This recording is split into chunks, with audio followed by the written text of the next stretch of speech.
ಎಲ್ಲರಿಗೂ ನಮಸ್ಕಾರ. ಇಂದು ಬೆಳಗ್ಗೆ ಬಂದಿದ್ದಕ್ಕಾಗಿ ಎಲ್ಲರಿಗೂ ಧನ್ಯವಾದಗಳು. ಶಿವರಾಮ್ ಕಾರಂತರು ಭಾರತ ಮತ್ತು ಪ್ರಪಂಚದಾದ್ಯಂತ ಪ್ರಸಿದ್ಧರಾಗಿದ್ದರು. ಅವರು ವಿದ್ವಾಂಸರಾಗಿದ್ದರು, ಆದರೆ ಅವರು ನವೋದಯ ಪುರುಷ ಕೂಡ. ಅವರು ಹೊಸ ವಿಚಾರಗಳನ್ನು ಸ್ವಾಗತಿಸಿದ್ದರು. ಆದ್ದರಿಂದ ನನ್ನಂತಹ ಹೊಸ ಕನ್ನಡ ವಿದ್ಯಾರ್ಥಿ ಈ ಕಾರ್ಯಕ್ರಮವನ್ನು ಮಾಡರೇಟ್ ಮಾಡುವುದು ಸೂಕ್ತವಾಗಿದೆ. ಮೊದಲು ನನ್ನ ಕಳಪೆ ಕನ್ನಡಕ್ಕಾಗಿ ಕ್ಷಮೆ ಕೇಳುತ್ತೇನೆ. ಮುಂದಿನ 1 ಗಂಟೆಯಲ್ಲಿ ನಾವು ಕನ್ನಡ ವಿದ್ವಾಂಸರು ಭಾಷಣಗಳನ್ನು ಕೇಳುತ್ತೇವೆ. ನಾನು ಅವರನ್ನು ಸ್ವಾಗತಿಸುತ್ತೇನೆ. ಶ್ರೀ ವಿಶ್ವೇಶ್ವರ ಭಟ್, ಶ್ರೀ ಎಸ್.ಆರ್. ವಿಜಯಶಂಕರ್, ಶ್ರೀ ಎಸ್.ಆರ್. ವಿಜಯಶಂಕರ್, ಶ್ರೀ ಎಸ್. ದಿವಾಕರ್, ಮತ್ತು ಕಾರಂತರ ಮಕ್ಕಳು ಉಲ್ಲಾಸ್ ಕಾರಂತ್, ಶಮಾ ರಾವ್ ಆ್ಯಂಡ್ ಮಾಳವಿಕಾಜಿ. ಅವರೆಲ್ಲರೂ ಈಗ ಮಾತನಾಡುತ್ತಾರೆ. ಈಗ ನಾನು ಪುಸ್ತಕದ ಬಗ್ಗೆ ಕೆಲವು ಮಾತುಗಳನ್ನು ಹೇಳುವುದಕ್ಕಾಗಿ ಭಾಷಣಕಾರರನ್ನು ವೇದಿಕೆಗೆ ಆಗಮಿಸುತ್ತೇನೆ. ಮೊದಲು ಉಲ್ಲಾಸ್ ಕಾರಂತರು ಬರ್ತಾರೆ, ಮತ್ತೆ ಭಟ್ರು, ದಿವಾಕರ್, ವಿಜಯಶಂಕರ್. ನಾನು ಮಧ್ಯದಲ್ಲಿ ಬರಲ್ಲ. ಇವೆಲ್ಲ ಮುಗಿದ ಮೇಲೆ ಒಂದು ಪ್ಯಾನೆಲ್ ಡಿಸ್ಕಷನ್ ಇದೆ. ಇವಾಗ ಮೊದಲು ಉಲ್ಲಾಸ್ ಕಾರಂತರನ್ನ ವೇದಿಕೆಗೆ ಆಗಮಿಸುತ್ತೇನೆ. Thank you.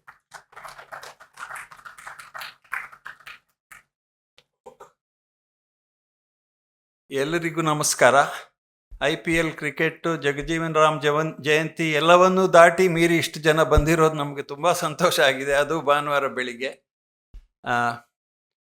ಇದರಲ್ಲಿ ನನ್ನ ಪಾತ್ರ ಕಡಿಮೆ. ಇವತ್ತು ರಿಲೀಸ್ ಆಗ್ತಿರೋದು ಕನ್ನಡ ಅವತರಣಿಕೆ, ನಾವು ಬರೆದದ್ದು ಇಂಗ್ಲೀಷ್ನಲ್ಲಿ ಮೂಲ. ಆದರೆ ಈ ಪುಸ್ತಕ ಬರೆಯುವುದು ಯಾಕೆ ನಮ್ಮ ಕೈಗೆತ್ತಿಕೊಂಡೆವು ಅಂತ ಒಂದು 4 ಮಾತು ಹೇಳ್ತೇನೆ ಒಂದು 10 ನಿಮಿಷದಲ್ಲಿ. ನಮ್ಮ ತಂದೆಯವರಂದರೆ ನಮಗೆ ತುಂಬ ಪ್ರೀತಿ, ಆದರೆ ಅಷ್ಟೇ ಭಯ. ಹಾಗಾಗಿ ಅವರು ಬದುಕಿರೋವರೆಗೆ ಈ ಪುಸ್ತಕಕ್ಕೆ ಕೈ ಹಾಕಲಿಕ್ಕೆ ಧೈರ್ಯವೇ ಬರಲಿಲ್ಲ. ಅವರು 1997ರಲ್ಲಿ ತೀರ್ಕೊಂಡ್ರು. ಅವರು ತೀರ್ಕೊಂಡ ಮೇಲೆ ನಮ್ಮ ಕೆಲಸಗಳಲ್ಲಿ ನಾವು ನಿರತರಾಗಿದ್ದೆವು. ನಾವು 3 ಸಾಕಷ್ಟು ಬ್ಯುಸಿ ಇರುವವರು. ಮತ್ತು ಅವರ ಬಗ್ಗೆ ಬರೆದಿದ್ದಾರೆ, 3 ಪುಸ್ತಕ ಬರೆದಿದ್ದಾರೆ. ಹುಚ್ಚು ಮನಸ್ಸಿನ 10 ಬುಕ್ಗಳು 1948ರಲ್ಲಿ, 1999ರಲ್ಲಿ ಸ್ಮೃತಿ ಪಟಲದಿಂದ, ಮತ್ತು ಅಳಿದುಳಿದ ನೆನಪುಗಳು ಅಂತ 1995ರಲ್ಲಿ ಬರೆದ್ರು, 96ರಲ್ಲಿ. ಇನ್ನು ಅವರೆಲ್ಲ ಹೇಳಿ ಆಗಿದ್ದೀನಿ, ನಾವೇನು ಹೇಳೋದು ಅಂತ ನಾವು ಬ್ಯುಸಿಯಾಗಿದ್ದೆವು. ಆದರೆ ಅವರು ತೀರಿಕೊಂಡ ಮೇಲೆ ಜನರು ಅವರನ್ನು ನೆನಪಿಡುವ ರೀತಿ ಮತ್ತು ಅವರ ಜೊತೆಗೆ ಓಡಾಡಿದ ಜನರ ಕೆಲವು ಅನುಭವಗಳು ಎಲ್ಲ ಕೇಳುವಾಗ ನಮಗೆ ಅನಿಸಿತು, ಇದು ಕಾರಂತರದೊಂದು ವ್ಯಕ್ತಿತ್ವ ಇತ್ತು. ವೈಯಕ್ತಿಕವಾಗಿ ಕಾರಂತರ ಬಗ್ಗೆ ಕನ್ನಡಿಗರಿಗೆ ತಿಳಿಸ್ಬೇಕು. ನಾವು ಅವರ ನೆರಳಿನಲ್ಲಿ ಬೆಳೆದವರು, ನೆರಳಿದ್ದೂ ಬೆಳೆದವರು ಅನ್ಬೋದು. ಈ ಪುಸ್ತಕ ಬರೆಯುವ ಅಂತ ಕೈ ಹಾಕಿದೆವು. ಇದು ಸುಮಾರು 2000 ಇಸ್ವಿಯಲ್ಲಿ. ಮೊದಲೇನು ಮಾಡಬೇಕು ಅಂದರೆ, ಕಾರಂತರು ತೀರ್ಕೊಳ್ಳುವಾಗ 95 ವರ್ಷ. ಅವರಿಗೆ ಆತ್ಮೀಯರಾಗಿದ್ದ ಅವರ ನೆಕ್ಸ್ಟ್ ಅವರ ಸಮಕಾಲೀನರು ಅಷ್ಟರೊಳಗೆ ಎಲ್ಲ ತೀರಿ ಹೋಗಿದ್ರು, ಅವರ ಅಣ್ಣಂದರು ಎಲ್ಲ. ಇನ್ನು ಅವರ ನೆಕ್ಸ್ಟ್ ಜನ್ರೇಷನ್, ಅವರಿಂದ ಸ್ಫೂರ್ತಿ ಪಡೆದ BGL ಸ್ವಾಮಿ, ಶಾರದಾ ಪ್ರಸಾದ್, ಆ ಜನ್ರೇಷನ್ ಅವರು ಎಲ್ಲ ಹೋಗ್ತಾ ಇದ್ರು. ನಮ್ಮ ಅಮ್ಮನ ಅವರು ತಮ್ಮ ತಂದೆಯವರ ಬಯೋಗ್ರಫಿ ಅಷ್ಟೇ ಇದರಲ್ಲಿ ನಮ್ಮ ಅಮ್ಮನ ಪಾತ್ರ ಇದೆ. ಅವರು ಹೇಗೆ ಕಾರಂತರನ್ನು ಬೆಳೆಸಿದ್ರು, ಅವರಿಲ್ಲದಿದ್ದರೆ ಇವರಿಗೆ ಇಷ್ಟು ಮಾಡಲಿಕ್ಕೆ ಆಗ್ತಿರ್ಲಿಲ್ಲ ಅಂತ ಖಚಿತವಾಗಿ ನಮಗೆ 3 ಜನಕ್ಕೆ ಗೊತ್ತಿತ್ತು. ಆದರೆ ಎಲ್ಲ ಅವ್ರ ಜೊತೆಗಿದ್ದವರೆಲ್ಲ ಒಬ್ಬೊಬ್ಬರೇ ಸಾಯ್ಲಿಕ್ಕೆ ಶುರುವಾಯಿತು. ಇನ್ನು ನಾವೇನು ಮಾಡೋದು ಈಗ? ಹಾಗಾದರೆ ಅಟ್ಲೀಸ್ಟ್ ಎಲ್ಲರೂ ಸಾಯೋ ಮೊದಲು ಇದೆ, ಎಲ್ಲರನ್ನು ಟೇಪ್ ಮಾಡುವ, ಮಾತಾಡಿಸಿ ಅವ್ರ ಹತ್ರ ಅಂತ. ಆಗ ಪತ್ರಕರ್ತ ಸುಗತಾ ಶ್ರೀನಿವಾಸರಾಜು, ಅವರ ಪತ್ನಿ ರೋಸಿ ಫರ್ನಾಂಡಿಸ್ ಅವರು ನಮಗೆ ತುಂಬ ಸಹಕಾರ ಕೊಟ್ಟರು. ಅವರು ಹೋಗಿ ಎಲ್ಲರ ಹತ್ರ ಮಾತಾಡಿದರು, ಎಲ್ಲರನ್ನು ಇಂಟರ್ವ್ಯೂ ಮಾಡಿ ಒಂದು ಟೇಪ್ ಎಲ್ಲ ಇತ್ತು. ಅವರೇ ಪುಸ್ತಕ ಬರೀತಾರಾ ಇಲ್ವಾ ಅಂತ ಯೋಚನೆಯಲ್ಲಿರುವಾಗ ಸುಗತಾ ಅವರಿಗೆ ಬಹಳ ದೊಡ್ಡ ಹುದ್ದೆಗಳೆಲ್ಲ ಸಿಕ್ಕಿತ್ತು ಪತ್ರಿಕೋದ್ಯಮದಲ್ಲಿ. ಅವರಿಗೆ ಅದನ್ನು ಮುಗಿಸ್ಲಿಕ್ಕಾಗಲಿಲ್ಲ. ಇದರಲ್ಲೆಲ್ಲ ಒಂದು 5 ವರ್ಷ ಆಯಿತು. ಆಮೇಲೆ ನಾವೇ ಕೂತು ಒಂದು ಇದನ್ನೆಲ್ಲ ಒಟ್ಟು ಹಾಕಿ ಇನ್ನಿಷ್ಟು ಜನರನ್ನು ಮಾತಾಡಿ ಬರೀವ ಅಂತ ಅನಿಸಿತು. ಅದು ಮಾಡಿದರೆ ಅದೆಲ್ಲ ತುಣುಕು ಅದನ್ನು ಅಸೆಂಬ್ಲಿ ಮಾಡಲಿಕ್ಕೆ ಆಗಲಿಲ್ಲ ನಮಗೆ. ಈ ವಾಚನ್ನು ಬಿಚ್ಚೋದು ಸುಲಭ, ಅದನ್ನು ಪುನಃ ಅಸೆಂಬ್ಲಿ ಮಾಡೋದು ಕಷ್ಟ. ಸ್ವಲ್ಪ ಹಾಗೆ ಆಯಿತು. ಇನ್ನೇನು ಮಾಡೋದು ಅಂತ ನಾವೇ ಬರೆಯುವ ಅಂತ ಕೂತೆವು. ಅದು 1919ರಲ್ಲಿ. ಅದೇ 2 ವರ್ಷ ಆಯ್ತು ನಮಗೆ. ಆದರೆ ಅವರ ಬಗ್ಗೆ ಮಾತಾಡುವಾಗ, ಅವರ ಬಗ್ಗೆ ನೆನಪು ಮಾಡುವಾಗ ನಾವು ಮೂವರು ಕೂತ್ಕೊಳ್ತಿದ್ದೆವು. ಒಂದೊಂದು ಘಟನೆಗಳು ನಾವು ಮಾತಾಡ್ಲಿಕ್ಕೆ ಶುರು ಆಗಿದಾಗ ಅದೆಲ್ಲ ಒಳಗಿದ್ದದ್ದೆಲ್ಲ ಕೆಲವು ನೆನಪುಗಳು ಬಂತು. ಹಾಗಾಗಿ ಪುಸ್ತಕ ಸ್ವಲ್ಪ ಕಷ್ಟಪಟ್ಟರು. ಇಂಗ್ಲೀಷ್ನಲ್ಲಿ ಅದು ಗ್ರೋಯಿಂಗ್ ಅಪ್ ಕಾರಂತ್ ಅಂತ 2021ರಲ್ಲಿ ವೆಸ್ಟ್ಲ್ಯಾಂಡ್ ಪಬ್ಲಿಕೇಶನ್ ಅವರು ಅದನ್ನು ವಿ.ಕೆ. ಕಾರ್ತಿಕ ಅಂತ ಅವರು ನನ್ನ ಫಸ್ಟ್ ಟೈಗರ್ ಬುಕ್ಕಿಗೆ ಎಡಿಟರ್ ಆಗಿದ್ದರು. ಅವರು ಪಬ್ಲಿಷ್ ಮಾಡಿದರು. ಅದನ್ನು ಚೆನ್ನಾಗಿ ಬಂತು, ಚೆನ್ನಾಗಿ ಸ್ಪಂದನೆ ಬಂತು. ಆದರೆ ಎಲ್ಲರದ್ದು ಒಂದೇ ಕಂಪ್ಲೇಂಟು, ನೀವು ಕಾರಂತರ ಬಗ್ಗೆ ಕನ್ನಡದಲ್ಲಿ ಬರೆಯದೆ ಇಂಗ್ಲೀಷ್ನಲ್ಲಿ ಯಾಕೆ ಬರೆದ್ರಿ ಅಂತ. ಅದಕ್ಕೊಂದು ಕಾರಣ ಇತ್ತು. ಯಾಕಂದರೆ ಕನ್ನಡಿಗರಿಗೆ ಕಾರಂತರ ಬಗ್ಗೆ ಸಾಕಷ್ಟು ಅವರೇ ಬರೆದಿದ್ದಾರೆ, ಇತರ ವಿದ್ವಾಂಸರು ಬರೆದಿದ್ದಾರೆ, ಪತ್ರಕರ್ತರು ಬರೆದಿದ್ದಾರೆ. ಹಾಗಾಗಿ ಮಾಹಿತಿಗಳು ಎಲ್ಲರ ಹತ್ರ ಇದೆ. ಇದು ಯಾರಿಗೋಸ್ಕರ ನಾವು ಬರೆಯೋದು ಅಂತ ಪ್ರಶ್ನೆ ಬಂತು. ಆಗ ಕನ್ನಡದಲ್ಲಿ ಈಗ ನಮ್ಮ ಜನ್ರೇಷನ್ ಅಲ್ಲ, ನಾವು 10ನೇ ಕ್ಲಾಸ್ವರೆಗೆ ಕನ್ನಡ ಮಾಧ್ಯಮದಲ್ಲೇ ಶಾಲೆಗೆ ಹೋಗಿಲ್ಲ. 10ನೇ ವರ್ಷದವರೆಗೆ, 10ನೇ ವರ್ಷಕ್ಕೆ ಶಾಲೆಗೆ ಹೋಗಿದ್ದು. ಆಮೇಲೆ ಕನ್ನಡ ಮಾಧ್ಯಮದಲ್ಲೇ ಓದಿದವರು, ಇಂಗ್ಲೀಷ್ ಮಾಧ್ಯಮದವರು ಅಲ್ಲ ನಾವು 3 ಸಹ. ಆದರೆ ನಮ್ಮ ಜನ್ರೇಷನ್ನ, ಈಗ ನನ್ನ ಜೊತೆಗಿದ್ದವರೇ ಇಂಗ್ಲೀಷ್ ಮಾಧ್ಯಮದಲ್ಲಿ ಓದಿದವರು, ಮಾಲಕನ ಜೊತೆಗೆ ಇಂಗ್ಲೀಷ್ ಮಾಧ್ಯಮದಲ್ಲಿ ಎಷ್ಟೋ ಜನ ಇನ್ನು ವಿದೇಶಗಳಲ್ಲಿರುವವರು, ಡಯಾಸ್ಪೊರಾ ಅಂತಾರಲ್ಲ, ಕಾರಂತರ ಬಗ್ಗೆ ವಿಪರೀತ ಅಭಿಮಾನ ಇದೆ. ಅದು ನಿಜವಾದ ಅಭಿಮಾನ. ದೊಡ್ಡ ಮನುಷ್ಯ ಅವರು ಏನೋ ಮಾಡಿದ್ದಾರೆ ಅಂತ.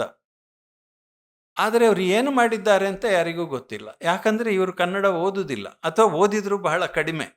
ಹಾಗಾಗಿ ಅವರನ್ನು ನಾವು ಹೇಗೆ ತಲುಪಬೇಕು, ಕಾರಂತರ ಹಿರಿತನವನ್ನು ಸಾರಲು ಅಂತ ಅನಿಸಿದಾಗ ನನಗೆ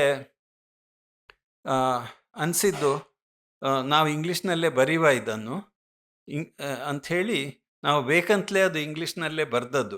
ಯಾಕಂದರೆ ನನಗೆ ಎಷ್ಟೋ ಜನ ಸಿಗ್ತಿದ್ರು ವಿದೇಶಗಳಲ್ಲಿ, ಕನ್ನಡಿಗರು.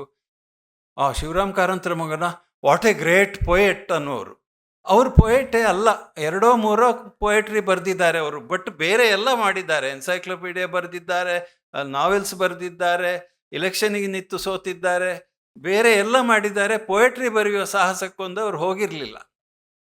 ಹಾಗಾಗಿ ಇವರಿಗೆ ಸ್ವಲ್ಪ ಆದರೂ ಕಾರಂತರು ಏನು ಮಾಡಿದ್ದಾರೆ, 1 ಶತಮಾನ ಬದುಕಿ 21ನೇ ವಯಸ್ಸಿನಲ್ಲಿ ಗಾಂಧೀಜಿಯವರ ಬಾಲ ಹಿಡ್ಕೊಂಡು ಹೋಗಿ ದೇಶೋದ್ಧಾರಕ್ಕೆ ಇಳಿದವರು, 30ನೇ ಇಸ್ವಿಯಿಂದ ಕರ್ನಾಟಕ ಏಕೀಕರಣಕ್ಕಾಗಿ ಅವರು, ಅವರ ಅಣ್ಣ ರಾಮಕೃಷ್ಣ ಕಾರಂತರು ದುಡಿದವರು. ಕರ್ನಾಟಕದ ಒಂದು ಒಗ್ಗೂಡಿದ ಕರ್ನಾಟಕದ ಒಂದು ಪ್ರೊಫೆಟ್ಸ್ ಅನ್ಬೋದು. ಅವರಲ್ಲಿ ಶಿವರಾಮ್ ಕಾರಂತರು ಒಬ್ಬರು. ಇದೆಲ್ಲ ಯಾರಿಗೂ ಗೊತ್ತಿಲ್ಲ. ಅವರ ಹಾಸ್ಯ ಪ್ರಜ್ಞೆ, ಅವರನ್ನು ಬೆಳೆಸಿದವರಲ್ಲಿ 3 ಜನ ಒಂದು ಅವರಿಗಿಂತ ತುಂಬ ಹಿರಿಯರು, ಕಾರ್ನಾಡ್ ಸದಾಶಿವರಾಯರು ಅದರಲ್ಲಿ ಅತಿ ಪ್ರಥಮರು, ಮೊಳಹಳ್ಳಿ ಶಿವರಾಯರು ಇನ್ನೊಬ್ಬರು.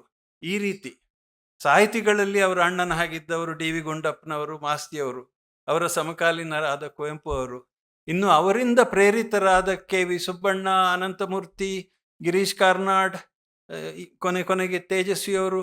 ಹಾಗೆ ಇದನ್ನೆಲ್ಲ. 3ನೇದಾಗಿ ಅವರ ಬಂಧುಗಳು ಅಥವಾ ಮಿತ್ರರು.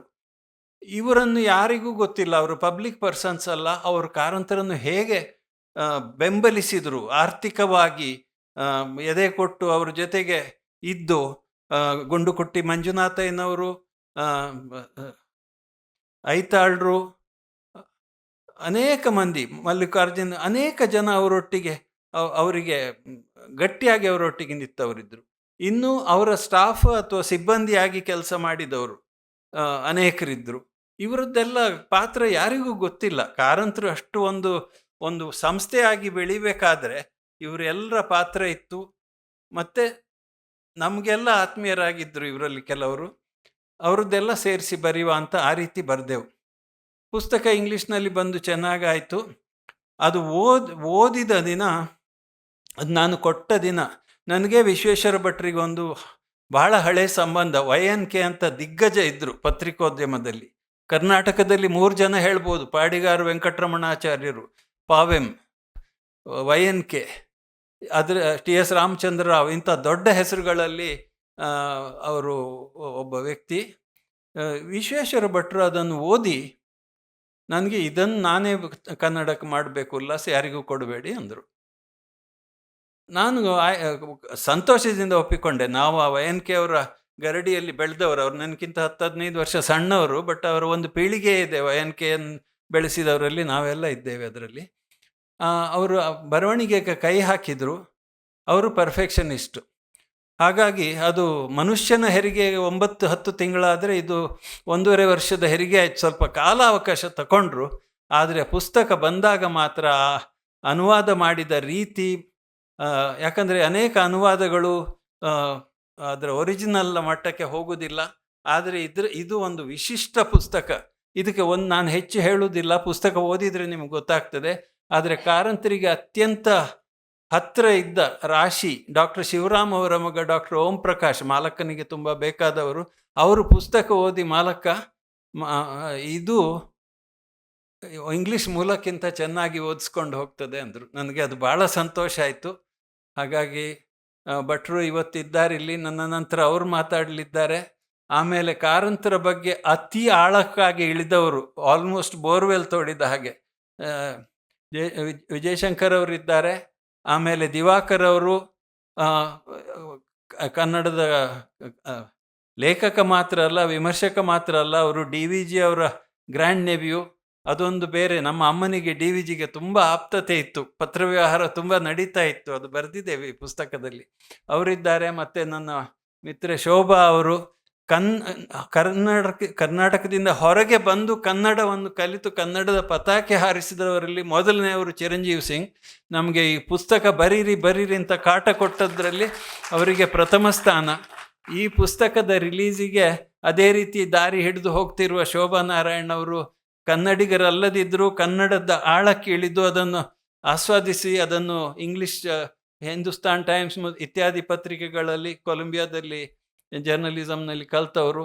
ಇವರನ್ನೆಲ್ಲ ಇವತ್ತು ಮೇಳೈಸಿ ಇದೊಂದು ಕಾರ್ಯಕ್ರಮ ನಡೀತಾ ಇದೆ. ನೀವೆಲ್ಲ ಬಂದಿದ್ದೀರಿ.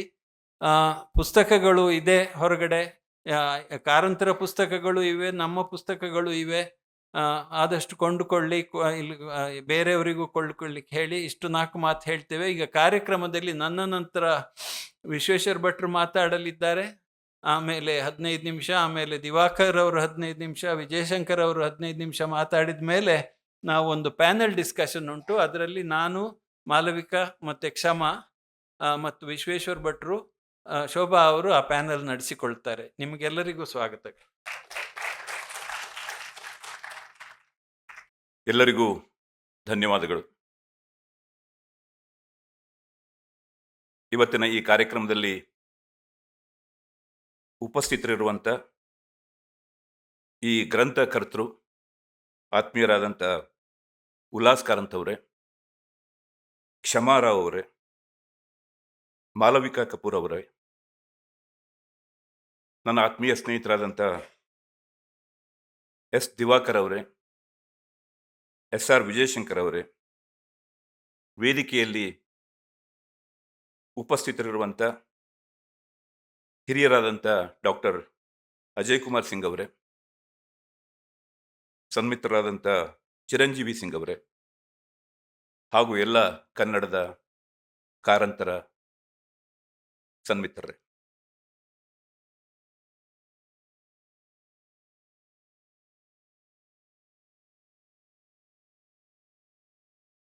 ಕಾರಂತರು, ಶಿವರಾಮ್ ಕಾರಂತರು ನಿಧನರಾಗಿ 29 ವರ್ಷಗಳ ನಂತರ ಈ ಪುಸ್ತಕ ಹೊರಬರ್ತಾ ಇದೆ. ಬಹುಶಃ ಅವರು ಬದುಕಿದ್ದಾಗ ಈ ಪುಸ್ತಕವನ್ನೇನಾದರೂ ಅವರ 3 ಮಕ್ಕಳು ಬರೆದಿದ್ದರೆ ಬಹುಶಃ ಅದರಲ್ಲಿ ಒಂದಷ್ಟು ಪೂರ್ವಾಗ್ರಹ ಇರುತ್ತಿತ್ತೇನೋ. ಅಥವಾ ಅವರು ತೀರ್ಕೊಂಡ ನಂತರ 1-2 ವರ್ಷಗಳ ನಂತರ ಬಂದಿದ್ದರೆ ಬಹುಶಃ ಅದರಲ್ಲಿ ಹೆಚ್ಚು ಸಹಾನುಭೂತಿ, ಅನುಕಂಪ ಅಥವಾ ಒಂದು ಶೋಕ ತಪ್ತವಾದಂಥ ಭಾವನೆ ಇರುತ್ತಿತ್ತೇನು. ಆದರೆ 29 ವರ್ಷಗಳ ನಂತರ ಬಂದಿರೋದ್ರಿಂದ ಪ್ರಾಯಶಃ ತಂದೆಯವರನ್ನ ತಂದೆಯವರಾಗಿ, ಒಬ್ಬ ಮೇರು ವ್ಯಕ್ತಿಯಾಗಿ, ಹಾಗೂ ಇನ್ನೊಂದು ಮೂರನೇ ಆಯಾಮದಲ್ಲಿ ನೋಡಲಿಕ್ಕೆ ಸಾಧ್ಯ ಆಗುವ ರೀತಿಯಲ್ಲಿ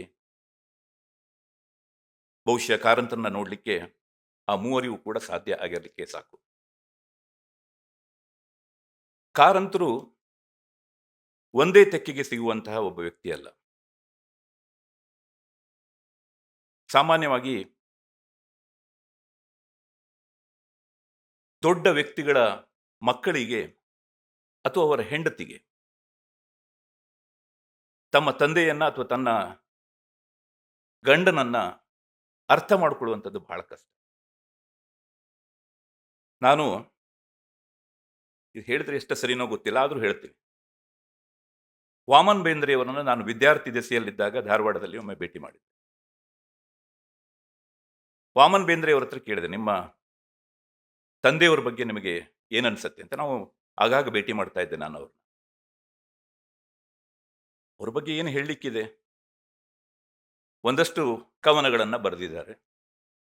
ಆ ಕವನಗಳನ್ನೆಲ್ಲವನ್ನು ಸೇರಿಸಿ ಪುಸ್ತಕವನ್ನು ಮಾಡಿದ್ದಾರೆ. ಅದಕ್ಕೊಂದು ಜ್ಞಾನಪೀಠ ಪ್ರಶಸ್ತಿ ಬಂದಿದೆ. ಅವರ ಮಗನಾಗಿದ್ದಕ್ಕಾಗಿ ನಾನು ಒಂದಷ್ಟು ವಿಮರ್ಶೆಯನ್ನ ಮಾಡಿದ್ದೆ. ಅಪ್ಪನ ಬಗ್ಗೆ ಏನೂ ತಿಳ್ಕೊಳ್ಳದೆ ಹೋದರೆ ತಪ್ಪಾಗಿ ಭಾವಿಸ್ತಾರೆ ಅನ್ನುವಂಥ ಕಾರಣದಿಂದ ಒಂದಷ್ಟು ಅವರ ಬಗ್ಗೆ ಬರೆದಿದ್ದೇನೆ. ನನಗೆ ಬಹಳ ನಿರಾಸೆ ಆಯಿತು ಅಂತ, ಹಾಗೆ ಸಂತೋಷನೂ ಆಯಿತು. ಸಂತೋಷ ಯಾಕಾಯಿತು ಅಂತಂದ್ರೆ ಅವರು ವಾಸ್ತವವಾದಂಥ ಒಂದು ಅಭಿಪ್ರಾಯವನ್ನು ಹೇಳಿದ್ದಾರೆ ಅನ್ನುವಂಥ ಕಾರಣದಿಂದ. ಬೇಸರ ಯಾಕಾಯಿತು ಅಂತಂದ್ರೆ ಮಗನಿಗೆ ತಂದೆ ಅರ್ಥನೇ ಆಗಲಿಲ್ವಲ್ಲ, ಇಡೀ ಜಗತ್ತೇ ಕೊಂಡಾಡ್ತಾ ಇದೆ, ಆದರೆ ಅವರ ಮಗನಿಗೆ ತಂದೆಯ ಪರಿಚಯ ಆಗಲಿಲ್ವಲ್ಲ ಅಂತೇಳ. ಇದು ವಾಮನ ಬೇಂದ್ರೆಯವರ ತಪ್ಪಲ್ಲ, ಬೇಂದ್ರೆಯವರ ಒಂದು ವಿರಾಟ ಸ್ವರೂಪ ಅದು. ನಾವು ಸಮುದ್ರಕ್ಕೆ ಹೋದರೆ ಯಾರ್ಯಾರು ಅವರವರ ಸಾಮರ್ಥ್ಯಕ್ಕೆ ಅನುಸಾರವಾಗಿ ಅಲ್ಲಿಂದ ನಾವು ನೀರನ್ನು ಮೊಕ್ಕೊಂಡು ಬರ್ತೀವಿ. ವಾಮನ ಬೇಂದ್ರೆಯವರಿಗೆ ಬಹುಶಃ ಅಷ್ಟೇ ತಂದೆಯವರಿಂದ ಮೊಗೆದು ತರಲಿಕ್ಕೆ ಸಾಧ್ಯ ಆಯಿತು ಅಂತ ಅನ್ಸುತ್ತೆ. ನಾನು ವಾಜಪೇಯಿ ಅವರ ಬಯೋಗ್ರಫಿಯನ್ನು ಬರೆಯುವಂಥ ಸಂದರ್ಭದಲ್ಲಿ ಕುಶುಭಾವ್ ಠಾಕ್ರೆ ಅವರನ್ನು ಭೇಟಿ ಮಾಡಿದ್ದೆ. ಕುಶುಭಾವ್ ಠಾಕ್ರೆ ಅವರು ಬಿಜೆಪಿಯ ಅಧ್ಯಕ್ಷರಾದಂಥವರು. ವಾಜಪೇಯಿ ಅವರ ಜೊತೆಗೆ ಸುಮಾರು 60 ವರ್ಷಗಳ ಕಾಲ ನಿರಂತರವಾದಂಥ ಒಂದು ಸಂಪರ್ಕವನ್ನು ಇಟ್ಕೊಂಡಂಥವರು. ನಾನು ಅವರ ಹತ್ರ ಕೇಳಿದೆ, ವಾಜಪೇಯಿ ಅವರ ಬಗ್ಗೆ ನನಗೆ ನಿಮ್ಗೆ 1 ಗಂಟೆ ನಿಮ್ಮ ಜೊತೆಗೆ ಮಾತಾಡಲಿಕ್ಕೆ ನಮ್ಗೆ ಸಮಯ ಬೇಕು ಅಂತ ಹೇಳಿದೆ. ಆಯಿತು ಬನ್ನಿ ಅಂತ ಹೇಳಿದರು. ಅವರ ದಿಲ್ಲಿಯ ಮನೆಯಲ್ಲಿ ಅವರನ್ನು ಭೇಟಿ ಮಾಡಿದೆ. 60 ವರ್ಷ ಒಬ್ಬ ಜೊತೆಗೆ ಕಳೆದಂಥವರು. ನಾನು ಸಾಕಷ್ಟು ವಿಷಯಗಳನ್ನು ಅವ್ರ ಬಗ್ಗೆ ಹೇಳಬಹುದು ಅಂತೇಳಿ ನಾನು ಭಾವಿಸಿದ್ದೆ. ಅವರು ಮಧ್ಯಪ್ರದೇಶದಲ್ಲಿ ಓದ್ತಾ ಇರುವಂಥ ಸಂದರ್ಭದಲ್ಲಿ ವಾಜಪೇಯಿ ಅವರು ತುಂಬ ಕಿಲಾಡಿಯಾಗಿದ್ದರು. ಸ್ಕೂಲಲ್ಲಿ ಯಾವುದೋ ಒಂದು ಕಲ್ಲಿನ ಹಿಂದೆ ಹೋಗಿ ಅಡ್ಕೊಳ್ತಾ ಇದ್ರು, ನಾವೆಲ್ಲ ಹೋಗಿ ಅವ್ರನ್ನ ಹುಡುಕ್ತಾ ಇದ್ವಿ ಅಂತೇಳಿ ಹೇಳಿದರು. ಕೊನೆಗೆ ಇನ್ನೊಂದು ಯಾವುದಾದ್ರೂ ಘಟನೆಯನ್ನು ಹೇಳ್ತೀರಾ ಅಂತ ಕೇಳಿದೆ. ಇಲ್ಲ, ನನಗೆ ಇದು ಒಂದೇ ಘಟನೆ ನೆನಪಿಗೆ ಬರುವಂಥದ್ದು. ನಾನೊಂದು 5 ನಿಮಿಷ ಆಯಿತು, 10 ನಿಮಿಷ ಆಯಿತು, ಇನ್ನೇನಾದರೂ ಬೇರೆ ಏನಾದರೂ ನೆನಪು ಮಾಡ್ಕೊಳ್ಳಿ ಅಂತ ಹೇಳಿದೆ. ಇಲ್ಲ, ನನಗೇನು ಬೇರೆ ಯಾವುದೇ ಘಟನೆ ನೆನಪು ಬರ್ತಾ ಇಲ್ಲ ಅಂತ. ಮುಂದಿನ ಒಂದು 20-25 ನಿಮಿಷ ನಮ್ಮ ಇಬ್ಬರ ಮಧ್ಯದಲ್ಲಿ ಮೌನವೇ ಆವರಿಸಿತ್ತು. ನಾನು ಅವರ ಜೊತೆಗೆ ಸಂವಾದ ಮಾಡಿದ್ದನ್ನ ಪುಸ್ತಕ ರೂಪದಲ್ಲಿ ಬರೀಬೇಕು ಅಂತ ಹೇಳಿದ್ರೆ ಒಂದು 20 ಪುಟ ಖಾಲಿ ಬಿಡಬೇಕಾಗಿತ್ತು. ಏನು ಹೇಳಲೇ ಇಲ್ಲ ಅಂತವರು. ಅಂದ್ರೆ 60 ವರ್ಷ ಒಬ್ಬ ಜೊತೆಗೆ ಒಬ್ಬ ವ್ಯಕ್ತಿಯನ್ನ ನೋಡಿದ್ರೂ ಕೂಡ ಅವರು ಯಾರು ಅನ್ನುವಂಥದ್ದು ಅವರಿಗೆ ಅರ್ಥವೇ ಆಗಿರಲಿಲ್ಲ. ಇದು ನಮ್ಮೆಲ್ಲರ ಒಂದು ಬಹಳ ದೊಡ್ಡ ಸಮಸ್ಯೆ. ಇದು ನೀವು ದೊಡ್ಡ ದೊಡ್ಡ ವ್ಯಕ್ತಿಗಳ ಮಕ್ಕಳನ್ನ ಕೇಳಿ, ಅವರ ತಂದೆಯವರು ಏನು ಅನ್ನುವಂಥದ್ದು ಅವರಿಗೆ ಗೊತ್ತೇ ಇರೋದಿಲ್ಲ, ಅವ್ರ ಮಹತ್ವೇ ಗೊತ್ತಿರಲ್ಲ. ಆ ವ್ಯಕ್ತಿಗೆ ಇಡೀ ಜಗತ್ತು ಅವ್ರನ್ನ ಎಲ್ಲವೂ ಕೂಡ ಸಂಭ್ರಮ ಪಡಿಸ್ತಾ ಇರ್ತಾರೆ, ಅವ್ರನ್ನ ಹೆಗಲ ಮೇಲೆ ಕೂಡ್ರಿಸ್ಕೊಂಡು ಮೆರೆಸ್ತಾ ಇರ್ತಾರೆ. ಆದರೆ ಮನೆಯಲ್ಲಿ ಅವರು ಬಹಳ ನಿಕೃಷ್ಟರಾಗಿರ್ತಾರೆ. ಯಾಕೆ ಅಂತಂದ್ರೆ ಆ ವ್ಯಕ್ತಿತ್ವ ಇವರಿಗೆ ಗೊತ್ತಾಗಿರಲ್ಲ. ಆದರೆ ಕಾರಂತರನ್ನ ಒಂದು ಪುಸ್ತಕದಲ್ಲಿ ಹಿಡಿದು ಇಡುವಂಥದ್ದು ಬಹಳ ಕಷ್ಟವಾದಂಥ ಒಂದು ಕೆಲಸ. ನಾನು ಹೀಗಾಗಿ ಉಲ್ಲಾಸ್ ಈ ಪುಸ್ತಕವನ್ನ ಬರೆದು ಕೊಟ್ಟಾಗ, ಅಂದರೆ ಇಂಗ್ಲಿಷ್ ಪುಸ್ತಕವನ್ನ ಗ್ರೋಯಿಂಗ್ ಅಪ್ ಕಾರಂತನ ಕೊಟ್ಟಾಗ ನನಗೆ ಬಹಳ ಕುತೂಹಲ ಇತ್ತು, ಹೇಗೆ ಬರೆದಿರಬಹುದು. ಸಾಮಾನ್ಯವಾಗಿ ಸಾರ್ವಜನಿಕ ವ್ಯಕ್ತಿಗೆ, ಅದರಲ್ಲೂ ಕಾರಂತರಂತ ಒಬ್ಬ ವ್ಯಕ್ತಿಗೆ 2 ಅಲ್ಲ 3 ಅಲ್ಲ 4 ಅಲ್ಲ 10 ಆಯಾಮಗಳಿರುತ್ತೆ. ಅಂದ್ರೆ ಇಡೀ ಜಗತ್ತು ನೋಡುವಂಥದ್ದು, ಅವ್ರು ಹೇಗಿರ್ತಾರೋ ಆ ರೀತಿಯಾದಂಥ ಒಂದು ಆಯಾಮ, ನಾವು ಕಲ್ಪಿಸಿಕೊಂಡಿರುವಂಥ ಒಂದು ಆಯಾಮ, ಬೇರೆಯವರು ಹೇಳದಂಥ ಅಭಿಪ್ರಾಯಗಳನ್ನ ಸೇರಿಸಿ ನಮ್ಮ ಅಭಿಪ್ರಾಯವನ್ನ ರೂಪಿಸಿಕೊಳ್ಳುವಂಥ ಇನ್ನೊಂದು ಆಯಾಮ. ಹೀಗಾಗಿ 10 ಆಯಾಮಗಳಿರುತ್ತೆ. ಆ ಎಲ್ಲ ಆಯಾಮಗಳಲ್ಲಿ ಈ ವ್ಯಕ್ತಿಯನ್ನು ಹಿಡಿದಿಡುವಂಥದ್ದು ತುಂಬಾ ಕಷ್ಟ. ಹೀಗಾಗಿ ನನಗೆ ತುಂಬಾ ಕುತೂಹಲ ಇತ್ತು, ಈ ಪುಸ್ತಕ ಹೇಗಿದ್ದಿರಬಹುದು. ಆದರೆ ನಾನು ಬಹುಶಃ 2 ದಿವಸದಲ್ಲಿ ಆ ಪುಸ್ತಕವನ್ನು ಓದಿದೆ. ಇವರು ಎಲ್ಲೂ ಕೂಡ ತಂದೆ ಅಂತ ಹೇಳಿ ಆ ಗ್ಲೋರಿಫಿಕೇಶನ್ ಇರಲಿಲ್ಲ, ವೈಭವೀಕರಣ ಇರಲಿಲ್ಲ. ಹಾಗಂತೇಳಿ ತಂದೆಯನ್ನ ಕ್ರಿಟಿಸೈಸ್ ಮಾಡುವಂತಹ ಒಂದು ಭಾವನೆಯೂ ಕೂಡ ಇರಲಿಲ್ಲ ಅಲ್ಲಿ. ಕಾರಂತರನ್ನ ಕಾರಂತರ ಹಾಗೇನೆ ನೋಡುವಂಥದ್ದು, ಅವರ ಮಕ್ಕಳಾಗಿ ನೋಡುವಂಥದ್ದು, ಅಥವಾ ಮೂರನೆಯವರಾಗಿ ನೋಡುವಂಥದ್ದು, ಆ ಎಲ್ಲ ಸಂಗತಿಗಳನ್ನು ಕೂಡ, ಆ ಆಸ್ಪೆಕ್ಟ್ಗಳನ್ನ ಈ ಪುಸ್ತಕಗಳಲ್ಲಿ ಬಹಳ ಚೆನ್ನಾಗಿ ಗುರುತಿಸಬಹುದು.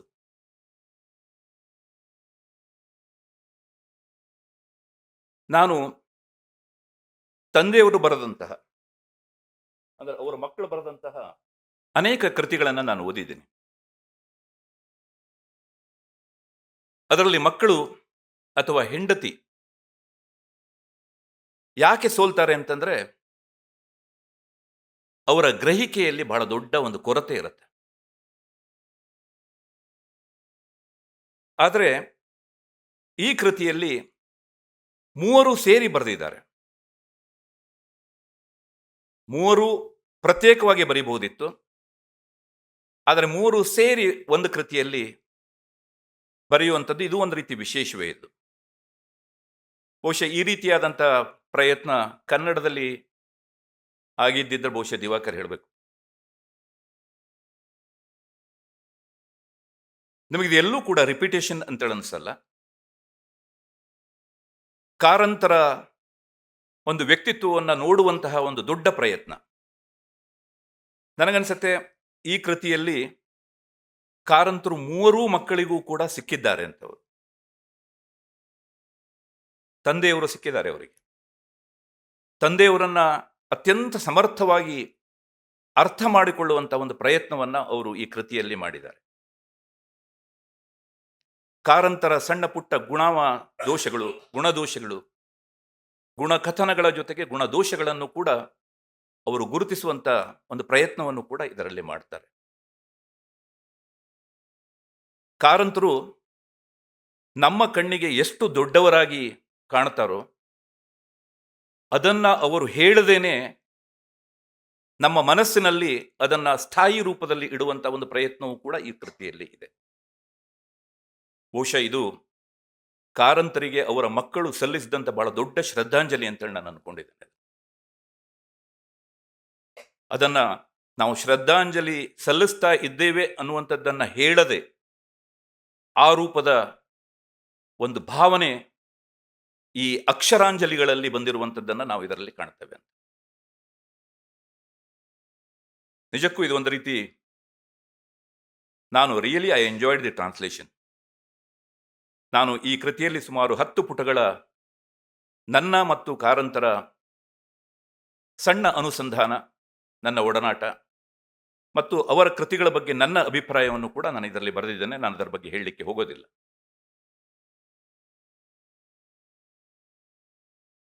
ನನಗೆ ಎಲ್ಲೂ ಕೂಡ ಅನುವಾದ ಮಾಡುವಂಥ ಸಂದರ್ಭದಲ್ಲಿ ಕಷ್ಟ ಅಂತ ಹೇಳಿ ಆಗಲೇ ಇಲ್ಲ ಅಂತ. ಒಂದು ರೀತಿ ನನಗೆ ಬಹುಶಃ ಕಾರಂತರ ಬಗ್ಗೆ ಇವರ ಮೂವರನ್ನು ಕೂಡಿಸ್ಕೊಂಡು ಮಾತನಾಡಿ ನಾನೇನೋ ಬರೀತಾ ಇದ್ದೀನಿ ಅನ್ನುವಂಥ ಒಂದು ಭಾವನೆ ಬಂತು ಅಂತ. ಯಾಕೆಂತಂದ್ರೆ ಮೂಲ ಕೃತಿಯೇ ಅಷ್ಟು ಸೊಗಸಾಗಿದೆ. ಈ ಮೂಲ ಕೃತಿಯಲ್ಲಿ ಮೂವರು ಕೂಡ ಮೃಷ್ಟಾನ್ನ ಭೋಜನವನ್ನ ನಮಗೆ ಬಡಿಸಿದ್ದಾರೆ. ನಾನು ಅದರಲ್ಲಿ ಕೆಲವು ತುತ್ತುಗಳನ್ನ ಬೇರೆಯವರಿಗೆ ಬಡಿಸುವಂತ ಸಣ್ಣ ಕೆಲಸವನ್ನ ನಾನು ಮಾಡಿದ್ದೇನೆ.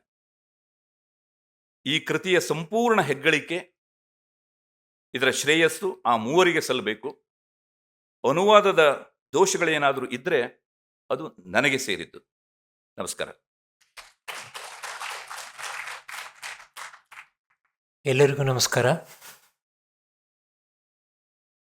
ನಾನು ಕಾರಂತರನ್ನ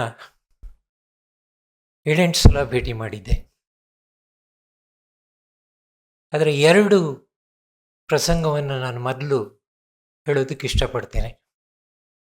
ಕಾರಂತರನ್ನ ದೈಹಿಕವಾಗಿ ನೋಡೋಕೆ ಮುಂಚೆ ಮೊಟ್ಟ ಮೊದಲು ಸುಮಾರು ನನ್ನ 16ನೇ ವಯಸ್ಸಿನಲ್ಲಿ ಅವರ ಹುಚ್ಚು ಮನಸ್ಸಿನ 10 ಮುಖಗಳನ್ನು ನಾನು ಓದಿದ್ದೆ. ಆಗ್ತಾನೆ SLC ಪಾಸಾಗಿದೆ ಅಂತ ಕಾಣುತ್ತೆ. ಅದು ಯಾಕೋ ನಮ್ಮ ಮನೇಲಿ ಇತ್ತು. ಯಾಕೆ ಆ ಪುಸ್ತಕ ನಮ್ಮ ಮನೇಲಿ, ನಮ್ಮ ಅಪ್ಪಂದು ಯಾರ್ದೋ ನಮ್ಮ ಮನೇಲಿ ಇತ್ತದು. ಅದನ್ನು ಓದಿ ನನಗನ್ಸಿದ್ದು ಅಂದರೆ, ಹೀಗೂ ಜನ ಇರ್ಬೋದಾ, ಇಷ್ಟು ಕೆಲಸ ಒಬ್ಬರು ಮಾಡ್ಬೋದಾ ಅಂತ. ಇದು ಬಹಳ ನನಗೆ 15-16 ವರ್ಷ ಆಗಿದ್ದಾಗ. ಈಗ 24 ವರ್ಷದ ಹಿಂದೆ 2002ರಲ್ಲಿ ಅಮೇರಿಕದ ಅಯೋವಾ ವಿಶ್ವವಿದ್ಯಾನಿಲಯದಲ್ಲಿ ಇಂಟರ್ನ್ಯಾಷನಲ್ ರೈಟಿಂಗ್ ಪ್ರೋಗ್ರಾಮ್ ಅಂತ ಆಗತ್ತೆ. ಸುಮಾರು 36 ದೇಶಗಳ ಲೇಖಕರ ಜೊತೆಗೆ ನಾನೊಂದು 3 ತಿಂಗಳಿದ್ದೆ. 36 ದೇಶಗಳ ಜನ ಜೊತೆಗೆ ಅಮೇರಿಕನ್ಸು ಸ್ವಲ್ಪ ಇದ್ದರು. ಒಂದು ಸಲ ಅವರು ನನಗೆ ಕನ್ನಡ ಸಾಹಿತ್ಯದ ಬಗ್ಗೆ ಮಾತಾಡು ಅಂತಂದರು. ಬಹಳಷ್ಟು ಜನಕ್ಕೆ ಕನ್ನಡ ಅಂತ ಒಂದು ಭಾಷೆನೇ ಗೊತ್ತಿಲ್ಲದೆ ಇರುವಾಗ ಕನ್ನಡ ಸಾಹಿತ್ಯದ ಬಗ್ಗೆ ಏನು ಮಾತಾಡೋದು. ಕೊನೆ ನಾನು ಮಾಡಿದೆ, ಕನ್ನಡದಲ್ಲಿ ಒಬ್ಬ ಲೇಖಕರಿದ್ದಾರೆ ಶಿವರಾಮ್ ಕಾರಂತರ ಅಂತ ಹೇಳಿ, ಬಹುಮಟ್ಟಿಗೆ ಹುಚ್ಚು ಮನಸ್ಸಿನ 10 ಮುಖಗಳನ್ನೇ ಆಧಾರವಾಗಿ ಇಟ್ಕೊಂಡು ಸುಮಾರು 3/4 ಗಂಟೆ ಹೊತ್ತು ನಾನು ಕಾರಂತರ ಕಾದಂಬರಿಗಳು, ಕಾರಂತರ ವಿಶ್ವಕೋಶಗಳು, ಕಾರಂತರ ನಿಘಂಟುಗಳು, ಮುದ್ರಕರಾಗಿ ಕಾರಂತರು, ಪ್ರಕಾಶಕರಾಗಿ ಕಾರಂತರು, ಚಿತ್ರಕಾರರಾಗಿ ಕಾರಂತರು, ಯಕ್ಷಗಾನ, ಹೀಗೆ ಅನೇಕ ರೀತಿಯಲ್ಲಿ ಅಲ್ಲಿ ಕೆಲಸ ಮಾಡಿದ್ರಲ್ಲ, ಅದನ್ನು ಸುಮಾರು 3/4 ಗಂಟೆ ನಾನು ಮಾತಾಡಿದೆ. ಅದರ ಫಲಶ್ರುತಿ ಏನಪ್ಪ ಅಂತಂದರೆ, ಸುಮಾರು 50 ಜನ ಇದರಲ್ಲಿ ಒಬ್ಬರೂ ಕೂಡ ನನ್ನ ಮಾತನ್ನು ನಂಬಲಿಲ್ಲ. ಅವರು ಹೇಳಿದರು, I think you created a fabulous man, how can such a man be alive ಅಂತ. ಆಗ ನನಗೆ ಗೊತ್ತಾಯಿತು, ಇದು ಕಾರಂತರ ಅನ್ನೋದು ಇದೆಯಲ್ಲ, ಇದು ಬರೀ ಲೇಖಕ ಅಲ್ಲ, ಒಬ್ಬ ವ್ಯಕ್ತಿ ಅಲ್ಲ, ದೈತ್ಯ ಶಕ್ತಿ ಅಲ್ಲ. ಕಾರಂತರ ಹಾಗೆ ನನಗೂ ದೈವರಲ್ಲಿ ನಂಬಿಕೆ ಇಲ್ಲ, ಅದರಿಂದ ದೇವರು ಇರ್ಬೋದು ಇವರು ಅಂತ. ಅಷ್ಟು ದೊಡ್ಡ ಲೇಖಕರು ಅವ್ರ ಜೊತೆನಲ್ಲಿದ್ರಲ್ಲ ಅಂತ ಇವತ್ತು ನನಗೆ ಅನಿಸುತ್ತೆ. ಅಂಥವ್ರ ಜೊತೆ ಒಂದು 3-4 ಸಲ ನಾನು ಓಡಾಡಿದ್ನಲ್ಲ. ಒಂದು ಸಲ ಅವ್ರನ್ನ ನಾನು ಇಂಟರ್ವ್ಯೂ ಕೂಡ ಮಾಡಿದೆ ನಾನು ಅಂತ. ನನ್ನ ಮೊದಲ ಇದನ್ನು ನಾನು ಹೇಳ್ತೇನೆ, ಇದರಲ್ಲಿ ರಾಮಕೃಷ್ಣ ಹೊಳ್ಳ ಅಂತ ಅನ್ನೋದ್ರ ಬಗ್ಗೆ ಒಂದು ರೆಫರೆನ್ಸ್ ಇದೆ ಅಂತ. ನಾನು ಮೊದಲು ಕಾರಂತರನ್ನು ನೋಡಿದ್ದು ನನ್ನ 10ನೇ ವಯಸ್ಸಿನಲ್ಲಿ ಅಂತ ಕಾಣುತ್ತೆ. ಬಳೆಪೇಟೆನಲ್ಲಿ ಉಡುಪಿ ಕೃಷ್ಣ ಭವನ್ ಅಂತ ಅದರ ರೆಫರೆನ್ಸ್ ಈ ಪುಸ್ತಕದಲ್ಲಿ ಬರುತ್ತದು. ಆ ಉಡುಪಿ ಕೃಷ್ಣ ಹಿಂಭಾಗದಲ್ಲಿ ನನ್ನ ಬಂಧುಗಳೊಬ್ಬರ ಮನೆ ಇತ್ತು, ಅಲ್ಲೊಂದು ಸಣ್ಣ ಓಣಿ ಅಂತ. ಒಂದು ದಿವಸ ಬೆಳಗ್ಗೆ ಅವ್ರ ಮನೆಗೆ ನಾವು ಹೋಗಿದ್ದಾಗ ನಮ್ಮ ಬೆಳಗ್ಗೆ ಎಬ್ಸಿ, ನಾನು ಮಲಗಿದ್ದವ್ರನ್ನ ಎಬ್ಸಿದ್ರು ಅವರು ಅಂತ, ಕಾರಂತರು ಅಂತ. ಅಲ್ಲಿ ಪಕ್ಕದ 3-4 ಜನ ಮನೆ ನಿಂತಿದ್ರು. ಕಾರಂತರು ಒಂದು ಉಪ್ಪರಿಗೆ ಇತ್ತು ಮೇಲೆ, ಅಲ್ಲಿ ನಿಂತ್ಕೊಂಡು ಸಿಗರೆಟ್ ಸೇಗ್ತಾ ಇದ್ರು ಕಾರಂತರು. ಅದು ಮೊಟ್ಟ ಮೊದಲಿಗೆ ನಾನು ನೋಡಿದ್ದು. ಬನಿಯನ್ನಲ್ಲಿದ್ದರು ಅಂತ, ಅವ್ರು ಸಿಗರೆಟ್ ಸೇಗ್ತಾ ಇದ್ರು. ನಾವು ಪಕ್ಕದ ಮನೆ 3-4 ಜನ ಏನೋ ಒಂದು ಪವಾಡವನ್ನು ನೋಡ್ತಾ ಇದೆಯೋ ಅನ್ನೋ ಥರ ನಾವು ಕಾರಂತರನ್ನ ನೋಡಿದ್ದು, ಅದು ಮೊಟ್ಟ ಮೊದಲು. ಆಮೇಲೆ ಬಹುಶಃ 1970ರಲ್ಲಿ ಅಂತ ಕಾಣುತ್ತೆ, ಕಾರಂತರ ಅಮೆರಿಕಕ್ಕೆ ಹೋಗಿ ಬಂದಿದ್ರು. ಆಗ ವಾಯ್ಸ್ ಆಫ್ ಅಮೇರಿಕಾ ಅವರು ಅವ್ರನ್ನೊಂದು ಇಂಟರ್ವ್ಯೂ ಮಾಡೋಕೆ ನಾನು ಕಳಿಸಿದ್ರು. ನಾನೊಬ್ಬ ಸ್ಟ್ರಿಂಗರ್ ಆಗಿದ್ದೆ ಆಗ. ಅವರು ನನ್ನ ಜೊತೆಗೆ ಮೊಟ್ಟ ಮೊದಲು ನಾನು ಎಂದೂ ಉಪಯೋಗಿಸ್ದಿರೋಂಥ ಒಂದು ಹಣಬಾರದ ಒಂದು ಟೇಪ್ ರೆಕಾರ್ಡರ್ನ ನನಗೆ ಕೊಟ್ಟಿದ್ರು ಅವರು. ಅದು ಗ್ರಂಡ್ರಿಸ್ ಅಂತ ಜರ್ಮನ್ ಟೇಪ್ ರೆಕಾರ್ಡರ್ ಅದು. ಅದನ್ನು ಹೊತ್ಕೊಂಡು ನಾನು ಕಾರಂತರಿಗೊಂದು ಪತ್ರ ಬನ್ನಿ, ಇಂಥ ದಿವಸ ಬನ್ನಿ ಅಂತ ಹೇಳಿದರು. ಅಲ್ಲಿ ಒಂದು ಹೆಸರು ಹೇಳಿದರು ಅವರು, ನನಗೆ ಹೆಸರು ಮರ್ತಿದೆ. ಬಸ್ ಸ್ಟ್ಯಾಂಡ್ನಲ್ಲಿ ಇಳಿದ ತಕ್ಷಣ ಆ ಅಂಗಡಿ ಎದುರಿಗೆ ಇದೆ, ಅಲ್ಲಿ ಹೋಗಿ ನೀವು ಮೀಟ್ ಮಾಡಿದ್ರೆ ಅವರು ನಿಮ್ಗೆ ದಾರಿ ತೋರಿಸ್ತಾರೆ ಅಂತ ಅಷ್ಟು ಲೆಟ್ರೆಲ್ಲ ಬರೆದಿದ್ರು. ನಾವು ಹೋದೆ. ಅಲ್ಲಿ ಹೋದ ತಕ್ಷಣ ನಂಗೆ ಭಾಳ ಆಶ್ಚರ್ಯ ಆಗಿದ್ದು ಅಂತಂತಂದರೆ, ಅಲ್ಲಿ ಕಾರ್ ಹೋಗಿ ನಾನು, ಹೌದು ದಿವಾಕರ ನೀವು ಅಂತ ಕೇಳಿದ್ರು. ಹೌದು ಅಂತ. ಅಲ್ಲಿ ನೋಡಿ, ಅಲ್ಲಿ ಟ್ಯಾಕ್ಸಿ ನಿಮಗೋಸ್ಕರ ಕಾಯ್ತಾ ಇದೆ ಅಂತ, ಕಾರಂತರ ಕಾರ್ ಕಾಯ್ತಾ ಇದೆ ಅಂತ. ಸರಿ, ಅದನ್ನು ಹೊತ್ಕೊಂಡು ಬಾಲವನಕ್ಕೆ ಹೋದೆ. ಮೊಟ್ಟ ಮೊದಲು ಬಾಲವನದ ಬಗ್ಗೆ ಎಷ್ಟು ನಾವು ಕೇಳಿದ್ವಿ ಅಂತ. ಈ ಪುಸ್ತಕ ಓದ್ತಾ ಇದ್ದಂಗೆ ಉದ್ದಕ್ಕೂ ಕೂಡ ಆ ಒಂದು ಪ್ರಸಂಗ ನಂಗೆ ನೆನಪಾಗ್ತಾನೆ ಇತ್ತು. ಆಮೇಲೆ ಹೊತ್ತು ಅವ್ರ ಜೊತೆ ಮಾತಾಡಿದೆ. ನನಗೆ ಮೊಟ್ಟ ಮೊದಲು ಆ ಟೇಪ್ ರೆಕಾರ್ಡ್ರು, ಅದೇನು ಟೇಪ್ದದು, ಅದನ್ನ ಮಾಡೋದಕ್ಕೆ ಒದ್ದಾಡ್ತಾ ಇದ್ದೆ. ಕಾರಂತರು ಅದನ್ನು ಹೇಗೆ ಹಾಕೋದು ಅಂತ ನಂಗೆ ತೋರಿಸ್ಕೊಟ್ರು ಆ ಟೇಪ್ಗಳು. ಅಂದರೆ ಅವ್ರಿಗೆ ಗೊತ್ತಿಲ್ಲದೆ ಇರೋದು ಯಾವುದೂ ಇರಲಿಲ್ಲ. ಆಮೇಲೆ ಇನ್ನೊಂದು ನನಗೆ ನೆನಪಿದ್ದು ಅಂತಂದರೆ, ಅಲ್ಲಿ 2 ಪ್ರಸಂಗ. ಅಂದರೆ ಕಾರಂತರು ಹೇಗಿದ್ರು ಅನ್ನೋದಕ್ಕೆ. ಊಟಕ್ಕೆ ಬನ್ನಿ ಅಂದರು. ಊಟಕ್ಕೆ ಹೋದ್ವಿ. ಯಾರೋ ಒಬ್ಬರು ನಮಗೆ ಬಡಿಸಿದ್ರು. ನಾನು ಭಾಳ ಸಂಕೋಚದ ಮುದ್ದೆ ಆಗಿದ್ದೆ ಅವ್ರ ಮುಂದೆ ಕೂತ್ಕೊಂಡು. ಆಮೇಲೆ ಅನ್ನ ಎಲ್ಲ ಹಾಕಿದ ತಕ್ಷಣವೇ ಒಂದು ಜಾಲರಿ ಇತ್ತು, ಗೋಡೆಗೆ ಬದಲಾಗಿ ಒಂದು ಜಾಲರಿ ಇತ್ತು ಮನೆಗೆ. ಒಂದು 10 ಕಾಗೆಗಳು ಕೂಗೋಕೆ ಶುರುವಾಯಿತು. ಆಗ ಅವರು, ಅಯ್ಯೋ ನಿಮ್ಮನ್ನು ಮರ್ತ್ಬಿಟ್ನಾ ನಾನು ಅಂತ. ಕಾರಂತರು ತಕ್ಷಣ ಎದ್ದು ಕೈಯಲ್ಲಿ ಒಂದಷ್ಟ 2-3 ಮುಷ್ಟಿ ಅನ್ನ ತಗೊಂಡು ಆ ಜಾಲರಿ ಆಚೆಗೆ ಹಾಕಿದ್ರು ಆ ಕಾಗೆಗಳಿಗೆ. ಇದು ಒಂದು ಪ್ರಸಂಗ. ಆಮೇಲೆ ಅವರು 5 ನಿಮಿಷದಲ್ಲಿ ಊಟ ಆಗೋಯ್ತು ಅವ್ರದ್ದು. ಆಮೇಲೆ ಅವತ್ತು ಇನ್ನೂ ಒಂದು ಸ್ವೀಟು ಕೂಡ ಒಂಥರ ಬಾದುಷಾ ಥರ ಒಂದು ಸ್ವೀಟು. ಅದು ಸ್ಟೀಲಿನ ಒಂದು ಮರದಲ್ಲಿ ಯಾರು ಬಡಿಸಿ ಹೋದ್ರು. ಏನು ತಿಂದ್ರಿ ನೀವೇನು ಈ ವಯಸ್ಸಲ್ಲಿ ತಿನ್ನೋದು ಏನು ಅಂತ ಹೇಳ್ಬಿಟ್ಟು ಆ ಮರ ಅಂತಂದು ಸುರಿದ್ರು ನನಗೆ. ಇದು 2. ಅಂದರೆ ನಾವು ಯಾರನ್ನ ಹತ್ರಕ್ಕೆ ಹೋಗೇ ಸಾಧ್ಯ ಇಲ್ವೋ ಅಂತ ಅಂದ್ಕೊಂಡಿದ್ವೋ, ಅಷ್ಟು ಹತ್ರಕ್ಕೆ ಹೋದಾಗ ನಾವು ಅಂದ್ಕೊಂಡಂಥ ಸಂಪೂರ್ಣ ಭಿನ್ನವಾದ ಒಂದು ವ್ಯಕ್ತಿತ್ವವನ್ನು ನಾವು ನೋಡೋಕ್ಕೆ ಸಾಧ್ಯ ಆಯಿತು. ಇಷ್ಟಾಗಿಯೂ ಕೂಡ ನನಗೆ ಆ ಬಾಲವನದ ಅನುಭವಗಳನ್ನು ಈ 3 ಜನ ಬರೆದಿರೋದು ಇದೆಯಲ್ಲ, ಅದು ಬಹಳ ವಿಶಿಷ್ಟವಾದ್ದು ಅಂತ. ಯಾಕೆ ಅಂತಂದರೆ, ಕಾರಂತರೇ ತಮ್ಮ ಕೃತಿಗಳಲ್ಲಿ, ಅದರಲ್ಲೂ ಮುಖ್ಯವಾಗಿ ಹುಚ್ಚು ಮನಸ್ಸಿನ ಮತಿಗಳು, ಆಮೇಲೆ ಸ್ಮೃತಿ ಪಟಲದಿಂದ 2 ಕೃತಿಗಳಲ್ಲಿ ನಾವು ನೋಡಿದಾಗ ಅವರು ಮಾಡಿದ ಪ್ರಯೋಗಗಳನ್ನು ಬಹಳ ವಿಸ್ತಾರವಾಗಿ ಆ ಕೃತಿಗಳಲ್ಲಿ ಬರೆದಿದ್ದಾರೆ. ಈ 3 ಜನ ಬರೆದಿರೋದ್ರಲ್ಲಿ ಏನು ವಿಶೇಷ ಇದೆ ಅಂತಂದರೆ, ಇವರು ಸ್ವತಃ ಅದರಲ್ಲಿ ಭಾಗಿಯಾಗಿದ್ದರು, ಸ್ವತಃ ಅನುಭವಿಸಿದವರು ಅಂತ. ಕಾರಂತ ಹೇಳಿದರು ನಮಗೆ, ವಿಲಾಸ್ ಹೇಳಿದರು, ನಾವು ಯಾರೂ ಸ್ಕೂಲ್ಗೆ ಹೋಗಲಿಲ್ಲ, 10ನೇ ವರ್ಷಕ್ಕೆ ನಾವು ಸ್ಕೂಲ್ಗೆ ಹೋಗಿದ್ದು ಅಂತ. ಆ ಒಂದು ಪ್ರಯೋಗ ಮಾಡೋ ಶಕ್ತಿ, ಮನಸ್ಸು ಕಾರಂತರಿಗೆ ಹೇಗೆ ಬಂತು ಅಂತ ನನಗೆ ಭಾಳ ಈಗಲೂ ನನಗೆ ವಿಚಿತ್ರ ಅನಿಸೋದು ಅಂತಂದರೆ, ನಾವು ಎಲ್ಲರಿಗೂ ಕೂಡ ನಾವೊಂದು ಕತೆ ಬರೆದ್ರೆ ನಮಗೇನೋ ಒಂದು ಮಾದರಿ ಇರುತ್ತೆ, ಒಂದು ಕಾವ್ಯ ಬರೆದ್ರೆ ಇನ್ನೇನೋ ಒಂದು ಮಾದರಿ ಇರುತ್ತೆ, ಅಥವಾ ನಾವು ಅವ್ರ ಥರ ಆಗಬೇಕು ಅಂತ ಒಂದು ಮಾದರಿಗಳಾರು ಇರುತ್ತೆ. ಕಾರಂತರಿಗೆ ನನಗೆ ತಿಳಿದ ಮಟ್ಟಿಗೆ ಕನ್ನಡದಲ್ಲಿ ಅಥವಾ ಭಾರತದಲ್ಲಿ ಕೂಡ ಯಾವ ಮಾದರಿನೂ ಇರಲಿಲ್ಲ ಅಂತ. ಅಂದರೆ ಎಷ್ಟು ಕುತೂಹಲ ಇತ್ತು ಮತ್ತು ಎಂಥ ಸಾಧನೆ ಇತ್ತು, ಆ ಎನರ್ಜಿ ಹೇಗಿತ್ತು ಅಂತನ್ನೋದು, ಇದನ್ನು ಬಹುಶಃ ನಮ್ಗೆ ಯಾರಿಗೂ ಕೂಡ ವಿವರಿಸೋಕ್ಕೆ ಸಾಧ್ಯ ಇಲ್ಲ ಅಂತ. ಅದೊಂದು ಫೆನಾಮಿನನ್ ಅಂತಲೇ ನಾನು ಅಂದ್ಕೋತೀನಿ ಅಂತ. ಅದರಲ್ಲಿ ಕೆಲವು ನನಗೆ ಭಾಳ ಇಷ್ಟ ಆಗಿದ್ದು, ಮಾಲವಿಕಾ ಬರೀತಾರೆ, ದಿವಸಕ್ಕೆ 2 ಬಾರಿ ಪುತ್ತೂರಿಗೆ ಹೋಗ್ತಾ ಇದ್ರು ಅಂತ. ಒಂದು ಪೋಸ್ಟ್ ಆಫೀಸ್ಗೆ ಹೋಗೋಕ್ಕೆ 2 ಸಲನೂ ಇವ್ರನ್ನ ಕರ್ಕೊಂಡು ಹೋಗ್ತಾ ಇದ್ರು ಅಂತ. ಕರ್ಕೊಂಡು ಹೋಗಿ ದಾರಿ ಉದ್ದಕ್ಕೂ ಹೇಳ್ಕೊಳ್ತಾ ಇದ್ರು, ಕಥೆಗಳು ಹೇಳ್ತಾ ಇದ್ದಿದ್ದು, ಮಾತಾಡ್ಕೊಂಡು ಬರ್ತಾ ಇದ್ದಿದ್ದು ಎಲ್ಲವೂ ಕೂಡ. ಕ್ಷಮಾ ಕೂಡ ಹೇಳ್ತಾರೆ. ಸುತ್ತಲಿನ ವನ್ಯ ಸಂಪತ್ತು ಏನೇನಿದೆ, ಪ್ರಾಣಿಗಳಿದೆ, ಹೂವಿದೆ, ಎಲ್ಲದ್ರ ಬಗ್ಗೆನೂ ಹೇಳ್ತಾ ಇದ್ರು ಅಂತ. ಈ ಪುಸ್ತಕ ಓದಿದ್ರೆ ನಮ್ಗೆ ಇನ್ನೊಂದು ಆಶ್ಚರ್ಯ ಆಗುತ್ತೆ ಅಂತಂದರೆ, ಮಕ್ಕಳನ್ನ ಎಷ್ಟು ಚೆನ್ನಾಗಿ ಬೆಳೆಸಿದ್ರು ಅಂತ. ನನಗೆ ಈ ಪುಸ್ತಕ ಓದಿದಾಗ ಒಂದ್ಸಲ ನಿಜವಾಗ್ಲೂ ನನಗೆ ಕಣ್ಣೀರು ಬಂತು. ಯಾಕಂದರೆ ನಮ್ಗೆ ಅಂಥ ತಂದೆಗಳು ನಂಗೆ ಸಿಗಲಿಲ್ಲ, ನಾವು ತುಂಬ ಬಡತನದಲ್ಲಿ ಬೆಳೆದವರು. ನನಗೆ ಒಂಥರ ಹೊಟ್ಟೆ ಕಿಚ್ಚು ಆಯಿತು. ಮಕ್ಕಳಿಗೆ ಇಂಥ ತಂದೆಯರಿರೋಕ್ಕೆ ಸಾಧ್ಯ ಅಂತ. ನಾನು ಮಕ್ಕಳ ಬಗ್ಗೆ ಎಂಥ ಪ್ರೀತಿ ಅದು. ಮಕ್ಕಳಿಗೆ ತಮಗಿದ್ದಂಥ ಯಾವುದೋ ಒಂದು ಕಾರ್ಡ್ಬೋರ್ಡ್ ಇಟ್ಕೊಂಡು ಅದಕ್ಕೊಂದು ಗೊಂಬೆ ಮಾಡಿ ಅದಕ್ಕೆ ಬಣ್ಣ ಮಾಡಿ ಕತೆ ಹೇಳಿ ನೀವು ಏನು ಕತೆ ಬೇಕು ಕೇಳಿ ಅಂತ ಅಲ್ಲೇ ಕಥೆಯನ್ನು ಸೃಷ್ಟಿಸಿ ಹೇಳುವಂಥ ಒಂದು ತಂದೆ ಇದೆಯಲ್ಲ, ಬಹುಶಃ ಇರಲಿಕ್ಕಿಲ್ಲ ಇನ್ನೊಬ್ಬರು ಅಂತ ಅನಿಸುತ್ತೆ ನನಗೆ. ಇದ್ರ ಜೊತೆಗೆ ನನಗೆ ಅಮ್ಮ ಬಗ್ಗೆ ಬರೆದಿರೋದು ಇದೆಯಲ್ಲ, ಬಹಳ ಅಪರಾಧ. ಇನ್ನು 2 ಸಂಗತಿ ಅದರಲ್ಲಿ ನಾನು ಹೇಳಬೇಕು ಅಂತ. ಯಾರೋ ಒಬ್ಬ ಬಹಳ ಕೊಳೆತ ಒಂದು ಮೀನು ಹಿಡ್ಕೊಂಡು ಬರ್ತಾ ಇದ್ನಂತವನು. ಸಿಕ್ಕಾಪಟ್ಟೆ ಮಳೆ ಬಂದ್ಬಿಡ್ತು ಇದ್ದಕ್ಕಿದ್ದಾಗೆ ಅಂತ.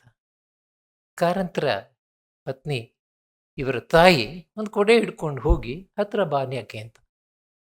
ಅವನು ಮಾಡಿ, ಇದು ವಾಸನೆ ಇದೆ, ನಾನು ಹೆಂಗೆ ನಿಮ್ಮ ಹತ್ರ ಬರೋದು ಅಂತ. ಇಲ್ಲ ಬಾ ಅಂತ ಕರ್ಕೊಂಬಂದು ಅವನ ಕೆರೆನಲ್ಲಿ ಹಿಡ್ಕೊಂಡು ಮನೆಗೆ ಕರ್ಕೊಂಬಂದು. ಇದು ಒಂದು ಪ್ರಸಂಗ. ಇನ್ನೊಂದಂತೂ ಅವನ ಹೆಸರು ನಾರಾಯಣ್ ಮಂಜೇಶ್ವರ್ ಅಂತ. ಇನ್ನೊಂದು ಹುಚ್ಚು ಅಕ್ಕು ಅಂತ ಇನ್ನೊಂದು. ಆಕೆ ಸ್ನಾನವೇ ಮಾಡ್ತಿರಲ್ಲಂತೆ, ಮಾನಸಿಕವಾಗಿ ಇರಲಿಲ್ಲ ಅಂತ. ಒಂದು ದಿವಸ ಆಕೆ ಹೇಳಿದ್ನಂತೆ, ನೀ ಸ್ನಾನ ಮಾಡಲ್ವೇನೆ ಅಂತ. ತಿಂಗಳಂಗಟ್ಲೆ ಸ್ನಾನ ಮಾಡ್ತಿರ್ಲಿಲ್ಲ ಆಕೆ ಅಂತ. ಬಿಕಾಸ್ ಅವ್ರದ್ದೇ ಒಂದಿದು. ಇದಂತೂ ನಂಬಿಕೆ ಆಗಲ್ಲ.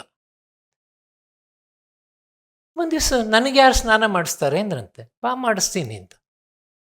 ಆಕೇನು ಬಚ್ಚನ ಮನೆ ಬಿಸಿನೀರು ಕಾಯಿಸಿ ಯಾರನ್ನ, ಎಷ್ಟೋ ಜನ ನಮ್ಮಲ್ಲಿ ಅಂಥವ್ರನ್ನ ಹತ್ರ ಮುಟ್ಸ್ಕೊಳ್ಳೋಕ್ಕೂ ಸಾಧ್ಯ ಇಲ್ಲ. ಅಂಥವ್ರಿಗೆ ಎಂಥ ತಾಯಿ ಅದು, ಎಂಥ ತಾಯಿ. ಇನ್ನೊಂದು ಪ್ರಸಂಗ ಇದೆ. ಆ ಪ್ರಸಂಗ ಓದಿ ನನಗೆ ಹೀಗೂ ಸಾಧ್ಯವಾ ಅಂತ ಅನ್ನಿಸ್ಬಿಡ್ತು ಅಂತ. ಕ್ಷಮಾ ಹುಟ್ಟಿದಾಗ ರಾತ್ರಿ ಹೆರಿಗೆ ಆಗಿದೆ, ಅದಕ್ಕೆ ಹಿಂದೆ ತೀರ್ಮಾನ ಆಗಿದೆ. ಕಾರಂತರು ತಮ್ಮ ಯಾವುದೋ ಒಂದು ಬ್ಯಾಲೆನ್ ಕರ್ಕೊಂಡು ಇನ್ನೊಂದು ಊರಿಗೆ ಹೋಗಬೇಕು ಅಂತ ತೀರ್ಮಾನ ಆಗಿದೆ. ರಾತ್ರಿ ಕ್ಷಮಾ ಹುಟ್ಟಿದ್ದಾರೆ. ಮಾರನೇ ದಿವಸ ಅವರು ತಂಡನ ಕಟ್ಕೊಂಡು ಹೊರಟೋಗಿರ್ತಾರೆ ಕಾರಂತರು. ನಮ್ಮಲ್ಲಿ ಯಾರಿಗೂ ಅದು ಸಾಧ್ಯವೇ ಇಲ್ಲ ಅಂತ. ಅದ್ರ ಬಗ್ಗೆ ಕೂಡ ಅಮ್ಮ ಒಂದು ಮಾತಾಡಲ್ಲ, ಅವ್ರ ಕೆಲಸ ಅವ್ರು ಮಾಡಬೇಕು ಅಂತ. ದೊಡ್ಡ ಮನಸ್ಸು ಅಂತ. ನನಗೆ ಹೆಚ್ಚು ಸಮಯ ಇಲ್ಲ ತುಂಬ ಮಾತಾಡಲಿಕ್ಕೆ ಅಂತ.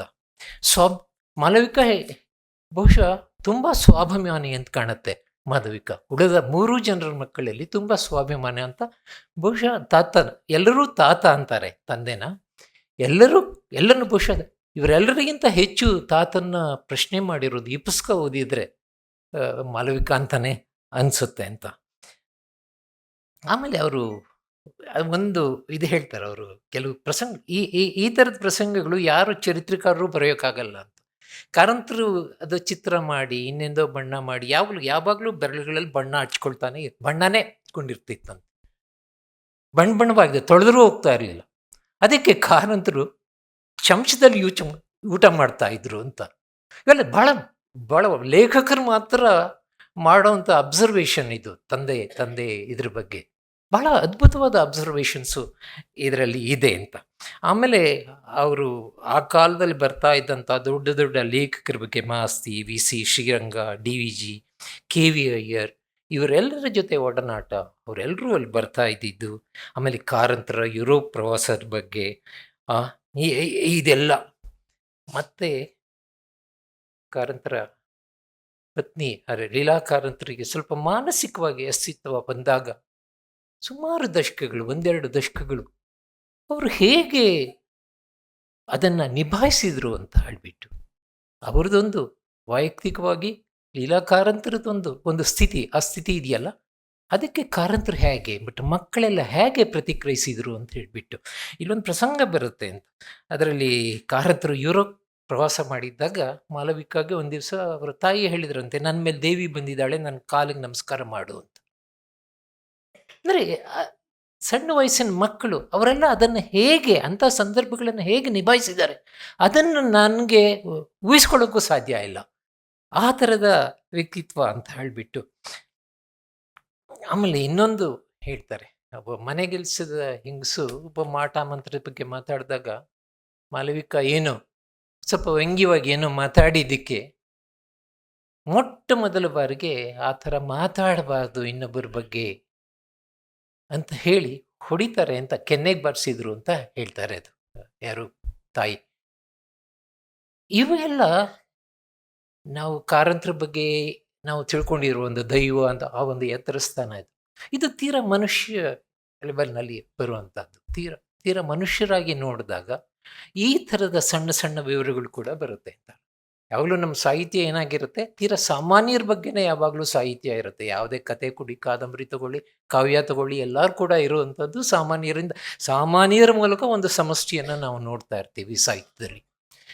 ಇಲ್ಲಿ ಕಾರಂತರು ಕೂಡ ತೀರಾ ಸಾಮಾನ್ಯ. ಅವ್ರ ಕಾದಂಬರಿಗಳು ನೋಡಿ, ಅಸಾಮಾನ್ಯರು ಯಾರೂ ಇಲ್ಲ, ಎಲ್ಲ ಸಾಮಾನ್ಯ ಜನ. ಆದರೆ ಸಾಮಾನ್ಯರಲ್ಲಿರುವಂಥ ಒಂದು ಅಸಾಮಾನ್ಯತೆ ಇದೆಯಲ್ಲ, ಅದು ಕಾರಂತರಿಗೆ ಮಾತ್ರ ಸಾಧ್ಯ ಇದೆ ಅದನ್ನು ಹುಡುಕುವಂಥದ್ದು ಅಂತ. ಉಲ್ಲಾಸರು ಕೂಡ ಬಾಲ್ವನದಲ್ಲಿ ಅವರ ದಿನಗಳ ಬಗ್ಗೆ ಚೆನ್ನಾಗಿ ಬರೀತಾರೆ. ಕೆಲವು ಪ್ರಸಂಗಗಳೆಲ್ಲ ಹೇಳೋದಕ್ಕೆ ಸಮಯ ಇಲ್ಲ. ಮತ್ತು ಪಾಶ್ಚಿಮಾತ್ಯರು ಯಾರ್ಯಾರಲ್ಲಿ ಬರ್ತಾ ಇದ್ರು ಅಂತ ಆ ಕಾಲದಲ್ಲೇ. ಮತ್ತು ಕಾರಂತರು ಎಷ್ಟು ವಿದೇಶಿ, ಇನ್ಕ್ಲೂಡಿಂಗ್ ಲೈಫ್ ಟೈಮ್ ಇಂಥ ಪತ್ರಿಕೆಗಳಿಗೆಲ್ಲ ಯಾವಾಗ ಅವರು ಏನು ಚಂದಾದಾರರಾಗಿ ಅದನ್ನು ತರಿಸಿ ಮಕ್ಕಳಿಗೆ ಓದೋದನ್ನ ಎನ್ಕರೇಜ್ ಮಾಡಿ ಎಲ್ಲ ಮಾಡಿದರು ಅನ್ನೋದ್ರ ಬಗ್ಗೆ ಅಂತ. ಅಲ್ಲಿ ಒಂದು ಪ್ರಸಂಗ ನನಗೆ ಬಹಳ ಇಷ್ಟ ಆಯಿತು. ಅದರಲ್ಲಿ ಸಾಮಾನ್ಯವಾಗಿ ಯಾವುದೋ ತುಮಕೂರಿಗೂ ಎಲ್ಲೋ ಕಾರಂತರು ಹೋಗಿದ್ದಾಗ ಯಾವಾಗಲೂ ಕರೆಕ್ಟ್ ಟೈಮಿಗೆ ಬರ್ತಿದ್ರಂಥವ್ರು ಕಾರಂತರು ಮನೆಗೆ ವಾಪಸ್ಸು. ಯಾವುದೋ ಬರುವಾಗ 8 ಗಂಟೆಗೆ ಏನೋ ಬರಬೇಕಾದ್ದು, ಬರಲೇ ಇಲ್ವಂತೆ. ಎಲ್ಲರಿಗೂ ಸ್ವಲ್ಪ ಆತಂಕ ಆಯ್ತಂತೆ. ಆಮೇಲೆ 1 ಗಂಟೆ ಆದಮೇಲೆ ತಡವಾಗಿ ಬಂದ್ರಂತೆ. ಯಾಕೆ ನೀವು ತಡವಾಗಿ ಬಂದ್ರಿ ಅಂತ ಕೇಳಿದಾಗ, ಇಲ್ಲ ತಡವಾಗಿ ಬಂದರು, ಅಲ್ಲೊಬ್ಬರು ಮುದುಕರು ಸಿಕ್ಕಿದ್ರು ಒಂದು ಕತೆ ಬರೆದು, ಅದನ್ನು ಓದಿ ಅಂತ ಹೇಳಿದರು. ನಾನು ಇಲ್ಲ ಅನ್ನೋಕ್ಕಾಗಲ್ಲ, ಯಾಕೆಂದರೆ ಅವರು ಮುದುಕರಾಗಿದ್ದರು ಅಂತ. ಅವ್ರಿಗಿಂತ ಮುದುಕರಾಗಿದ್ದಾರಂತೆ ಕಾರಂತ. ಅದನ್ನು ಇವರು ಬರೀತಾರೆ ಭಾಳ ಚೆನ್ನಾಗಿ ಅಂತ. ಹೀಗೆ ಅನೇಕ ಇದರಿದೆ. ಇನ್ನೊಂದು ಬಹುಶಃ ನಾನು ಹೇಳಬೇಕಾದ್ದು ಅಂತಂದರೆ, ಈ ಕಾರಂತರ ಕೊನೆಯ ದಿನಗಳು ನಾನು ಓದಿದಾಗ ಯಾಕೋ ಮೊದಲಿಗೆ ನನಗೆ ತುಂಬ ವಿಷಾದ ಆಗೋಯ್ತು ಅಂತ. ಅಷ್ಟು ದೊಡ್ಡ ಲೇಖಕ, ಅವರ ಕೊನೆಯ ದಿನಗಳು ಕಷ್ಟದ ಅಂತ ಏನು ಹೇಳೋದ, ಅದ್ರ ಬಗ್ಗೆ ಏನು ಹೇಳೋದು, ನೀವು ಓದಲೇಬೇಕು ಅದನ್ನು. ಇಂಥದ್ದಾದಾಗ ಏನು ಈ ಜೀವನ, ನಾವು ನಡೆಸೋದೆಷ್ಟು, ನಮಗೆ ಗೊತ್ತಿಲ್ಲದೆ ಇರೋ ಶಕ್ತಿ ನಡೆಸೋದೆಷ್ಟು, ನಮ್ಮ ಸುತ್ತಮುತ್ತಲು ಇರೋರು ನಡೆಸೋರೆಷ್ಟು, ಹೀಗೆ ಅನೇಕ ಪ್ರಶ್ನೆಗಳು ಬರುತ್ತೆ. ಅದನ್ನು ನಾವು ತಡ್ಕೊಳ್ಳೋದು ಹೇಗೆ ಅಂತ ಅನ್ನೋದು ಅಂತ. ಕೊನೆ ಭಾಗ ಮಾತ್ರ ತುಂಬ ವಿಷಾದವಾಗಿದೆ. ಅದು ಲೇಖಕರ ಬರೆದವ್ರ ತಪ್ಪಲ್ಲ, ಆ ಜೀವನ ಇದ್ದಿದ್ದು ಹಂಗಾಗಿತ್ತದು ಅಂತ. ಯಾವುದು ಭಟ್ರು ಹೇಳಿದಾಗೆ ಯಾವುದೂ ಕೂಡ ಅಸಹಜ ಅಲ್ಲ, ಇಲ್ಲದೆ ಇರೋದನ್ನು ಏನೂ ಬರೆದಿಲ್ಲ. ಹಾಗಿರೋದ್ರಿಂದಲೇ ಕಾರಂತರ ಮತ್ತು ಅವರ ಪತ್ನಿಯ ಬಹಳ ಸಹಜವಾದ ಒಂದು ಚಿತ್ರವನ್ನು ಅವರು ಕಟ್ಕೊಡೋಕ್ಕೆ ಸಾಧ್ಯ ಆಗಿದೆ. ಇನ್ನು ಅನುವಾದದ ಬಗ್ಗೆ ಒಂದು ಮಾತು ಹೇಳಿ ನಾನು ಮಾತು ಮುಗಿಸ್ಬಿಡ್ತೇನೆ. ನನ್ನ ತಿಳಿದ ಮಟ್ಟಿಗೆ ಅನುವಾದದ ಬಗ್ಗೆ ಒಂದು 100 ಸಿದ್ಧಾಂತಗಳು ಇರ್ಬೋದು ಈಗ.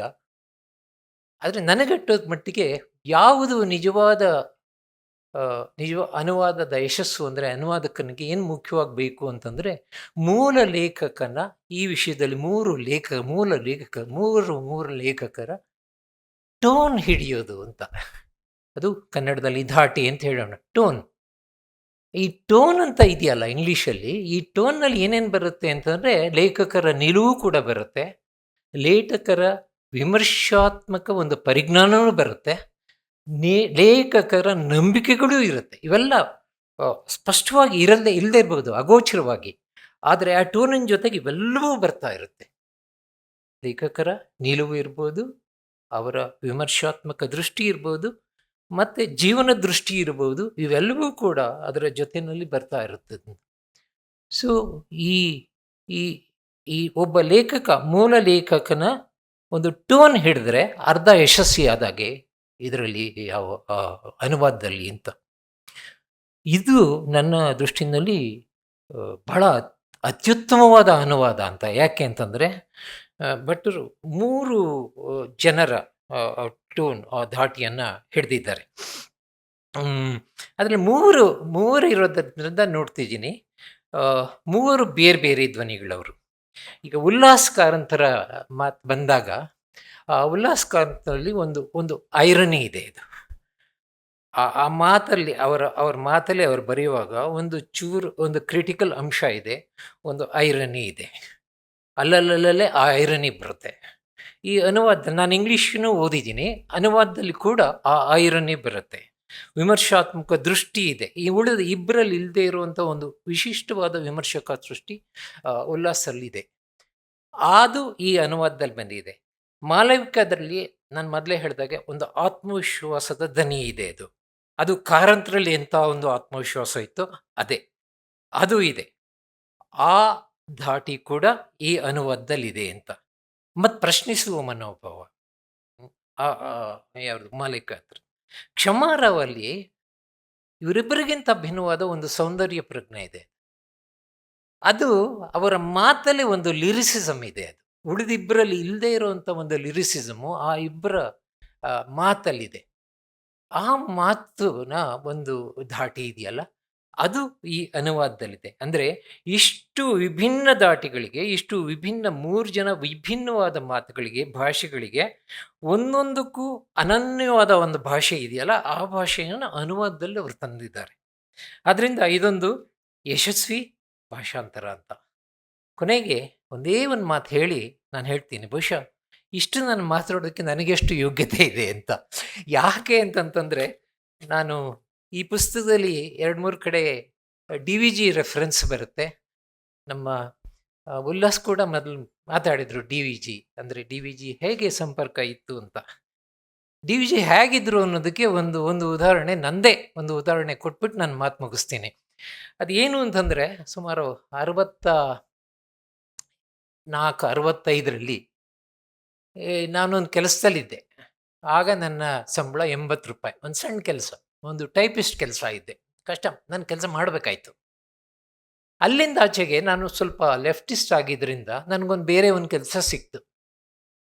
ಅದು ಮದ್ರಾಸ್ಗೆ ಹೋಗ್ಬೇಕಾಯ್ತು. ಹೋದರೆ ಆವಾಗ ನನಗೆ 70ರಿಂದ 140 ರೂಪಾಯಿಗೆ ಬಡ್ತಿ ಸಿಕ್ತು. 140 ರೂಪಾಯಿ ಅಂದರೆ 70, ಒಂದು 40 ಅಂದರೆ 4, 3, 70 ರೂಪಾಯಿ. ಇನ್ನು 70 ರೂಪಾಯಿ ಜಾಸ್ತಿ ಸಂಬಳ ಬಂತು ಅಂತ ನಾನು DVGಗೆ ಹೇಳೋಣ ಅಂತ ಹೋದೆ. ಅವ್ರಿಗೆ ಹೇಳಿದೆ ಏನು ಬಂದ ಅಂತ. ಅವರು ಕೇಳಿಬಿಟ್ಟು, ಅವ್ರು ಕೇಳಿದ್ದಿದೆ, ನಿನಗೆ 70 ಬರ್ತಾಯಿತ್ತು, 140 ಬರ್ತಾಯಿದೆ ಅಂದರೆ 70 ರೂಪಾಯಿ ಜಾಸ್ತಿ ಬಂತಲ್ವಾ? ಹೌದು. 70 ರೂಪಾಯಿ ಜಾಸ್ತಿ ತಗೊಳ್ಳೋ ಯೋಗ್ಯತೆ ನಿನಗಿದೆಯಾ? ಅದ್ರ ಬಗ್ಗೆ ಯೋಚನೆ ಮಾಡಿದ್ದೀಯಾ ಅಂತಂದರು. ನನಗೆ ಭಾಳ ಒಂಥರ ಸಿಟ್ಟು ಬಂದಿತ್ತು. ಏನಿದೆ ಇವರು ಉಳಿದವರಲ್ಲಿ, ನಮ್ಮನೇಲೆಲ್ಲ ಎಲ್ಲರಿಗೂ ಖುಷಿಯಾಗಿತ್ತು ಜಾಸ್ತಿ ಸಂಬಳ ಬಂತು ಅಂತ. ಈ ವ್ಯಕ್ತಿ ಈ ಪ್ರಶ್ನೆ ಕೇಳಿದೆ, ಆ ಯೋಗ್ಯತೆ ನಿನಗಿದೆಯಾ? ಅದರ ಬಗ್ಗೆ ನೀನು ಯೋಚನೆ ಮಾಡಿದ್ದಿ? ಇವತ್ತು ನನಗನ್ಸುತ್ತೆ ನಮ್ಮ ದೇಶದ ಪ್ರತಿಯೊಬ್ಬರು ಕೂಡ, ನಮ್ಮ ರಾಜಕಾರಣಿಗಳೂ ಸೇರಿ, ನನಗೆ ಈ ಯೋಗ್ಯತೆ ಇದೆಯಾ, ಈ ಅರ್ಹತೆ ಇದೆಯಾ ಅಂತ ಪ್ರಶ್ನಿಸ್ಕೊಂಡ್ಬಿಟ್ರೆ ನಮ್ಮ ದೇಶ ಹೀಗಿರೋಕ್ಕೆ ಸಾಧ್ಯವೇ ಇಲ್ಲ ಅಲ್ವಾ? ಸಾಧ್ಯವೇ ಇಲ್ಲ ಅಲ್ವಾ? ಎಂಥ ಮಾತು! ಕಾರಂತರದ್ದು 100ಕ್ಕೆ 100ರಷ್ಟು ಇದೇ ಮನೋಭಾವ. ನಮಸ್ಕಾರ. ಬಂದು ಸೇರಿರುವ ಎಲ್ಲ ಕಾರಂತ ಅಭಿಮಾನಿಗಳೇ ಮತ್ತು ಈ ಪುಸ್ತಕದ ಲೇಖಕರೇ ಮತ್ತು ಅನುವಾದಕರೇ ಮತ್ತು ಎಲ್ರಿಗೂ ನಮಸ್ಕಾರ. ಕಾರಂತರ ಸುಳಿಯಲ್ಲಿ ನಾನು ಬರುವಾಗ 2 ವಿಷಯನ ಆಲೋಚನೆ ಮಾಡಿದ್ದೆ. ಅಂದರೆ 15 ನಿಮಿಷದಲ್ಲಿ ಈ ಪುಸ್ತಕದ ಬಗ್ಗೆ ಪೂರ್ತಿಯಾಗಿ ಹೇಳೋದು ಸಾಧ್ಯವಿಲ್ಲ. ಎಷ್ಟನ್ನು ಹೇಳ್ಬೋದು ಅಂದರೆ, ನಾನು ಒಂದು ಸ್ಯಾಂಪಲ್ ಆಗಿ, ಅಂದರೆ ಈ ಒಂದು ಅನ್ನದ ಏನು ಹೇಳ್ತಾರಲ್ಲ ಡಿಪ್ಸ್ಟಿಕ್ ಟೆಸ್ಟ್ ಅಂತ, ಹಾಗೆ ಒಂದು ಅನ್ನದ ಅಗಳನ್ನು ಪರೀಕ್ಷೆ ಮಾಡಿದಾಗೆ ಒಂದೊಂದು ಘಟನೆಯನ್ನು 1-2 ಕಡೆ ಸಾಧ್ಯ ಆದರೆ ಇಂಗ್ಲೀಷ್ ಮೂಲ ಟೈಮು ಆದರೆ ಮತ್ತು ಕನ್ನಡವನ್ನು ಅದರ ಅನುವಾದ ಎಷ್ಟು ಚೆನ್ನಾಗಿ ಬಂದಿದೆ ಅಂತ ಹೇಳೋದನ್ನು ನಿಮ್ಮ ಗಮನಕ್ಕೆ ತರಬೇಕು ಅಂತಿದ್ದೇನೆ. ಮತ್ತು ಶ್ರೀಮತಿ ಲೀಲಾ ಕಾರಂತರ ಬಗ್ಗೆ ನಾನು ಗುರ್ತು ಹಾಕೊಂಡ ಕೆಲವಾರು ವಿಚಾರಗಳನ್ನು ದಿವಾಕರ್ ಅವರೇ ಭಾಳ ಚಂದಕ್ಕೆ ಹೇಳಿರೋದ್ರಿಂದ ಅದನ್ನು ಮತ್ತೆ ನಾನು ಪ್ರಸ್ತಾವನೆ ಮಾಡಬೇಕಾದ ಅಗತ್ಯ ಇಲ್ಲ. ಈ ಪುಸ್ತಕದ ಒಂದು ಮುಖ್ಯವಾದ ಕೊಡುಗೆ ಏನು, ಅದಕ್ಕೆ 2 ಇದರಲ್ಲಿದೆ. ಒಂದು ಚಿರಂಜೀವಿ ಸಿಂಗ್ ಅವರು ಬರೆದ ಭಾಳ ಸುಂದರವಾದ ಪ್ರಸ್ತಾವನೆ ಇದೆ. ಆಮೇಲೆ ಕೊನೆಗೆ ಅನುವಾದಕರು ಕೊಟ್ಟಂಥ ಒಂದು ನೋಟ್ ಇದೆ. ಉಲ್ಲಾಸ್ ಅವರು ಬರೆದಿರುವಂಥ ಮಾತುಗಳಿದೆ. ಇದೆಲ್ಲ ಇದೆ ಇದರಲ್ಲಿ. ಇಲ್ಲಿ ಭಾಳ ಮುಖ್ಯವಾಗಿ ನನಗೆ ಕಾಣುವಂಥದ್ದು ಅಂದರೆ, ಕಾರಂತರ ಒಂದು ಸಾಂಸ್ಕೃತಿಕ ಚಿಂತನೆಗೆ ಈ ಪುಸ್ತಕ ಕೊಟ್ಟಂಥ ಕೊಡುಗೆ ಅಂತ ನನಗೆ ಫಸ್ಟ್ ಇದನ್ನು ಮೊದಲನೇ ಸಲ ಓದಿದಾಗ ಬಂದಂಥ ಒಂದು ಅಭಿಪ್ರಾಯ ನನಗೆ.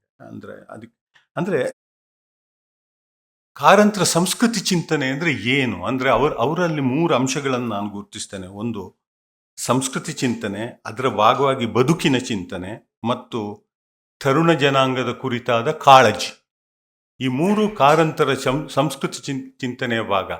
ಇದೆಲ್ಲವೂ ಒಂದು ಮುಪ್ಪುರಿಗೊಂಡಂತ ಸೇರ್ಕೊಂಡಂತ ಒಂದು ಅಂಶ ಯಾವುದು ಅಂದರೆ ಒಬ್ಬ ಮನುಷ್ಯನ ಸಂಸ್ಕೃತಿಯ ಮೂಲ ಅಂಶ ಅವನ ಕುಟುಂಬ.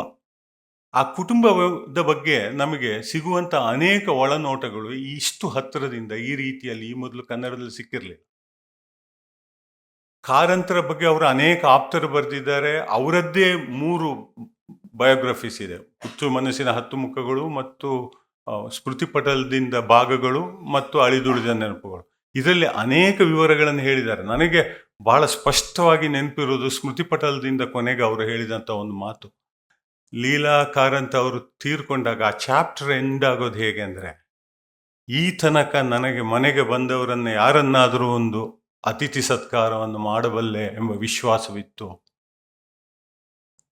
ಲೀಲಾ ಕಾರಂತರು ಹೋದ ಮೇಲೆ ಅಳಿಬೇಡಿ, ಈಗ ನನಗೆ ಮನೆಗೆ ಯಾರಾದರೂ ಬಂದರೂ ಕೂಡ ಒಂದು ತಾಲಿ ಏನನ್ನಾದರೂ ಕೊಡಬಲ್ಲೆ ಅಂತ ಅವರು. ಅಂದರೆ ಒಂದು ಕುಡಿಲಿಕ್ಕಾಗಲಿ ಅಥವಾ ಊಟಕ್ಕಾದರೂ ಇರ್ಬೋದು, ಅದು ಏನಾದರೂ ಕೊಡಬಲ್ಲೆ ಎಂಬ ವಿಶ್ವಾಸವೂ ಇಲ್ಲ ಅಂತ. ಅಂದರೆ ಅವರು ಆ ಮಾತನ್ನು ಬರೆಯುವಾಗ ಅಷ್ಟು completely lost position in a tone ಅದರಲ್ಲಿತ್ತು. ಈ ಹುಚ್ಚು ಮನಸ್ಸಿನ 10 ಮುಖಗಳಲ್ಲಿ ಇರೋದು ಬೇರೆ, ಸ್ಮೃತಿ ಪಟಲದಿಂದ ಬೇರೆ, ಅಳಿದುಳಿದ ನೆನಪುಗಳಲ್ಲಿ ಮೇಲೆ. ಈ ಕೃತಿ ಏನು ಮಾಡುತ್ತೆ ಅಂದರೆ, ಹುಚ್ಚು ಮನಸ್ಸಿನ ನಾನು 106 ಮುಖಗಳಿದ್ದಾವೆ ಅಂತ ನನಗೆ ಅನ್ಸೋದು. ಅದು ಯಾವಾಗಲೂ ಅದ್ರ ಬಗ್ಗೆ ಬರೆದಾಗಲೂ ಹಾಗೆ ನಾನು ಬರೆದಿದ್ದೆ. ಆದರೆ ನನಗೀಗ ಅನ್ಸೋದು ಇದು ಅವರ 11ನೇ, ನಮಗೆ ಕಾಣದೇ ಇದ್ದ 11ನೇ ಮುಖವನ್ನು ಈ ಪುಸ್ತಕ ಅವರ ಮಕ್ಕಳ ಮುಖಾಂತರ ತೋರಿಸಿಕೊಡ್ತಾರೆ ಅಂತ. ಅಂದರೆ ಕಾರಂತರ ಮುಖ್ಯವಾದ ತತ್ವ, ಸಂಸ್ಕೃತಿಯಲ್ಲಿ ಮೇಲು ಕೀಳು ಇಲ್ಲ, ಸಂಸ್ಕೃತಿಯಲ್ಲಿ ಮೇಲೆ ಮತ್ತು ಕೆಳಗೆ ಅಂತಿಲ್ಲ, ಸಂಸ್ಕೃತಿ ಅಂದರೆ ಸಂಸ್ಕೃತಿ ಅಂತ. ಅದಕ್ಕೆ ನಾವು ಇದನ್ನು ಅರ್ಥ ಮಾಡಿಕೊಳ್ಬೇಕಾದ, ಅವರ ಕಾಲದ ಚಿಂತನೆಯಲ್ಲಿ ಒಂದು ದೇವುಡು ಅಂತವರಿಗೆ ಒಂದು ಆದರ್ಶದ ನೆಲೆ, ಒಂದು ಸಂಸ್ಕೃತಿಯ ಉನ್ನತವಾದಂಥ ಪರಿಶೀಲನಾಗಿತ್ತು. ಡಿ ವಿ ಜಿಯವರು ಏನು ಹೇಳ್ತಾ ಇದ್ರು ಅಂದರೆ, ನೋಡಿ, ಡಿ ವಿ ಜಿಯವರು ಸಂಸ್ಕೃತಿ ಬಗ್ಗೆ ಬರೀತಾ ಒಂದು ಉದಾಹರಣೆ ಕೊಡ್ತಾರೆ. ಈ ಡಿ ವಿ ಜಿ 2-3 ಸಲ ಬಂದಿದೆ ಈ ಪುಸ್ತಕದಲ್ಲಿ ಸಂದರ್ಭ. ಅವರು ಏನು ಹೇಳ್ತಾರೆ ಅಂದರೆ, ಭತ್ತ ಪ್ರಕೃತಿ, ಒಳ್ಳೆಯ ಅಕ್ಕಿ ಸಂಸ್ಕೃತಿ, ಹೀಗೆ ಸಂಗೀತದ ವಿಚಾರಗಳನ್ನು ಹೇಳ್ತಾ, ಒಳ್ಳೆಯ ಪ್ರಕೃತಿ, ಒಳ್ಳೆಯ ಸಂಗೀತ ಅದು ಸಂಸ್ಕೃತಿ, ಚಿತ್ರಕಲೆಯಲ್ಲಿ ಯಾವುದೋ ಒಂದು ಇದರಲ್ಲಿ ಚೆನ್ನಾಗಿ ಬರುವಂಥದ್ದು ಇದು ಸಂಸ್ಕೃತಿ ಅಂತ ಹೇಳ್ತಾ ಅವರು ಒಂದು ಕಡೆ ಹೇಳುವ ಒಂದು ಅಂಶ ಏನು ಅಂದರೆ, ಅವರು ಅಲ್ಲಿ ಹೇಳ್ತಾ ಇರೋದು, ಒಂದು ಭರತನಾಟ್ಯ ಸಂಸ್ಕೃತಿ ದೊಂಬರಾಟ ಅಲ್ಲ ಅಂತ ಹೇಳೋ ಮಾತನ್ನ ಅವ್ರು ಹೇಳ್ತಾರೆ. ಇವರು ಸಮಾನತೆಯ ಒಂದು ಚಿಂತನೆಯ ನೆಲೆಯಲ್ಲಿ ಅವರಿಗೆ ಸಂಸ್ಕೃತಿಯಲ್ಲಿ ದೊಂಬರಾಟವೂ ಸಂಸ್ಕೃತಿ, ಭರತನಾಟ್ಯವೂ ಸಂಸ್ಕೃತಿ. ಅಂದ್ರೆ ನೀವು ಮತ್ತೆ ಮಾಲವಿಕಾ ಅವರ ಬರಹಗಳನ್ನು ಮುಂದೆ ಓದ್ತಾ ಹೋದಾಗ ಭರತನಾಟ್ಯದ ಮಿತಿ ಏನು, ಇತರ ನಾಟ್ಯಗಳ ಮಿತಿ ಏನು, ಅವರ ಕಲ್ಪನೆ ಏನು ಅಂತ ಬರುತ್ತೆ. ಅದು ಬೇರೆ ವಿಷಯ, ಅದನ್ನು ನಾವು ಮುಂದೆ ಅದನ್ನು ಮಾತಾಡ್ತಾ ನೋಡ್ಬೋದು. ಅಂದರೆ ಭರತನಾಟ್ಯ ಸಂಸ್ಕೃತಿ ದೊಂಬರಾಟವಲ್ಲ ಅಂತ ಹೇಳುವ ಮನೋಭಾವ ಅವರದ್ದಲ್ಲ. ಈ ಕನ್ನಡದಲ್ಲಿ ನಾವು 4 ಜನ ಬಹಳ ಪ್ರಮುಖರಾದವರನ್ನು ಹೇಳ್ತೇವೆ. ಶಿವರಾಮ ಕಾರಂತರು, ಕುವೆಂಪು, ಬೇಂದ್ರೆ, ಮಾಸ್ತಿ. ಇವರಲ್ಲಿ ಈ ಸಮಾನತೆ ಅಂತ ಹೇಳುವುದನ್ನು ಒಂದು ವ್ಯಾಲ್ಯೂ ಸಿಸ್ಟಮ್ ಆಗಿ, ಅದನ್ನು ಒಂದು ದಾರ್ಶನಿಕ ನೆಲೆಯಲ್ಲಿ ತಗೊಂಡು ಹೋದವರು ನಮ್ಮಲ್ಲಿ ಬಹಳ ಮುಖ್ಯವಾಗಿ ಒಬ್ಬರು ಶಿವರಾಮ ಕಾರಂತರು, ಮತ್ತೊಬ್ಬರು ಕುವೆಂಪು. ಕುವೆಂಪು ಏನು ಹೇಳಿದರು ಅಂದರೆ, ಆತ್ಮ ಮತ್ತು ಪರಮಾತ್ಮ ಸಮಾನ ನೆಲೆಯಲ್ಲಿ ಇದ್ದರೆ ಸಾಲದು, ಅದು ಈ ಸಮಾಜದಲ್ಲೂ ಸ್ಥಾಪಿತ ಆಗಬೇಕು ಅಂತ ಹೇಳೋದು ಅವರ ಮುಖ್ಯ ಡಾಮಿನೆಂಟ್ ಆದ ಅಂಶ ಆಗಿತ್ತು. ಕಾರಂತರಲ್ಲಿ ಏನು ಅಂತ ಹೇಳಿದ್ರೆ, ಅವರ ಬರವಣಿಗೆಯಲ್ಲಿ ಈ ಪರಿಸರದಲ್ಲಿ ನಾವೆಲ್ಲರೂ ಸಮಾನರು ಅಂತ ಅವರು ಭಾಷಣದಲ್ಲೂ ಹೇಳ್ತಾ ಇದ್ರು, ಪರಿಸರದ ಬಗ್ಗೆ ಬರೆದ ಅನುವಾದಗಳಲ್ಲೂ ಹೇಳಿದ್ದಾರೆ, ಬರೆದದ್ರಲ್ಲೂ ಹೇಳಿದ್ದಾರೆ. ಮನುಷ್ಯ ಜೀವಿ ಇತರ ಜೀವಿಗಳಿಂದ ಮೇಲಲ್ಲ, ಕೀಳು ಅಲ್ಲ, ನಾವೆಲ್ಲ ಸಮಾನರು ಅಂತ ನಾವು ತಿಳ್ಕೊಳ್ಬೇಕು ಅಂತ. ಈ ಸಮಾನತೆಯ ತತ್ವವನ್ನು ಕಾರಂತರು ಎಲ್ಲ ದೃಷ್ಟಿಯಲ್ಲೂ ಹೇಳಿದ್ದಾರೆ. ಆ ದೃಷ್ಟಿಯಲ್ಲಿ ಅವರಿಗೆ ನನಗೆ ಕಾಣೋದು ಒಂದು ಸಂಸ್ಕೃತಿ ಚಿಂತನೆಯಲ್ಲೂ ಈ ಸಮಾನತೆಯ ಅಂಶವನ್ನು ಕಾರಂತರು ಇತರ ಎಲ್ಲ ಲೇಖಕರಿಂದ ಬಹಳ ಬೇರೆ ರೀತಿಯಲ್ಲಿ ಹೇಳಿದ್ದಾರೆ. ಇದು ಒಂದು ನಮಗೆ ಎರಡನೇದು, ಈಗ ಅವರಿಗೆ ಧರ್ಮ ಅಂತ ಹೇಳಿದರೆ ಅವರಿಗೆ ಏನಿರ್ಬೋದು, ಅವರು ಪ್ರಾರಂಭದಲ್ಲಿ ಅವರು ದೇವರನ್ನು ಹುಡುಕಿದವರು. ಒಂದು ಘಟನೆಯನ್ನ ಬರೀತಾರೆ. ಏನು ಅಂತ ಹೇಳಿದ್ರೆ, ಮಧುರ ಚೆನ್ನರು ಒಬ್ಬರ ಹತ್ರ ಹೋಗಿ ಅವರ ಬೆನ್ನು ಬಿಡದೆ ಕೇಳಿದ್ರಂತೆ, ದೇವರನ್ನು ನನಗೆ ತೋರಿಸು ಅಂತ. ಆ ಗಡ್ಡ ಬಿಟ್ಟ ವ್ಯಕ್ತಿ ಯಾರು ಅಂತ ಹೇಳಿದ್ರೆ ಅದು ಕಾರಂತರು ಅಂತ ಧಾರವಾಡದ ಕಲೆಯಲ್ಲಿ ಕೆಲವರು ಬರೆದಿದ್ದಾರೆ. ಅದು ಅವರು ಕಾರಂತರು ದೇವರನ್ನು ಹುಡುಕುತ್ತಾ ಇದ್ದಂಥ ಕಾಲದ ಒಂದು ಕತೆ, ಮಧುರ ಚಂದ್ರಕ್ಕೆ ಸಂಬಂಧಪಟ್ಟ ಕತೆ. ಇಲ್ಲಿ ಅದನ್ನು ನಾನು ವಿಸ್ತರಿಸಕ್ಕೆ ಹೋಗೋದಿಲ್ಲ. ಆದರೆ ಅವರಿಗೆ ಧರ್ಮದ ಬಗ್ಗೆ ಒಂದು ಕಲ್ಪನೆ ಇತ್ತು. ಅದೇನು ಅಂದರೆ, ಅವ್ರು ಹೇಳ್ತಾ ಇದ್ದು, ನಮ್ಮ ನಿತ್ಯದ ನಡೆನುಡಿಯ ಸಂಗಮ ಅದು ಅಂತ. ಅದು ಬೆಸ್ಟ್ ಎಕ್ಸಿಬಿಟ್ ಆಗೋದು ಫ್ಯಾಮಿಲಿ ಸಿಸ್ಟಮ್ನಲ್ಲಿ. ಆಮೇಲೆ ಅವರಿಗೆ ನಾಸ್ತಿಕತೆ ಆಗಿದ್ರು, ಅವರಿಗೆ ವ್ಯಕ್ತಿಯ ನೈತಿಕತೆ ಬಹಳ ಮುಖ್ಯವಾಗಿತ್ತು. ಆ ನೈತಿಕವಾಗಿ ಒಬ್ಬ ವ್ಯಕ್ತಿ ಸರಿ ಇಲ್ಲದಿದ್ರೆ ಅವರಿಗೆ ಬಹಳ ಅದು ಒಂದು ಒಪ್ಲಿಕ್ಕೆ ಆಗ್ತಾ ಇರಲಿಲ್ಲ. ಆದ್ರಿಂದಲೇ ಕಾರಂತರು ಸಮಾಜಕ್ಕೊಂದು ಆತ್ಮ ಇದೆ, ಅದಕ್ಕೆ ಸೋಲಾಗಬಾರದು ಅಂತ ಅವರು ಹೇಳಿದರು.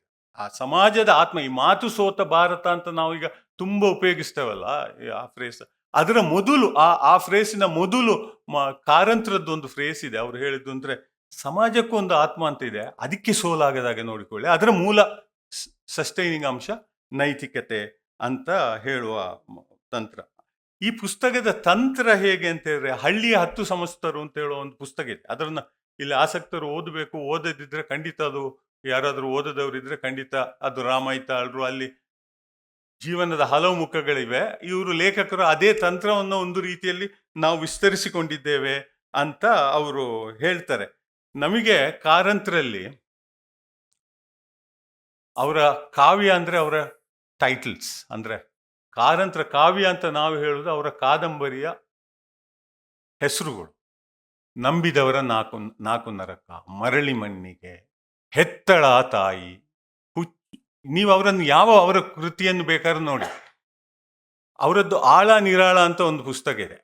ಈ ವಿಶ್ವೇಶ್ವರ ಭಟ್ರು ಪತ್ರಿಕಾ ಸಂಪಾದಕರಾಗಿದ್ದಾಗ ಕನ್ನಡಕ್ಕೆ ಮಾಡಿದ ಒಂದು ದೊಡ್ಡ ಕೆಲಸ ಏನು ಅಂದರೆ, KV ತಿರುಮಲೇಶ್ ಅವರ ಕೈಯಲ್ಲಿ ಅನೇಕ ವರ್ಷಗಳ ಕಾಲ ಅವರು ಏನು ಬೇಕಾದ್ರೂ ಬರೆಯುವಾಗ ಒಂದು ಬರೆದಿದ್ದ. ಅದರ ಟೈಟಲ್ ಆಳ ನಿರಾಳ. ಅದು ಕಾರಂತರ ಪುಸ್ತಕದ ಟೈಟಲನ್ನೇ ಅವರು ತಮ್ಮ ಅಂಕಣಕ್ಕೆ ಇಟ್ಟಿದ್ರು. ಆವಾಗ ಅವರು ನನ್ನ ಹತ್ರ ಮಾತಾಡುವಾಗ ಹೇಳಿದ್ದ, ಅದನ್ನು ಒಂದು ಕಡೆ ಬರೆದು ಇದ್ದಾರೆ. ಸಂಪಾದಕರ ಹತ್ರ ನಾನು ಚರ್ಚೆ ಮಾಡಿದೆ, ಅವರು ಪರವಾಗಿಲ್ಲ ಇದರನ್ನು ಅಂತ ಹೇಳಿದ್ರು. ಅದರನ್ನು ಬರೆಸಿದ್ದಾಗ ವಿಶ್ವೇಶ್ವರ ಭಟ್ರು ಸಂಪಾದಕರಾಗಿದ್ದರು. ನನಗೆ ಚೆನ್ನಾಗಿ ಗೊತ್ತಿದೆ. ಆಳ ನಿರಾಳ ನಾವು ಆವಾಗ ನೋಡಬೇಕಾದಂಥ ಒಂದು ಕೃತಿ. ಹಾಗೆಯೇ ಅವರ ಒಂದು ಕೃತಿ, ಒಂದು ಭಾಳ ಇಂಟ್ರೆಸ್ಟಿಂಗ್ ಆದಂಥ ಒಂದು ಕೃತಿ ಸಮೀಕ್ಷೆ ಅಂತ. ನಾನು ಈ ಸಮೀಕ್ಷೆಯ ಒಂದು ಪ್ಯಾರ ನಾನು 15 ನಿಮಿಷದಲ್ಲಿ ಮುಗಿಸ್ತೇನೆ. ಬಟ್ ಒಂದೇ ಒಂದು ಪ್ಯಾರ ಇಂಗ್ಲೀಷ್ನಲ್ಲಿ ಮತ್ತು ಕನ್ನಡದಲ್ಲಿ ಓದ್ತೇನೆ, ನಿಮಗೆ ಅದರ ಸೊಗಸು ಗೊತ್ತಾಗಲಿ ಅಂತ ಹೇಳುವ ಕಾರಣದಿಂದ ನಾನು ಇದನ್ನು ಮಾಡ್ತಾ ಇರೋದಷ್ಟೇ. When Tata worked on a book, be it fiction or non-fiction, each day he would discuss the progress with all of us after dinner. Once he was laying out the overall theme of his latest novel before us, he said, I have given the title Tiddidavaru Tilidavaru, which roughly means those who improved others and the rest who escaped. I had laughed. ಇದು ಮಾಲವಿಕ ಅವರು ಬರೀತಾ ಇರೋದು. I had laughed out loud and teasingly said, why not add ಎಮ್ಮೆ ಕರು ಕಟ್ಟಿದವರು, ಎಮ್ಮೆ ಕರು ಕಟ್ಟಿದವರು ಅಂತಲೂ ಒಂದು ಟೈಟಲ್ ಅದಕ್ಕೆ ಸೇರಿಸ್ಬೋದಲ್ಲ ಅಂತ. she teased her father, those who tended the water buffalo cows, to the title to make it sound more ridiculous. This led to tremendous meet with Amma, Ullas and Kshama to joining me in teasing Tata. The next morning, he had changed the title of that novel, ಸಮೀಕ್ಷೆ. ಅದರಲ್ಲಿ 5 ಸಮೀಕ್ಷೆಗಳಿದೆ. One of ನನ್ನ ಲೆಕ್ಕದಲ್ಲಿ ಅದು ಆ ಕಾದಂಬರಿಯ ಒಂದು ಅತ್ಯುತ್ತಮ, ಅವರ ಕಾದಂಬರಿಗಳಲ್ಲಿ ಒಂದೇ ಶಬ್ದದಲ್ಲಿ ಅವರು ಕೊಟ್ಟ ಅತ್ಯುತ್ತಮವಾದ ಹೆಸರಿನ ಒಂದು ಕಾದಂಬರಿ ಅದು. ಇದು ನೋಡಿ, ಕನ್ನಡ ಇದು ಎಷ್ಟು ಸಮಂಜಸವಾಗಿದೆ. ಕನ್ನಡದಲ್ಲಿ ನೀವು ಕೆಲವು ಕಡೆ ನೀವು ಕನ್ನಡದಲ್ಲಿ ಇದು ಮಾಡಬೇಕಾಗಿಲ್ಲ, ಕೆಲವು ವಿವರಣೆಗಳನ್ನು ಕೊಡಬೇಕಾಗಿಲ್ಲ. ಎಮ್ಮೆ ಕರು ಅಂದರೆ ಏನು ಅಂತ ಇಂಗ್ಲೀಷ್ನಲ್ಲಿ ಕೊಟ್ಟ ಹಾಗೆ ಬ್ರಾಕೆಟ್ನಲ್ಲೆಲ್ಲ ಹಾಕಬೇಕಾಗಿಲ್ಲ. ತಾತ ಕಥಾನಕ ವೈಚಾರಿಕ ಹೀಗೆ ಏನು ಬರೆಯುವಾಗಲೂ ದಿನದ ಕೊನೆಯಲ್ಲಿ ನಮ್ಮ ಜೊತೆ ಅದರ ಕೆಲಸ ಎಲ್ಲಿಗೆ ಬಂತು ಎಂಬುದನ್ನು ಚರ್ಚಿಸುತ್ತಿದ್ದ. ನೋಡಿ, ವೆರಿ ಆ ಭಾವವನ್ನ, ಆ ಟೋನ್ ಅಂತ ಹೇಳಿದ್ರಲ್ಲ ಇವರು ಯುವಕರು, ಅದನ್ನ ಹೇಗೆ ಹಿಡಿದಿದೆ ಅಂತ ನೋಡಿ. ಚರ್ಚಿಸುತ್ತಿದ್ದ. ಸಾಮಾನ್ಯವಾಗಿ ರಾತ್ರಿಯ ಊಟದ ನಂತರ ಅದರ ಚರ್ಚೆ ಆಗುತ್ತಿತ್ತು. ಒಮ್ಮೆ ಅವರು ತಮ್ಮ ಹೊಸ ಕಾದಂಬರಿ ವಿಷಯದ ಬಗ್ಗೆ ಹೇಳುವಾಗ ಅದಕ್ಕೆ ತಿದ್ದಿದವರು ತೇಲಿದವರು ಎಂದು ಹೆಸರಿಟ್ಟಿದ್ದೇನೆ ಅಂದರು. ನಾನು ಜೋರಾಗಿ ನಕ್ಕುಬಿಟ್ಟೆ. ನಂತರ ಅವರನ್ನು ಅಣಕಿಸುವಂತೆ ಜೊತೆಗೆ ಎಮ್ಮೆ ಕರು ಕಟ್ಟಿದವರು ಎಂದು ಸೇರಿಸಿದರೆ ಇನ್ನಷ್ಟು ಹಾಸ್ಯಾಸ್ಪದವಾಗಿರುತ್ತದೆ ಎಂದೆ. ಅಮ್ಮ, ಉಲ್ಲಾಸ ಮತ್ತು ಕ್ಷಮ ಕೂಡ ಜೋರಾಗಿ ನಕ್ಕುಬಿಟ್ಟರು. ನಾವೆಲ್ಲರೂ ಸೇರಿ ತಾತನನ್ನು ಚೆನ್ನಾಗಿ ತಮಾಷೆ ಮಾಡಿಕೊಂಡೆವು. ಮರುದಿನ ಬೆಳಿಗ್ಗೆ ಅವರು ಅದೇ ಕಾದಂಬರಿ ಹೆಸರನ್ನು ಸಮೀಕ್ಷೆ ಎಂದು ಬದಲಿಸಿದ್ದರು. You just feel as if it's, ಅಂದರೆ ಇಂಗ್ಲೀಷ್ನಲ್ಲಿ ಕೊಟ್ಟಾಗ ಅವರಿಗೆ ಕೆಲವು ವಿವರಗಳನ್ನು ಸೇರಿಸೋದು ಅಗತ್ಯ ಆಗುತ್ತೆ. ಎಮ್ಮೆ ಕರು ಅಂದರೆ ಏನು ಅಂತ ಹೇಳೋದು ಅದು ಅಗತ್ಯ ಇಲ್ಲ ಕನ್ನಡದಲ್ಲಿ. ಆ ರೀತಿಯ ಅಂಶ ಇದೆ. ಸಮಯ ಇದ್ದರೆ ಉಲ್ಲಾಸ್ ಅವರು ಬರೆದದ್ದು ಮತ್ತು ಕ್ಷಮಾ ಅವರು ಬರೆದದ್ದನ್ನು ನಾನು ಬರೆದಿದ್ದೇನೆ. ಬಹುಶಃ ಸಮಯ ಅದು ಆಗಲೇ ಇರೋದ್ರಿಂದ ನಾನು ಇಲ್ಲಿ ಅದನ್ನು ಓದಕ್ಕೆ ಹೋಗೋದಿಲ್ಲ. ಅದು ಓದಬೇಕಾದಂಥ ಒಂದು ಅಂಶ. ಮಾಲವಿಕಾ ಅವರು ಒಮ್ಮೆ ಚಿಕ್ಕ ಮಗುವಾಗಿದ್ದಾಗ ಅವರನ್ನು ಮಾಲು ಅಂತ ಕರೀತಾ ಇದ್ರು. ಟಿಪಿಕಲ್ ಸೌತ್ ಕನ್ನಡದ ಅಬ್ರಿವಿಯೇಷನ್. ಆವಾಗ ಅವರು ಹರ್ಷ ಪ್ರಿಂಟರಿ ಅಂತ ಇದೆ, ನನ್ನ ಹೆಸರು ಯಾಕೆ ಇಲ್ಲ ಅಂತ ಕಾರಂತರ ಹತ್ರ ಒಂದು ಜಗಳ ಮಾಡ್ತಾರೆ. ನನ್ನ ಹೆಸರು ಯಾಕೆ ಇಲ್ಲ, ಅಣ್ಣನ ಹೆಸರು ಹರ್ಷ ಪ್ರಿಂಟರಿ ಅಂತ ಇದೆ. ಅದಕ್ಕೆ ಅವರು ತಕ್ಷಣ ಮಾಲು ಕುರ್ಲರಿ ಅಂತ ಹೇಳೋಣ ಅಂತ ಹೇಳಿದ್ರು. ಕುರ್ಲರಿ ಅಂದರೆ ಪಫ್ಡ್ ರೈಸ್, ಅದು ತುಳುವಿನಲ್ಲಿ. ಮಾಲು ಕುರ್ಲರಿ ಅಂತ ಅದಕ್ಕೆ ಒಂದು ತಕ್ಷಣ ಇಟ್ ಈಸ್ ವೆರಿ ರಿದಮಿಕ್. ನನಗೆ ಇದು ಯಾಕೆ ಅಂದರೆ ಕಾರಂತರ ಇನ್ನೊಂದು ವ್ಯಕ್ತಿತ್ವವನ್ನು ಅರಿತುಕೊಳ್ಳಿಕ್ಕೆ ನನಗೆ ಬಹಳ ಸಹಾಯ ಆಯಿತು. ಹಕ್ಕಿ ನೋಟ ಅಂತ ಒಂದು ಪುಸ್ತಕ ಇದೆ, ದಾಬಾ ಕುಲಕರ್ಣಿ ಅವರದ್ದು. ದಾಬಾ ಕುಲಕರ್ಣಿ ಅವರು ಕಾರಂತರ ಬಗ್ಗೆ ಬಂದ ವ್ಯಕ್ತಿ ಚಿತ್ರಗಳಲ್ಲಿ ಅತ್ಯುತ್ತಮವಾದಂಥ ಒಂದು ವ್ಯಕ್ತಿ ಚಿತ್ರ ಅಂದರೆ ದಾಬಾ ಕುಲಕರ್ಣಿ ಅವರು ಹಕ್ಕಿ ನೋಟ ಪುಸ್ತಕದಲ್ಲಿ ಬರೆದಿರೋದು. ಅದರಲ್ಲಿ ಅವರು ಒಂದು ಘಟನೆ ಹೇಳ್ತಾರೆ. ಏನು ಅಂದರೆ, ಅವರು ಹಲಸಿಂಗಿಯ ಹತ್ರ ಹೋದಾಗ ಅಲ್ಲಿ ಒಂದು ಕನ್ನಡ ಸಂಘದಲ್ಲಿ ಮಾತಾಡಲಿಕ್ಕೆ ಇವರು ನಮ್ಮ ಕೋಶಾಧ್ಯಕ್ಷರು ಅಂತ ಹೇಳಿದ್ರಂತೆ. ಆವಾಗ ಕಾರಂತರ ಹೇಳಿದ್ರು, ನೀವು ಶೋಕಾಧ್ಯಕ್ಷರೋ ಅಂತ ಕೇಳಿದ್ರು. ಆಮೇಲೆ ಇನ್ನೊಬ್ಬರನ್ನು ಇವರು ಹಲಸಂಗಿಯವರು ಅಂತ ಹೇಳಿದ್ರು, ನೀವು ಹೊಲಸಂಗಿಯವರೋ ಅಂತ ಕೇಳಿದ್ರಂತೆ. ಅಂದರೆ ಅದು ಅವರು ಪನ್ನು ಮಾಡುವ ಕ್ರಮ. ಅವರ ಮಕ್ಕಳ ಪ್ರಕಾರ ಈ ಪುಸ್ತಕದಲ್ಲೂ ಇದೆ, ಪನ್ನು ಮಾಡೋದು ಈಸ್ ಅನ್ ಇನ್ಫೀರಿಯರ್ ಜೋಕ್ ಅಂತ ಅವರ ಲೆಕ್ಕ. ಅದು ಬಹಳ ಉನ್ನತವಾದ್ದಲ್ಲ ಅಂತ. ಬಟ್ ಅವರು ಪನ್ನು ಮಾಡಿ ಅದನ್ನು ಒಂಚೂರು ಆ ಕಡೆ ಈ ಕಡೆ ಮಾಡಿ ಏನೋ ತಮಾಷೆ ಮಾಡಲಿಕ್ಕೆ ಅವರು ನೋಡಿದ್ರು. ಆದರೆ ಅವರು ಅಂದುಕೊಂಡ್ರು, ಇವರು ದಾಬಾ ಕುಲಕರ್ಣಿ ಅವರು ಬರೀತಾರೆ, ಈ ಕಾರಂತ ಎಂಬುವರು ನಯವರಿಯದ ಪ್ರಾಣಿ ಎಂದು ಅವರೆಲ್ಲ ತಿಳಿದುಕೊಂಡರು ಅಂತ ಅದರಲ್ಲಿ ಬರೀತಾರೆ ಅವರು. ಅಂದರೆ ಅವರ ಸ್ವಭಾವದಲ್ಲೇ ಇದು ಹೀಗೆ ಇರುತ್ತೆ. ಅಂದರೆ ಈ ಕುರ್ಲರಿ ಬಂದಿದ್ದು ಇರುತ್ತಲ್ಲ, ಅದು ರಿದಮಿಕ್ ಆಗಿ ಅದಕ್ಕೆ ಸೇರಿಸುವಂಥದ್ದು ಇದೆಲ್ಲ ಅವರಿಗೆ ಇರುತ್ತೆ. ಆಮೇಲೆ ನನಗೆ ಕಾಣುವಂಥದ್ದು ಈ ಒಮ್ಮೆ ಅದು ವಿಜಯ ಕರ್ನಾಟಕದಲ್ಲಿ ಈ ದಾವಣಗೆರೆಯವರು ಯಾರು ಗುರುರಾಜ್ ದಾವಣಗೆರೆ ಒಂದು ಉಲ್ಲಾಸಿಂದ ಒಂದು ಇಂಟರ್ವ್ಯೂ ಮಾಡಿದ್ದು, ಹುಲಿಗರು ಸಾರು ಹುಲಿಗಳು, ನಿಮಗೆ ನೆನಪಿರ್ಬೋದು ಭಟ್ರಿಗೆ. ಅದು ಆ ಇಂಟರ್ವ್ಯೂ ಆಗುವಾಗ ನಾವು ಅದರನ್ನ ತಮಾಷೆ ಮಾಡಿದ್ದಿದೆ. ದೊಡ್ಡ ಹುಲಿಗಳು ಸಾರು ದೊಡ್ಡ ಹುಲಿಗಳು ಅವರು ಅಂತ. ನಾವು ಕಾರಂತರನ್ನು ಸ್ವಲ್ಪ ದೊಡ್ಡ ಹುಲಿ ಅಂತ ಹೇಳಿದ್ರೆ ಇವರು ಹುಲಿ ಸಂಶೋಧನೆ ಮಾಡ್ತಾ ಇದ್ರಲ್ಲ, ಇವರು ಉಲ್ಲಾಸ ಸಣ್ಣ ಹುಲಿ, ಅವರು ದೊಡ್ಡ ಹುಲಿ ಅಂತ ಒಂದು ತಮಾಷೆ ಮಾಡುವಂಥದ್ದು ಇರ್ತಿತ್ತು. ಆದರೆ ನನಗೆ ಅಲ್ಲಿ ಅನೇಕರ ಬಗ್ಗೆ ಉಲ್ಲಾಸ ಬರೆದಿದ್ದಾರೆ. ನನಗೆ ಬಹಳ ಮುಖ್ಯ ಅಂತ ಕಾಣುದು, ಇದರನ್ನೇ ಯಾರೂ ಬರೀಲಿಲ್ಲ, ಬಟ್ ಇಲ್ಲಿ ಬರೆಯುವಂಥದ್ದು ನಾರಾಯಣ ಮಂಜೇಶ್ವರ, ಪ್ರಿಂಟಿಂಗ್ ಆಗಿರುವಂಥದ್ದು. ಅವರು AR ಕ್ರೂವಿನ ಮಹಾಭಾರತವನ್ನ ಬಾಲ್ಯದಲ್ಲಿ ಉಲ್ಲಾಸ್ ಕಾರಂತರಿಗೆ ಮತ್ತೆ ಮಕ್ಕಳಿಗೆ ಓದಿ ಹೇಳ್ತಾ ಇದ್ದಂಥದ್ದು. ಇದನ್ನೆಲ್ಲ ನಾನು ಓದ್ಬೋದು ಕನ್ನಡದಲ್ಲಿ ಅಂತ ಮಾಡಿದೆ, ಬಟ್ 15 ನಿಮಿಷದಲ್ಲಿ ಅದೆಲ್ಲ ಆಗೋದಿಲ್ಲ, ಹಾಗಾಗಿ ನಿಲ್ಲಿಸಿ ಓದಕ್ಕೆ ಹೋಗೋದಿಲ್ಲ. ನೀವು ಓದ್ಕೊಳ್ಳಿ ಇಂಗ್ಲೀಷು. ಇದರಲ್ಲಿ ಲಿಪಿಕಾರ್ತಿ ಗಿರಿಜಾ ಕುಲಾಲ್, ಮತ್ತೆ ಡ್ರೈವರ್ ಆನಂದ ಪೂಜಾರಿ, ಮತ್ತೆ ರಾಮ ಮೊಗೇರ ಅಂತ ಅಡಿಗೆಗೆ ಬಂದವನು. ನೋಡಿ, ಕಾರಂತರು ಹೇಗೆ ಬದುಕಿದ್ದಾರೆ ಅಂತ ಹೇಳುವುದಕ್ಕೆ ಈ 4ರಲ್ಲಿ ನೀವು ಒಂದು ನೋಡಿ. ಕಾರಂತರು ಅಂತರ್ಜಾತೀಯ ವಿವಾಹ ಆದವರು, ಬಂಟ್ ಜಾತಿಯವರು, ಆದರೆ ಮನೆಯಲ್ಲಿ ಸಸ್ಯಾಹಾರಿಗಳಾಗಿದ್ದು ಅವರು. ಅದರಲ್ಲಿ ಉಲ್ಲಾಸ್ ಒಂದು ಕಡೆ ಬರೀತಾರೆ, ಒಬ್ಬರು ಭಂಡಾರಿ ಅಂತಲೇನು ಅವರ ಮನೆ ಹತ್ತಿರದವರು ಸಂಬಂಧಿಕರು, ಈ ಹುಡುಗಿಗೆ ಮಾಂಸಾಹಾರವೇ ಇಲ್ಲದೆ ಹೋಯ್ತಲ್ಲ ಅಂತೇಳಿ ಮನೆಗೆ ಮಾಂಸಾಹಾರ ಕಳಿಸ್ಬೇಕು ಅಂತ ಹೊರಡ್ತಾರೆ. ಆಮೇಲೆ ಅವರ ತಾಯಿ ಹೇಳಿದ್ರಂತೆ, ಬೇಡ ಬೇಡ, ನಾನು ಮಾಂಸಾಹಾರ ಈಗ ತಿನ್ನೋದನ್ನು ಭಾಳ ಮದುವೆಗೆ ಮೊದಲೇ ಬಿಟ್ಟುಬಿಟ್ಟಿದ್ದೇನೆ ಅಂತ ಹೇಳಿದ್ರಂತೆ. ಅಂದರೆ ಅಂತಹ ಅನೇಕ ಸೂಕ್ಷ್ಮ ವಿವರಗಳು, ಒಂದು ಅಂತರ್ಜಾತೀಯ ವಿವಾಹ ಆಗೋದು ಈಗಲೂ ಅದೇನು ಅಷ್ಟು ಸುಲಭ ಆಗಿರೋದಿಲ್ಲ, ಭಾಳ ಬೇರೆ ರೀತಿಯಲ್ಲಿ ಅದು ನಡೀತಾ ಇರುತ್ತೆ. ಅದನ್ನು ನಾವು ಗಮನಿಸಬೇಕಾಗತ್ತೆ. ಓಕೆ, ಸರಿ, ನಾನು ಇನ್ನೊಂದು 2 ನಿಮಿಷದಲ್ಲಿ ನಾನು ಮುಗಿಸ್ತೇನೆ. ಆದ್ರಿಂದ ಈ ಈ ಈ ಅಂಶಗಳನ್ನು ನೋಡಿದರೆ ನೋಡಿ, ಗಿರಿಜಾ ಕುಲಾಲ್ ಅಂದ್ರೆ ಮಡಿಕೆ ಮಾಡುವವರು, ರಾಮ ಮೊಗೇರ ಅಂದ್ರೆ ಅವ ಬೆಸ್ತರವ, ಅಡಿಗೆ ಮಾಡ್ಲಿಕ್ಕೆ ಬರ್ತಾ ಇದ್ದವರು ಬೆಸ್ತರವ, ಆನಂದ ಪೂಜಾರಿ ಬಿಲ್ಲರ್ ಅಂದ್ರೆ ಆ ಮನೆಯಲ್ಲಿ ಯಾವ ರೀತಿಯ ಇದು ಇರಲಿ. ನಾನೀಗ ಕಾರಂತರ ಬಗ್ಗೆ ತುಂಬಾ ಒಡನಾಟ ಇದ್ದಂತ ವ್ಯಕ್ತಿಗಳಲ್ಲಿ ನಾನು ಒಬ್ಬ. ಯಾಕಂದ್ರೆ ನನ್ನ ತಂದೆ ಅವರ ಅಭಿಮಾನಿ ಆಗಿದ್ರು, ಅವರ ಎಲ್ಲ ಪುಸ್ತಕಗಳು ನಮ್ಮ ಮನೆಯಲ್ಲಿತ್ತು. ಅದರನ್ನೆಲ್ಲ ಓದ್ತಾ ಬೆಳೆದ್ರಿಂದ ಮಲ್ಟಿಪಲ್ ಇಂಟ್ರೆಸ್ಟ್ ಇರ್ತಾ ಬಂದ. ಅಂದ್ರೆ ಇದನ್ನ ನೀವು ಗಮನಿಸಬೇಕು.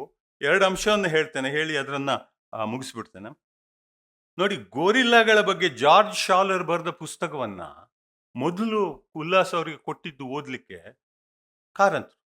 ಆಮೇಲೆ ಅವರಿಗೆ ಗೈಡ್ ಆಗ್ತಾರೆ, ಅವರ ಬೇರೆ ರೀತಿಯ ಬೆಳವಣಿಗೆ ಕಾರಣ ಆಗ್ತಾರೆ.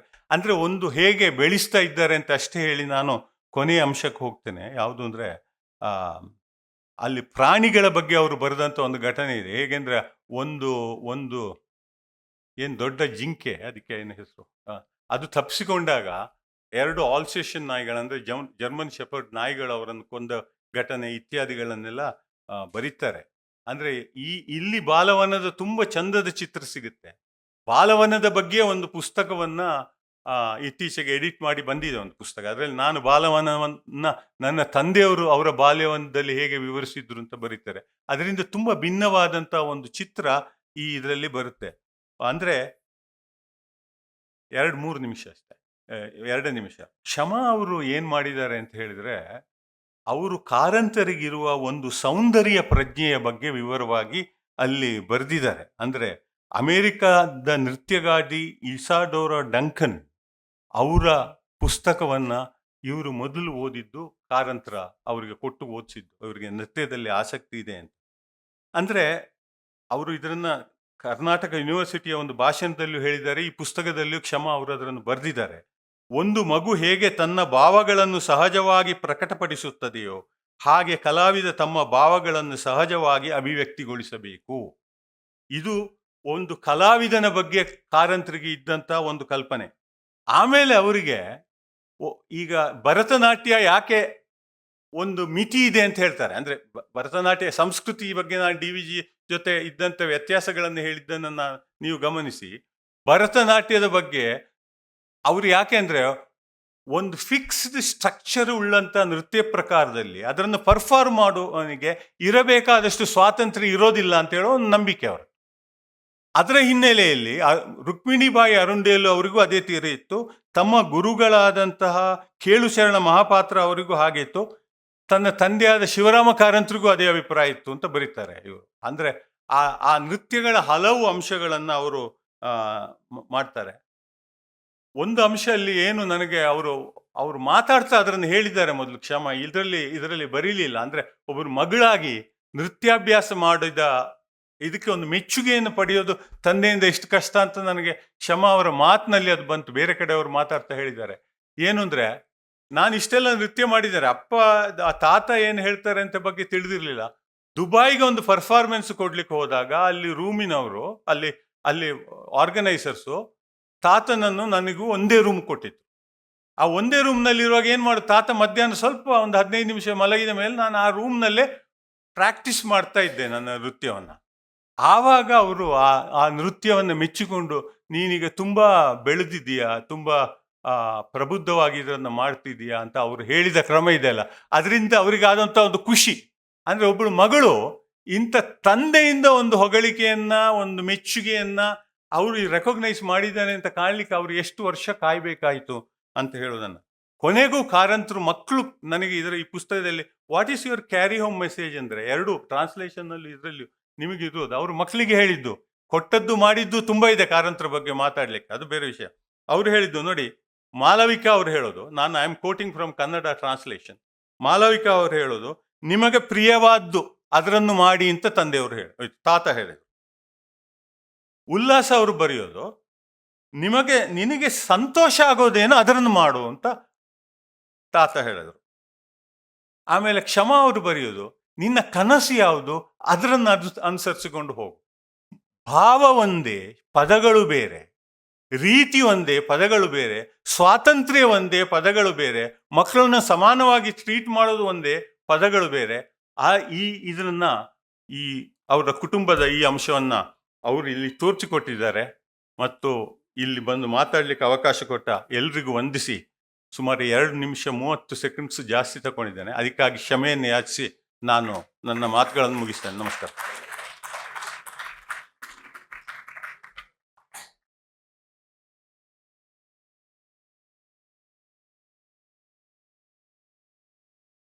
ಈ ಪುಸ್ತಕದ ಬರವಣೆ ಬಗ್ಗೆ ಸ್ವಲ್ಪ ಹೇಳಿ. ಅದು ಕಷ್ಟವಾಗಿತ್ತಾ ಸುಲಭವಾಗಿತ್ತಾ? ನಿಮ್ಮಿಬ್ಬರಿಗೆ ಬೇರೆ ಥರ ಇರ್ಬೋದು, ಉಲ್ಲಾಸ್ಗೆ ಬೇರೆ ಥರ ಇರ್ಬೋದು, ಅವರಿಗೆ ಬೇರೆ ಥರ ಇರ್ಬೋದು. ಸೊ ಇದರ ಬಗ್ಗೆ ಸ್ವಲ್ಪ ಮಾತಾಡಿ. Maybe Bhat Vishweshwar Bhat can start and then can come like this. ಹಾಂ, ಸರಿ. For him, yes yes yes. So you start. Hello. ಪುಸ್ತಕ ಬರೆಯೋದು ಕಷ್ಟ ಆಯ್ತಾ ಅಂತಲ್ಲ? ಹಾಂ, ತುಂಬಾ ಕಷ್ಟ ಆಯ್ತು. ಹ್ಮ್. ಯಾಕಂದ್ರೆ ಅವರ ನೆನಪು ಬಂದಾಗ ಹೆದರಿಕೆ ಆಗ್ತಿತ್ತು ನನಗೆ. ನಾನು ವೈಯಕ್ತಿಕವಾಗಿ ಹೇಳೋದು, ಇದನ್ನು ಬರಿಬೇಕಾ, ಇದನ್ನು ಬಿಡ್ಬೇಕಾ, ಅದೆಲ್ಲ ಅವರಿದ್ರೆ ಬರೀಲಿಕ್ಕೆ ಸಾಧ್ಯ ಇಲ್ಲ. ಹಾಗಾಗಿ ಅವರು ಪುಸ್ತಕದ ಕೊನೆ ಭಾಗದಲ್ಲಿ ಅದು ಬರೆದಿದ್ದೇವೆ. ಬಹಳ ನೋವಿನ ಘಟನೆಗಳು ಇವೆ. ಆ ಒಳ್ಳೆಯ ಘಟನೆಗಳನ್ನು ಬರೆಯುವಾಗ ನನಗಂತೂ ಎಲ್ಲ ನೆನಪಾಯ್ತು. ಅದರಿಂದ 10-20 ಇನ್ನೂ ಜಾಸ್ತಿ ನೆನಪಿನಲ್ಲಿ ಬಂತು. ಇವ್ರ ಹತ್ರ ಹೇಳ್ತಿದ್ದೆ, ಅವರಿಗೆ ನೆನಪು ಬಂತು ಎಲ್ಲ. ಆ ದುಃಖದ ಪಾತ್ರಗಳನ್ನು ಬರೆಯುವಾಗ ಮಾತ್ರ ಒಂದು ರೀತಿ ಕೆಥಾರ್ಸಿಸ್ ಆಯ್ತು ನಮ್ಗೆ. ನನಗಂತೂ ಆಯ್ತು. ಅವ್ರಿಗೇನಾಯ್ತು ಅಂತ ಅವ್ರು ಹೇಳ್ತಾರೆ. ಹೇಳ್ತೇನೆ, ಕೇಳಿ. ಹಾಂ, ಓಕೆ. ಓ, ಸೇಮ್ ಕ್ವಶನ್. ಅದೇ. ಹಾಂ ಹಾಂ. ಈ ಪುಸ್ತಕದ ಬರೆಯುವಾಗ ನಿಮಗೆ ಯಾವ ಥರ ಇತ್ತು? ಯಾವ ಸೆಕ್ಷನ್ ಸುಲಭವಾಗಿತ್ತು, ಯಾವುದು ಕಷ್ಟವಾಗಿತ್ತು, ಆ ಥರ?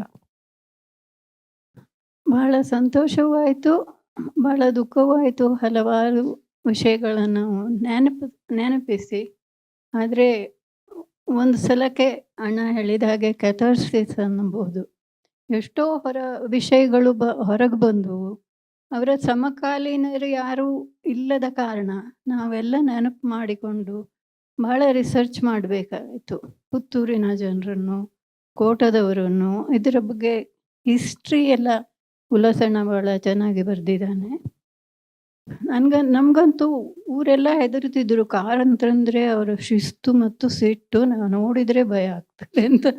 ನಮಗೆ ಯಾವತ್ತೂ ಅವರನ್ನು ಕಂಡು ಭಯ ಆದದ್ದಿಲ್ಲ. ನಮಗಿಬ್ಬರಿಗೂ ಭಾಳ ಲೂಟಿ ಮಾಡಿ ಪೆಟ್ಟು ತಿಂದಿದ್ದೇವೆ, ಬೈದಿದ್ದಾರೆ. ಅಷ್ಟೇ ಪ್ರೀತಿಯಿಂದ ನಮ್ಮನ್ನು ನೋಡ್ಕೊಂಡಿದ್ದಾರೆ. ಬಹಳ ಕಾಳಜಿ ಇತ್ತು ಅವರಿಗೆ ನಮ್ಮ ಬಗ್ಗೆ. ನನಗೆ ಅವರಂದರೆ ಭಯ ಇರಲಿಲ್ಲ. ಆದರೆ ನನ್ನ ಎಕ್ಸ್ಪೀರಿಯನ್ಸು ಭಾಳ ಬೇರೆ ಆಗಿದೆ. ಇವರಿಬ್ಬರ ಎಕ್ಸ್ಪೀರಿಯನ್ಸ್ಗಿಂತ ನನ್ನ ಎಕ್ಸ್ಪೀರಿಯನ್ಸಸ್ ಭಾಳ ಬೇರೆ ಇದೆ. ಯಾಕಂದರೆ ನಾನು ಇವರಿಗಿಂತ ಜಾಸ್ತಿ ವಯಸ್ಸು. I was closer to my mother by my age also. So ನಾನು ಅವರಿಗೆ ಸ್ವಲ್ಪ ಸಮಕಾಲೀನ ಹಾಗೆ ಇದ್ದೆ. ಸೊ ನನಗೆ ಅವ್ರದ್ದೇನು ಭಯ ಇರ್ತಿರಲಿಲ್ಲ. ಆಮೇಲೆ ಅವರು ನನಗೆ ಏನು ಕಲಿಸಿದ್ರು ಅಂದರೆ, ನಿಮ್ಗೆ ಏನು ಮಾಡಬೇಕು ಅಂತ ಕಾಣುತ್ತೋ ಅದನ್ನು ನೀವು ಮಾಡಬೇಕು. ಹೆಚ್ಚಿನವ್ರು ಏನು ಹೇಳ್ತಾರೆ, ಏನು ಮಾಡಿದರೂ ಪರ್ಫೆಕ್ಟಾಗಿ ಮಾಡಬೇಕು ಅಂತ. ನನಗೆ ಅವರ ಲೆಸನ್ನು ಮಾಡಬೇಕು ಅಂತ ಕಂಡಾಗ ನಮಗೇನು ಖುಷಿಗಾಗುತ್ತೋ ಅದನ್ನೇ ಮಾಡಬೇಕು, ಪರ್ಫೆಕ್ಷನ್ ಸರ್ಚ್ ಮಾಡಬಾರ್ದು.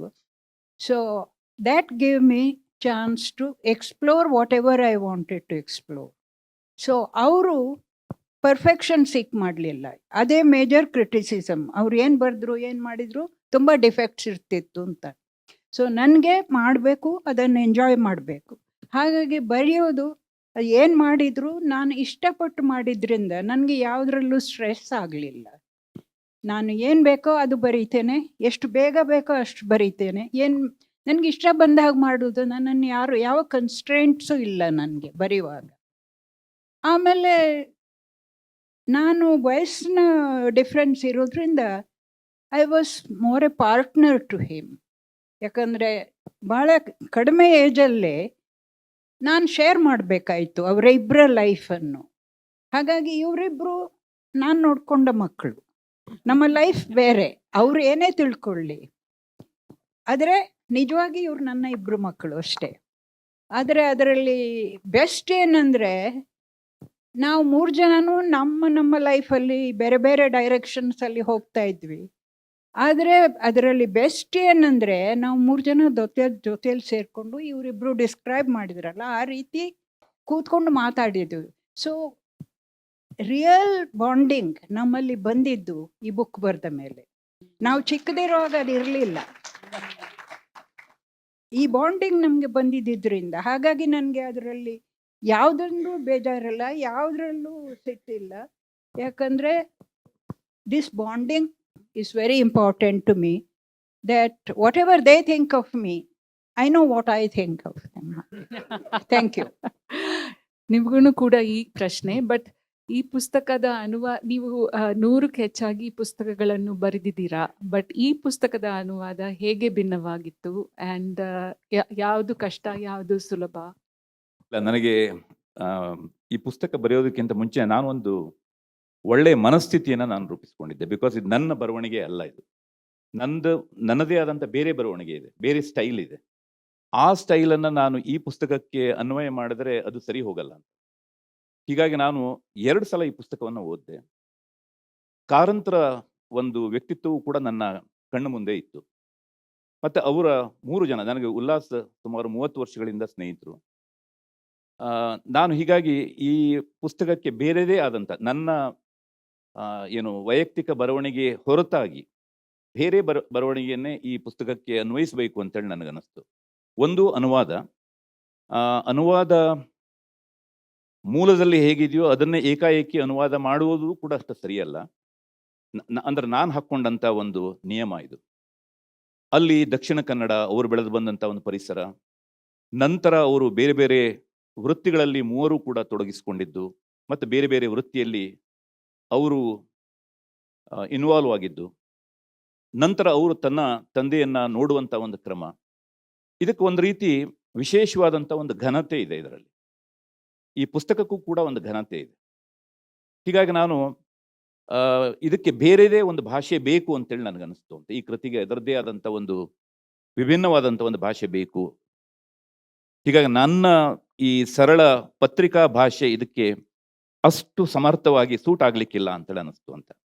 ಹೀಗಾಗಿ ನಾನು ಕೆಲವು ಕಡೆ ಅನ್ಲರ್ನಿಂಗ್ ಅಂತೇಳಿ ಏನು ಹೇಳ್ತೀವಲ್ಲ, ಆ ಥರ ಅನುವಾದದಲ್ಲಿ ಕೆಲವೊಂದು ಅನ್ಲರ್ನಿಂಗ್ ಮಾಡಿ ನಾನು ಆ ಕೃತಿಯ ಒಳಗಡೆಗೆ ಇಳಿದು ಇದನ್ನು ಬರೆಯುವಾಗ ನಾನು ಹಾಕ್ಕೊಂಡಂಥ ಕೆಲವೊಂದು ಭೂಮಿಕೆ ಇದು. ಉಳಿದಂತೆ ಭಾಷೆ ತುಂಬ ಸೊಗಸಾಗಿದೆ, ಮೂಲದ ಭಾಷೆಯೇ ತುಂಬ ಸೊಗಸಾಗಿದೆ, ವಿಷಯವೂ ಕೂಡ ಅಷ್ಟೇ ಅದ್ಭುತವಾಗಿದೆ. ಹೀಗಾಗಿ ನನಗೆ ಅನುವಾದ ಮಾಡುವಾಗ ಸಮಸ್ಯೆ ಆಗಲಿಲ್ಲ. ಅನುವಾದದ ದಾಟಿ ಮತ್ತು ಶೈಲಿ ಬಗ್ಗಷ್ಟೇ ನಾನು ಹೆಚ್ಚು ತಲೆ ಕೆಡಿಸ್ಕೊಳ್ತಾ ಇದ್ದೆ. ಹೆಚ್ಚು ನಾನು ದಕ್ಷಿಣ ಕನ್ನಡದ ಪದಗಳ ಬಗ್ಗೆ, ನನಗೆ ದಿವಾಕರ್ ಒಂದು ಶಬ್ದದ ಬಗ್ಗೆ ಹೇಳಿದರು ಅವರು, ನೋಡಿ ಈ ಶಬ್ದ ಸರಿ ಹೋಗುತ್ತಾ ಏನು ಅಂತೇಳಿ. ಇಲ್ಲ, ನಾನು ಅವ್ರಿಗೆ ಹೇಳಿದೆ, ಇಲ್ಲ ದಕ್ಷಿಣ ಕನ್ನಡದಲ್ಲಿ ಈ ಒಂದು ಪದ ಬಳಕೆ ಇರೋದರಿಂದ ನಾನು ಉದ್ದೇಶಪೂರ್ವಕವಾಗಿ ಅದೇ ಶಬ್ದವನ್ನೇ ಬಳಸಿದ್ದೇನೆ ಅಂತ. ಆ ಥರದ ಅನೇಕ ಶಬ್ದಗಳ ಬಳಕೆ ಇದರಲ್ಲಿ ನೀವು ನೋಡ್ಬೋದು. ಅಂದರೆ ದಕ್ಷಿಣ ಕನ್ನಡ ಮತ್ತು ಉಡುಪಿ ಆ ಭಾಗದಲ್ಲಿ ಕೋಟದಲ್ಲಿ ನೋಡುವಂಥ ಜನ ಆಡುವಂಥ ಭಾಷೆಯನ್ನೇ ನಾನು ಇಲ್ಲಿ ಬಳಸುವಂಥದ್ದು. ಇನ್ನೊಂದು ಗ್ರೋವಿಂಗ್ ಅಪ್ ಕಾರಂತ್ ಅಂತ ಶೀರ್ಷಿಕೆ ಬಗ್ಗೆ ನನಗೆ ತುಂಬ ಜನ ಸೋಷಿಯಲ್ ಮೀಡಿಯಾದಲ್ಲಿ ಹೇಳಿದರು, ನೀವು ಆ ಗ್ರೋವಿಂಗ್ ಅಪ್ ಕಾರಂತ್ ಅನ್ನುವಂಥ ಒಂದು ಎಸೆನ್ಸ್ ಈ ನಿಮ್ಮ ಶೀರ್ಷಿಕೆಯಲ್ಲಿ ಬಂದಿಲ್ಲ ಅನ್ನುವಂಥ ಮಾತನ್ನ ಹೇಳಿದರು.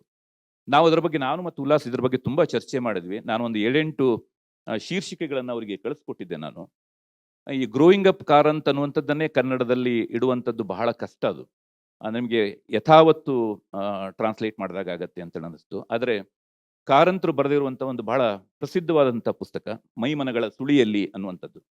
ಹೀಗಾಗಿ ಕಾರಂತರ ಸುಳಿಯಲ್ಲಿ ಅಂತೇಳಿ ಇಟ್ಟರೆ ಚೆನ್ನಾಗಿರುತ್ತೆ ಅಂತೇಳಿ ನನಗನ್ನಿಸ್ತು. ಮತ್ತು ಇದರ ಇಡೀ ಭಾವನೆಯೂ ಕೂಡ ಅದೇ ಆಗಿದೆ. ಕಾರಂತರ ಸುಳಿಯಲ್ಲಿ, ಆ ಚಕ್ರದಲ್ಲಿ, ಅವರ ಆ ವರ್ತುಲದಲ್ಲಿ ಅವರು 3 ಮಕ್ಕಳು ಸೇರಿಸಿ ಈ ಪುಸ್ತಕವನ್ನು ಬರೆದಿರೋದ್ರಿಂದ ಬಹುಶಃ ಕಾರಂತರ ಸುಳಿಯಲ್ಲಿ ಅಂತೇಳಿ ಇಟ್ಟರೆ ಹೆಚ್ಚು ತಕ್ಷಣ ಕನೆಕ್ಟ್ ಆಗತ್ತೆ. ಒಂದು ಕಾರಂತ್ ಅನ್ನುವಂಥದ್ದಲ್ಲಿ ಬರಲೇಬೇಕಿತ್ತು.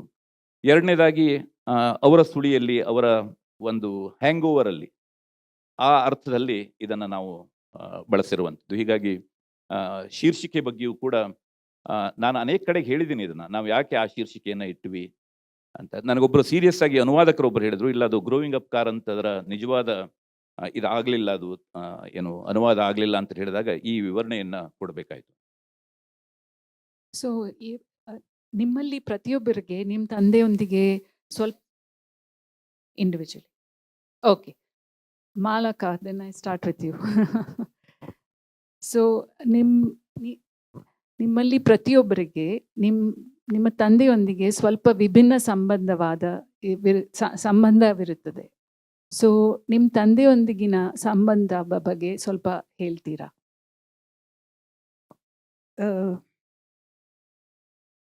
ನಮ್ಮ ಸ್ವಭಾವ ಬೇರೆ, ನಮ್ಮ ಮಕ್ಕಳ ಸ್ವಭಾವ ಬೇರೆ, ಹಾಗಾಗಿ ಸಂಬಂಧಗಳು ಬೇರೆನೇ ಆಗಬೇಕಾಗತ್ತೆ. ನಾವು ಯಾರು ಐಡೆಂಟಿಕಲ್ ಇರೋದಿಲ್ಲ. ಹಾಗಾಗಿ ಇದನ್ನು ಅರ್ಥ ಮಾಡ್ಕೊಳ್ಳೋದು ಸ್ವಲ್ಪ ಕಷ್ಟ ಆಗುತ್ತೆ. ಆದರೆ ನಾವು ಮನೆಯಲ್ಲಿ ಇರುವಾಗ, ಬೆಳೆಯುವಾಗ, ನಾವು ಚಿಕ್ಕದಿರುವಾಗ ನಮಗೆ ತಂದೆ ತಾಯಿ ಎಷ್ಟು ಅವರ ಸಮಯ ಕೊಡ್ತಾರೋ ಅದರಿಂದ ನಮಗೆ ಇದು ಸುಲಭ ಆಗುತ್ತೆ. ಆದರೆ ತಂದೆಯಲ್ಲಿ ಯಾವಾಗಲೂ ಔಟ್ಸೈಡರ್ಸ್ ಹಾಗೆ ಇದ್ದುಬಿಟ್ರೆ ಆ ರಿಲೇಷನ್ಶಿಪ್ ಇರೋದಿಲ್ಲ. ಹಾಗಾಗಿ ಅವರ ಜೊತೆ ಇರಬೇಕಾದ್ರೆ ಅವರು ನಮ್ಮನ್ನು ಅರ್ಥ ಮಾಡ್ಕೊಳ್ತಾ ಇದ್ರು, ನಾವು ಅವರನ್ನು ಅರ್ಥ ಮಾಡ್ಕೊಳ್ತಾ ಇದ್ವಿ. ಹಾಗಾಗಿ ನನಗೆ ಮುಖ್ಯವಾಗಿ ನಾನು ಏನು ಕಲ್ತ್ಕೊಂಡೆ ಅಂದರೆ, ಈ ಮಗು ಮತ್ತು ತಂದೆ ತಾಯಿ ಅವರ ಸಂಬಂಧ ಯಾವ ರೀತಿ ಇರಬೇಕು ಅಂತ ಹೇಳುವುದನ್ನು ಅವರು ಪ್ರಾಕ್ಟೀಸ್ ಮಾಡಿ ನಮಗೆ ತೋರಿಸಿದ್ದಾರೆ. ನನಗೇನು ಇಷ್ಟನೋ ಅದನ್ನು ಅವ್ರು ಮಾಡಿದರು, ನಮ್ಮ ತಾಯಿ ಆಗಲಿ ತಂದೆ ಆಗಲಿ. ಹಾಗಾಗಿ ನಮಗೆ ನಮ್ಮ ಚೈಲ್ಡ್ಹುಡ್ಡನ್ನು ಎಂಜಾಯ್ ಮಾಡಲಿಕ್ಕಾಗ್ತದೆ. ಕಾರಂತರ ತುಂಬ ದೊಡ್ಡ ಕಾಂಟ್ರಿಬ್ಯೂಷನ್ ಹೇಗಂದರೆ ಮಕ್ಕಳನ್ನು ಹೇಗೆ ನೋಡ್ಕೊಳ್ಬೇಕು ಅಂತ. ಅವರು ನಾವೆಲ್ಸ್ ಎಲ್ಲ ಬರೆದಿರ್ಬೋದು, ಆದರೆ ನನ್ನ ಮಟ್ಟಿಗೆ ಏನು ಅನ್ಸೋದ್ರೆ, ಮಕ್ಕಳನ್ನು ಹೇಗೆ ನೋಡ್ಕೊಳ್ಬೇಕು ಅಂತ ತಂದೆ ತಾಯಿಗಳಿಗೆ ತಿಳ್ಕೊಳ್ಬೇಕಾದ್ರೆ ಕಾರಂತರ ಹೇಗೆ ನೋಡ್ಕೊಳ್ತಾ ಇದ್ರು ಅಂತ ನಾವು ನೋಡ್ಬೇಕಾದ್ರೆ ಆ ರೀತಿಯಾಗಿ ನೋಡ್ಕೊಂಡಿದ್ರು. ಹಾಗಾಗಿ ಈಗ ಅವರ ಎಜೆಂಡಾ ಏನು, ಅವರು ನಮ್ಮನ್ನು ನಾವು ಏನಾಗಬೇಕು ಅಂತ ಅಂದ್ಕೊಂಡ್ರು, ಅವರ ಫೋಕಸ್ ಏನಂದರೆ, ನೀವೆಲ್ಲರೂ ತಿಳ್ಕೊಳ್ಬೋದು ಅವ್ರು ಅಡಲ್ಟ್ಸ್ಗೋಸ್ಕರ ಎಲ್ಲ ಕೆಲಸ ಮಾಡಿದ್ರು ಅಂತ. ನನಗೇನು ಅನಿಸುತ್ತೆ ಅಂದರೆ, ಅವರ ಮನಸ್ಸಲ್ಲಿ ಮಕ್ಕಳು ಬಹಳ ಮುಖ್ಯ, ಬಿಫೋರ್ 3. ಆ ಇನ್ಫ್ಲೂಯೆನ್ಸ್ ಈಗ ಸಬ್ಸಿಕ್ವೆಂಟ್ ರಿಸರ್ಚಿಂದಲೂ ಪ್ರೂವ್ ಆಗಿದೆ. ಅವರ ಕಮ್ಯುನಿಕೇಷನ್ ಏನಂದರೆ, child is almost born a genius. Child is a scientist in the crib. Child is a scientist in the crib. Child is a linguist in the crib. Child is a philosopher in the crib. So this is what he taught me, and this is what I want to tell people. Nothing is important.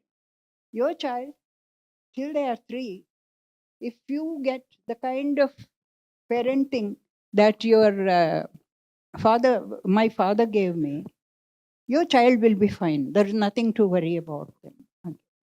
Ullas, ನೀವು ಹೇಳಿ, because ನಿಮ್ಮ ತಂದೆ ಜೊತೆ you had Ullas, ಹಾಂ ನೀವು ಹೇಳಿ, because ನಿಮ್ಮ ತಂದೆ ಜೊತೆಗೆ ಸ್ವಲ್ಪ ವಾಲೆಟೈಲ್ ರಿಲೇಶನ್ಶಿಪ್ ಇತ್ತು, ಬುಕ್ ಅದರ ಬಗ್ಗೆ ಸ್ವಲ್ಪ, ಆ್ಯಂಡ್ ಅಮ್ಮ ವಿತ್ ಯೋರ್ ಮದರ್ ಆಲ್ಸೋ. ತಂದೆಯವರ ಬಗ್ಗೆ ವಾಲೆಟೈಲ್ ರಿಲೇಶನ್ಶಿಪ್ ಇರಲಿಲ್ಲ. ಕೆಲವು ವಿಚಾರದಲ್ಲಿ ಅವ್ರ ಬಗ್ಗೆ ಹೆದರಿಕೆ ಇತ್ತು, ಉಳಿದ ವಿಚಾರದಲ್ಲಿ ಬಹಳ ಮುಕ್ತವಾಗಿ ಮಾತಾಡ್ತಿದ್ದೆ. ಇನ್ನು ಕೆಲವು ವಿಚಾರದಲ್ಲಿ ಅವರನ್ನು ವಿರೋಧಿಸ್ತಿದ್ದೆ, ಅವರು ಹೇಳಿದ್ದನ್ನು ನಾನು ಒಪ್ತಿರ್ಲಿಲ್ಲ. ಈ ವಿಭಾಗ ಮಾಡಿ ನೋಡಿದರೆ ಅವರು ಒಂದು 17-18 ವರ್ಷ ವಯಸ್ಸಿಂದಲೇ ಬಂಗಾಳಿ ರೈಟರ್ಸ್ನ ಇನ್ಫ್ಲುಯೆನ್ಸ್ನಿಂದ ವಿಶಾಲವಾಗಿ ಓದಿ ತತ್ವಜ್ಞಾನ ಕೇಳಿದು, ಭಾಳ ಕರ್ಮಠ ಬ್ರಾಹ್ಮಣದ ಕುಟುಂಬದಲ್ಲಿ ಹುಟ್ಟಿದ್ರು. ದೇವರನ್ನು ಹುಡುಕಿಕೊಂಡು ಹೋಗಿ ಹೆಚ್ಚು ಕಡಿಮೆ 20-25 ವರ್ಷದೊಳಗೆ ಅವರ ಜನಿವಾರ ಕಿತ್ತು ಹಾಕಿ ನಾಸ್ತಿಕರಾಗಿದ್ದರು. He was an ಏಥಿಸ್ಟ್.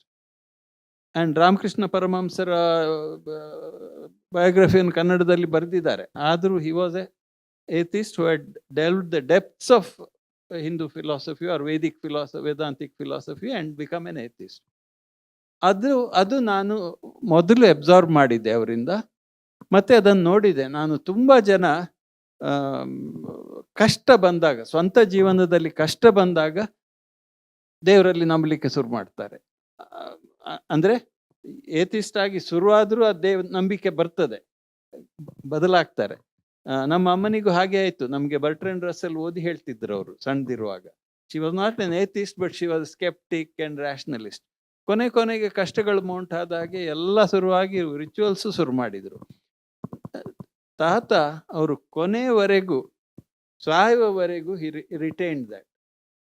ನನಗೆ ಅದೊಂದು ತುಂಬ, ಅದು ಭಾಳ ಹಾರ್ಡ್ ಕೋರ್ ಅದು ವ್ಯಾಲ್ಯೂ ನಾನು ಅವರಿಂದ ಕಲ್ತದ್ದು. ಎರಡನೇದಾಗಿ ನಿಸರ್ಗದ ಬಗ್ಗೆ ಪ್ರೇಮ. ವೆಸ್ಟರ್ನ್ ಕಲ್ಚರ್ಸ್ನಲ್ಲಿ, even to some degree Islamic ಕಲ್ಚರ್ನಲ್ಲಿ ನಮ್ಮ ಮನುಷ್ಯ ಸಂಸ್ಕೃತಿ, ನಮ್ಮ ಮೋಕ್ಷ, ನಮ್ಮ ಕ್ರಿಯೇಷನ್ಸಿನ ಹೊರಗೆ ಆಸಕ್ತಿ ಉಂಟು. ನಮ್ಮ ಮೇಲ್ವರ್ಗದ ಹಿಂದೂ ಸಂಸ್ಕೃತಿಯಲ್ಲಿ ಇಂಟ್ರೆಸ್ಟ್ ಇನ್ ನೇಚರ್ ಇಲ್ಲವೇ ಇಲ್ಲ. 1,500 ಸ್ಪೀಶೀಸ್ ವರ್ಡ್ಸ್ ಉಂಟು ಭಾರತದಲ್ಲಿ. ಅದಕ್ಕೆ ಒಂದು 10ಕ್ಕೆ ಕಾಮನ್ ನೇಮು ಸಿಕ್ಕುದಿಲ್ಲ ನೀವು ಕೇಳ್ತಾ ಹೋದರೆ. ಆ ಕ್ಯೂರಿಯಾಸಿಟಿ ಇಲ್ಲ. ಅದೆಲ್ಲ ಮಾಡಿದ್ದು ಪಾಶ್ಚಾತ್ಯ ಸಂಸ್ಕೃತಿ ಬಂದ ಮೇಲೆ. ಅದು ತಿನ್ನೋದು ಯಾವುದು, ಆದ ರೀತಿ ಹಿಡಿದು ತಿನ್ನುವವರಿಗೆ ಅದರ ಹೆಸರು ಗೊತ್ತಿರ್ತದೆ, ಅದು ಬಿಟ್ಟರೆ ಇಲ್ಲ. ಆದರೆ ಇನ್ನೆರೆಂಟ್ಲಿ ಮಕ್ಕಳಿಗೆ ಪ್ರಾಣಿಗಳ ಬಗ್ಗೆ ಆಸಕ್ತಿ ತುಂಬ ಉಂಟು. ಅದು ಕೆಲವರಿಗೆ, I think it's almost like being genetically program. ಅವ್ರಿಗಿತ್ತದು ಪ್ರಾಣಿಗಳು ಅಂದರೆ ಆಸಕ್ತಿ, ಪ್ರಾಣಿಗಳನ್ನು ಸಾಕೋದು. ಅವರ ತಮ್ಮ ನರಸಿಂಹ ಕಾರಂತರು ಇದ್ರು, ಅವರಿಗೂ ಇತ್ತು ಹಾವು ಹಿಡಿಯೋದು, ಈ ಥರದ್ದೆಲ್ಲ. ಅದು ಈಗಲೂ ಇದ್ದಾರೆ. ಈಗ ಅದು ನಮ್ಮ ಕಲ್ಚರ್ನಲ್ಲಿ ನಾವು ಎನ್ಕರೇಜ್ ಮಾಡೋದಿಲ್ಲ, ಅದನ್ನು ಡಿಸ್ಕರೇಜ್ ಮಾಡ್ತೇವೆ. ನನಗೆ ಅದನ್ನು ಎನ್ಕರೇಜ್ ಮಾಡಿದ್ರು. ನನಗೂ ಆ ಇನ್ಹೆರೆಂಟ್ ಇದಿತ್ತು. ಮಂಗಳೂರಿನಲ್ಲಿ ವಸಂತ ಸತ್ಯಶಂಕರ್ ಅವರು 55ನೇ ಇಸ್ವಿಯಲ್ಲಿ ನನಗೆ ಬರ್ಡ್ ವಾಚಿಂಗ್ ಹೇಳಿಕೊಟ್ರು, ಸಲಿಮಾಲಿ ಪುಸ್ತಕ ತಗೊಂಡು. ಅದು ಅವರಿಂದ ನಾನು ಕಲ್ತ ಇನ್ನೊಂದು. ಇದೆರಡು ಅತಿ ಮುಖ್ಯವಾದ ವ್ಯಾಲ್ಯೂಸು. ಮತ್ತೊಂದು, ನಾವು ನಮ್ಮ ಕಾಲದ ಮೇಲೆ ನಿಲ್ಲಬೇಕು. ಕಷ್ಟ ಬಂದರೂ ಏನು ಬಂದರೂ ಎದುರಿಸಬೇಕು. ಅವರು ಅದನ್ನು ಮಾಡಿದ್ದಾರೆ. ಎಮರ್ಜೆನ್ಸಿಯಲ್ಲಿ ಫಕ್ರುದ್ದೀನ್ ಅಲಿ ಅಹಮ್ಮದ್ಗೆ ಅವರ ಪದ್ಮಭೂಷಣವನ್ನು ವಾಪಸ್ ಕಳಿಸಿದ್ರು, ಲಕೋಟೆಯಲ್ಲಿ ಹಾಕಿ. ಆ ಗಟ್ಸಿ ಯಾರಿಗೂ ಇರಲಿಲ್ಲ ಆಗ. ನಾನು ಅವರು ಆ ಮಟ್ಟಕ್ಕೆಲ್ಲ ಹೋಗ್ಲಿಕ್ಕೆ ಆಗೋದಿಲ್ಲ. ಆದರೆ ನಾನು ಯಾವತ್ತೂ ಕಷ್ಟ ಬಂದಾಗ ನನ್ನ ಕಾಸ್ನಲ್ಲಿ ಇರುವಂಥ ಒಂದು ಸಲಸ ಅವ್ರ ಹತ್ರ ಹೋಗಿ ನನಗೆ ಹೆಲ್ಪ್ ಮಾಡಿ, ನಾನು ಈ ಕಷ್ಟದಲ್ಲಿದ್ದೇನೆ, ನನಗೆ ಮಿನಿಸ್ಟ್ರು ತೊಂದರೆ ಕೊಡ್ತಾರೆ, ಅದಾಗ್ತದೆ, ಯಾವತ್ತೂ ಅವ್ರ ಹತ್ರ ನಾನು ಹೋಗಿಲ್ಲ. ಅದನ್ನು ನಾನು ಕೊನೆವರೆಗೂ ಇಟ್ಟುಕೊಂಡಿದ್ದೇನೆ. ಈ 3 ನನ್ನ ಅವರಿಂದ ಬಂದ ಬಳುವಳಿ ನನಗೆ. ಕ್ಷಮಾ, ನೀವು ಹೇಳಿ, ನಿಮ್ಮ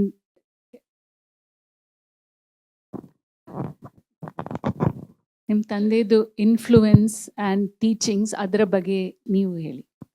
ಬಿಕಾಸ್ ನೀವು ಡಾನ್ಸರ್. ಒಂದು ಸ್ವಲ್ಪ ನನ್ನ ಬ್ಯಾಕ್ಗ್ರೌಂಡ್ ಹೇಳಬೇಕಾಗ್ತದೆ. ಬಾಲವನದ ಜೈವಿಕವನದಲ್ಲಿ ಅದು ಒಂದು ಚಿಟ್ಟೆವನವೂ ಹೌದು, ಪಕ್ಷಿವನವೂ ಹೌದು. ಬಹಳ ಸುಂದರವಾದ ಒಂದು ಎವರ್ಗ್ರೀನ್ ಫಾರೆಸ್ಟ್, ನ್ಯಾಚುರಲಿ ಬೆಳೆದ ಫಾರೆಸ್ಟ್ ಮಧ್ಯೆ ಆಟ ಆಡುತ್ತಾ ನಾವು ಸ್ಕೂಲಿಗೆ ಹೋದದೇ 6ನೇ ಕ್ಲಾಸಿಗೆ. ಅಷ್ಟರವರೆಗೆ ಆಟ, ಎಷ್ಟೋ ಜನ ಹೇಳ್ತಿದ್ರು ಮಕ್ಕಳನ್ನು ಹಾಗೆ ಆಟ ಆಡ್ಲಿಕ್ಕೆ ಬಿಟ್ಟು ಹಾಳು ಮಾಡ್ತಾ ಇದ್ದಾರೆ ಅಂತ. ಹಾಳು ಮಾಡಿದಲ್ಲ, ಅದು ಒಂದು ರೀತಿಯ ಆರ್ಟಿಸ್ಟಿಕ್ ಸೆನ್ಸಿಟಿವಿಟಿಯನ್ನು ನಮ್ಮಲ್ಲಿ ಉಂಟು ಮಾಡಿತು. ನನಗೆ ಮುಂದೆ ಸಂಸ್ಕೃತ ಪೋಯಟ್ರಿ, ಜಯದೇವನ ಪೋಯಟ್ರಿ ಅದನ್ನು ಅಭಿನಯಿಸುವಾಗ ಎಲ್ಲ ಇದು ಬಹಳ ನನಗೆ ಈ ಒಂದು ಸೆನ್ಸಿಟಿವಿಟಿ ಅದನ್ನು ಆರ್ಟಿಸ್ಟ್ ಬೆಳೆಸಲಿಕ್ಕಾಯಿತು. ಮತ್ತು ತಂದೆಗೆ ಯಾವತ್ತೂ ಹೆದರಲಿಲ್ಲ ನಾವು.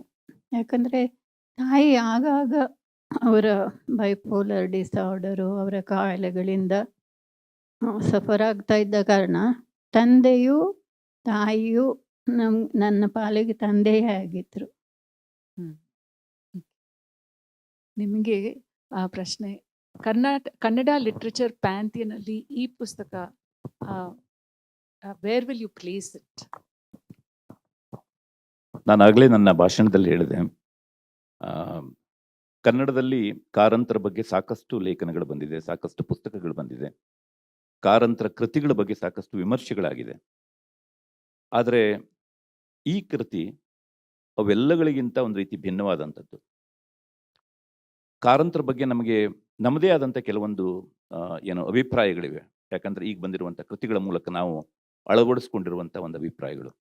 ಆದರೆ ಈ ಕೃತಿಯನ್ನು ಓದಿದಾಗ ನಿಮಗೆ ಗೊತ್ತಾಗತ್ತೆ ಅಂತ. ಕಾರಂತ್ ಎಷ್ಟು ದೊಡ್ಡ ವ್ಯಕ್ತಿಯಾಗಿದ್ದರು, ಅವರ ವ್ಯಕ್ತಿತ್ವದ ಬೇರೆ ಬೇರೆ ಮುಖಗಳು, ಅವರ ವ್ಯಕ್ತಿತ್ವದಲ್ಲಿರುವಂಥ ಸಂಕೀರ್ಣ ಭಾವನೆಗಳು ಎಲ್ಲವೂ ಕೂಡ ಇದರಲ್ಲಿ ಗೊತ್ತಾಗತ್ತೆ. ಇದಕ್ಕೆ ಕಾರಣ ಏನು ಅಂತಂದರೆ, ಅವರ ಮಕ್ಕಳು ಬರೆದಿದ್ದಾರೆ ಅನ್ನುವಂಥದ್ದು ಒಂದು ಕಾರಣ. ಆದರೆ ಮಕ್ಕಳು ಗುರುತಿಸಿರುವಂಥ ಅನೇಕ ಲಕ್ಷಣಗಳು, ಈ ಪುಸ್ತಕದಲ್ಲಿರುವಂಥ ಲಕ್ಷಣಗಳು, ಅದು ಬಹುಶಃ ಬೇರೆ ಎಲ್ಲೂ ಕೂಡ ದಾಖಲಾಗಿಲ್ಲ. ಅದನ್ನು ನಮ್ಮ ದಿವಾಕರ್ ಮತ್ತು ವಿಜಯಶಂಕರ್ ಅವರ ಮಾತುಗಳಲ್ಲಿ ಹೇಳಿದ್ದಾರೆ. ಯಾವ್ಯಾವ ಸಂಗತಿಗಳಿಂದ ಈ ಕೃತಿ ಬಹಳ ಮೆಚ್ಚುಗೆಗೆ ಕಾರಣ ಆಗತ್ತೆ ಅನ್ನುವಂಥದ್ದನ್ನು. ನನಗನ್ಸಿರುವಂಥದ್ದು ಏನು ಅಂತಂದರೆ, ಕೇವಲ ಈ ಕೃತಿ ಕೊನೆಯ ಅಧ್ಯಾಯ, ಅದರ ಬಗ್ಗೆಯೂ ಕೂಡ ಪ್ರಸ್ತಾಪ ಆಯಿತು. ಕೊನೆಯ ಅಧ್ಯಾಯವ ಇದೆಯೋ ಇಲ್ವೋ ಅನ್ನುವಂಥದ್ದು ಅನೇಕ ಜನರಿಗೆ ಕುತೂಹಲ ಇತ್ತು ಅಂತ ಈ ಪುಸ್ತಕ ಬಂದಾಗ, ಓದ್ದೇ ಇದ್ದವರಿಗೆ. ಆದರೆ ಕೊನೆಯ ಅಧ್ಯಾಯ ಬಂದಾಗ ಈ ಪುಸ್ತಕ ಎಷ್ಟು ಡಿಸ್ಪ್ಯಾಷನೇಟ್ ಆಗಿ ಬರೆದಿದ್ದಾರೆ ಅವರು ಅನ್ನುವಂಥದ್ದನ್ನು, ಅಂದರೆ ಕಾರಂತರನ್ನ ತಮ್ಮ ತಂದೆಯಾಗಿ ನೋಡುವಂಥದ್ದು ಒಂದು ಭಾಗ, ಕೊನೆಗೆ ನಿರ್ಭಾವುಕರಾಗಿ, ಅಂದರೆ ತಂದೆಯನ್ನ ಒಂದು ದೂರದಲ್ಲಿ ನಿಂತು ನೋಡುವಂಥದ್ದು. ಅಂದರೆ ತಂದೆಯನ್ನ ಕಟಕಟೆ ಅನ್ನುವಂಥದ್ದು ಸರಿಯಾದಂಥ ಶಬ್ದ ಅಲ್ಲ ಅದು, ಆದರೂ ಕೂಡ ನಿಮಗೆ ತಂದೆಯನ್ನು ದೂರದಲ್ಲಿ ನಿಲ್ಲಿಸಿ ಅವರ ವ್ಯಕ್ತಿತ್ವವನ್ನು ನೋಡುವಂಥ ಒಂದು ಪ್ರಯತ್ನವೂ ಕೂಡ ಇದರಲ್ಲಿದೆ. ಹೀಗಾಗಿ ನಿಮಗೆ ಇದರಲ್ಲಿ ನಮಗೆ ಸಿಗದೇ ಇರುವಂತಹ, ಇಲ್ಲಿ ತನಕ ನಮಗೆ ಸಿಗದೇ ಇರುವಂತಹ, ದಕ್ಕದೇ ಇರುವಂಥ ಕಾರಂತರು ಈ ಪುಸ್ತಕದಲ್ಲಿ ಸಿಕ್ಕಿದ್ದಾರೆ ಅಂತ ನಮಗೆ.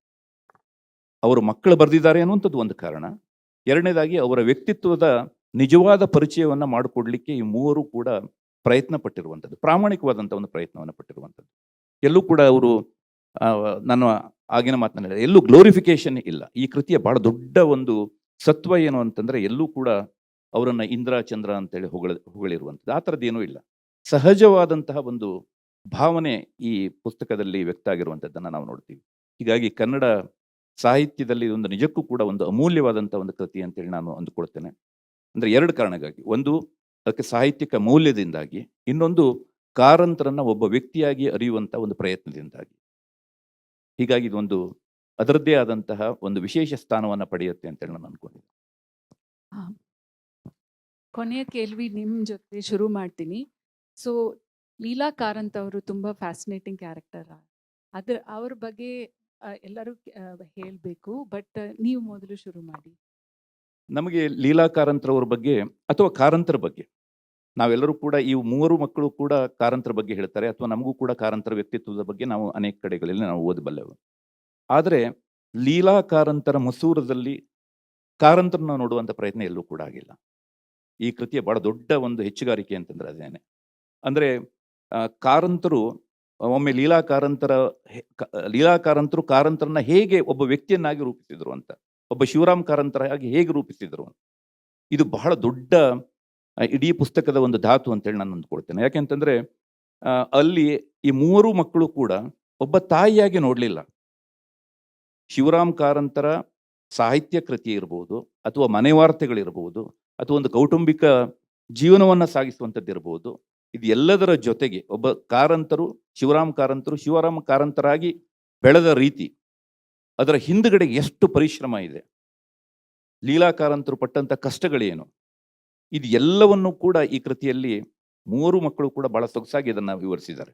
ಹೀಗಾಗಿ ನಮಗೆ ಹೆಂಡತಿಯ ಒಂದು ಏನು ಆ್ಯಂಗಲಿಂದ ಅಥವಾ ಅವರ ಮಸೂರದಿಂದ ನಮಗೆ ಈ ಕೃತಿಯನ್ನು ನೋಡಲಿಕ್ಕೆ ಸಾಧ್ಯ ಆಗ್ತಾ ಇದೆ. ಇದರಲ್ಲೂ ಕೂಡ ಒಂದು ರೀತಿ ಏನು ಮೂವರು ಮಕ್ಕಳು ಕೂಡ ಒಂದು ರೀತಿ ಭಾವನೆಗಳಿಗೆ ಸಿಲುಕಿ ಈ ಪುಸ್ತಕ ಅಂದರೆ ಭಾವನೆಗಳನ್ನು ಹಂಚಿಕೊಂಡಿದ್ದಾರೆ ಅಂತೇಳಿ ನನಗನ್ಸಲ್ಲ. ಎಷ್ಟೋ ಸಲ ನಿಮಗೆ ಇಮೋಷನಲಿ ನೀವು ವಿಷಯಗಳನ್ನು ಹೇಳಲಿಕ್ಕೆ ಹೋದಾಗ ವಾಸ್ತವ ಮರೆಮಾಚ್ತಾ ಹೋಗುತ್ತೆ, ಅಥವಾ ಅದು ಹಿಂದಕ್ಕೆ ಸರಿತಾ ಹೋಗುತ್ತೆ. ನನಗೆ ಇವರು ಪ್ರಾಯಶಃ ಈ ಪುಸ್ತಕವನ್ನು ಬರೆಯೋದಕ್ಕಿಂತ ಮುಂಚೆ ಅವರು ಮೂವರು ಕೂಡ ಮಾಡದಂತಹ ಸಂವಾದ ಇದ್ದಿರ್ಬೋದು, ಅಥವಾ ವಿಷಯವನ್ನು ಹಂಚಿಕೊಂಡಿರುವಂಥ ರೀತಿ ಇದ್ದಿರ್ಬೋದು, ಇದು ಈ ಪುಸ್ತಕದ ಬಹಳ ದೊಡ್ಡ ಒಂದು ಸತ್ವ ಅಂತೇಳಿ ನಾನು ಭಾವಿಸ್ತೇನೆ. ಹೀಗಾಗಿ ಲೀಲಾ ಕಾರಂತರು ಈ ಪುಸ್ತಕದಲ್ಲಿ ಕಾರಂತರ ಒಂದು ವ್ಯಕ್ತಿತ್ವದ ಒಂದು ಭಾಗವಾಗಿ, ಒಂದು ಪಾತ್ರಧಾರಿಯಾಗಿ ಅವರು ಕೂಡ ಒಂದು ಬಹಳ ದೊಡ್ಡ ರೋಲ್ ಆಗಿ ಇದರಲ್ಲಿ ಕಾಣಿಸ್ಕೊಡ್ತಾರೆ. ಮಾಲಕ, ಈ ಪುಸ್ತಕದಲ್ಲಿ ಒಂದು ತುಂಬ ಡ್ರಾಮ್ಯಾಟಿಕ್ ಒಂದು ಸೀನ್ ನಿಮ್ಮ ಅಮ್ಮನ ಬಗ್ಗೆ ನೀವು ಬರೆದಿದ್ದೀರಾ. ಅದು ಸೊ ನಿಮ್ಮ ಅಮ್ಮನ ಬಗ್ಗೆ ಸ್ವಲ್ಪ ಮಾತಾಡಿ. ಲೀಲಾ ಕಾರಂತ್ ಬಗ್ಗೆ.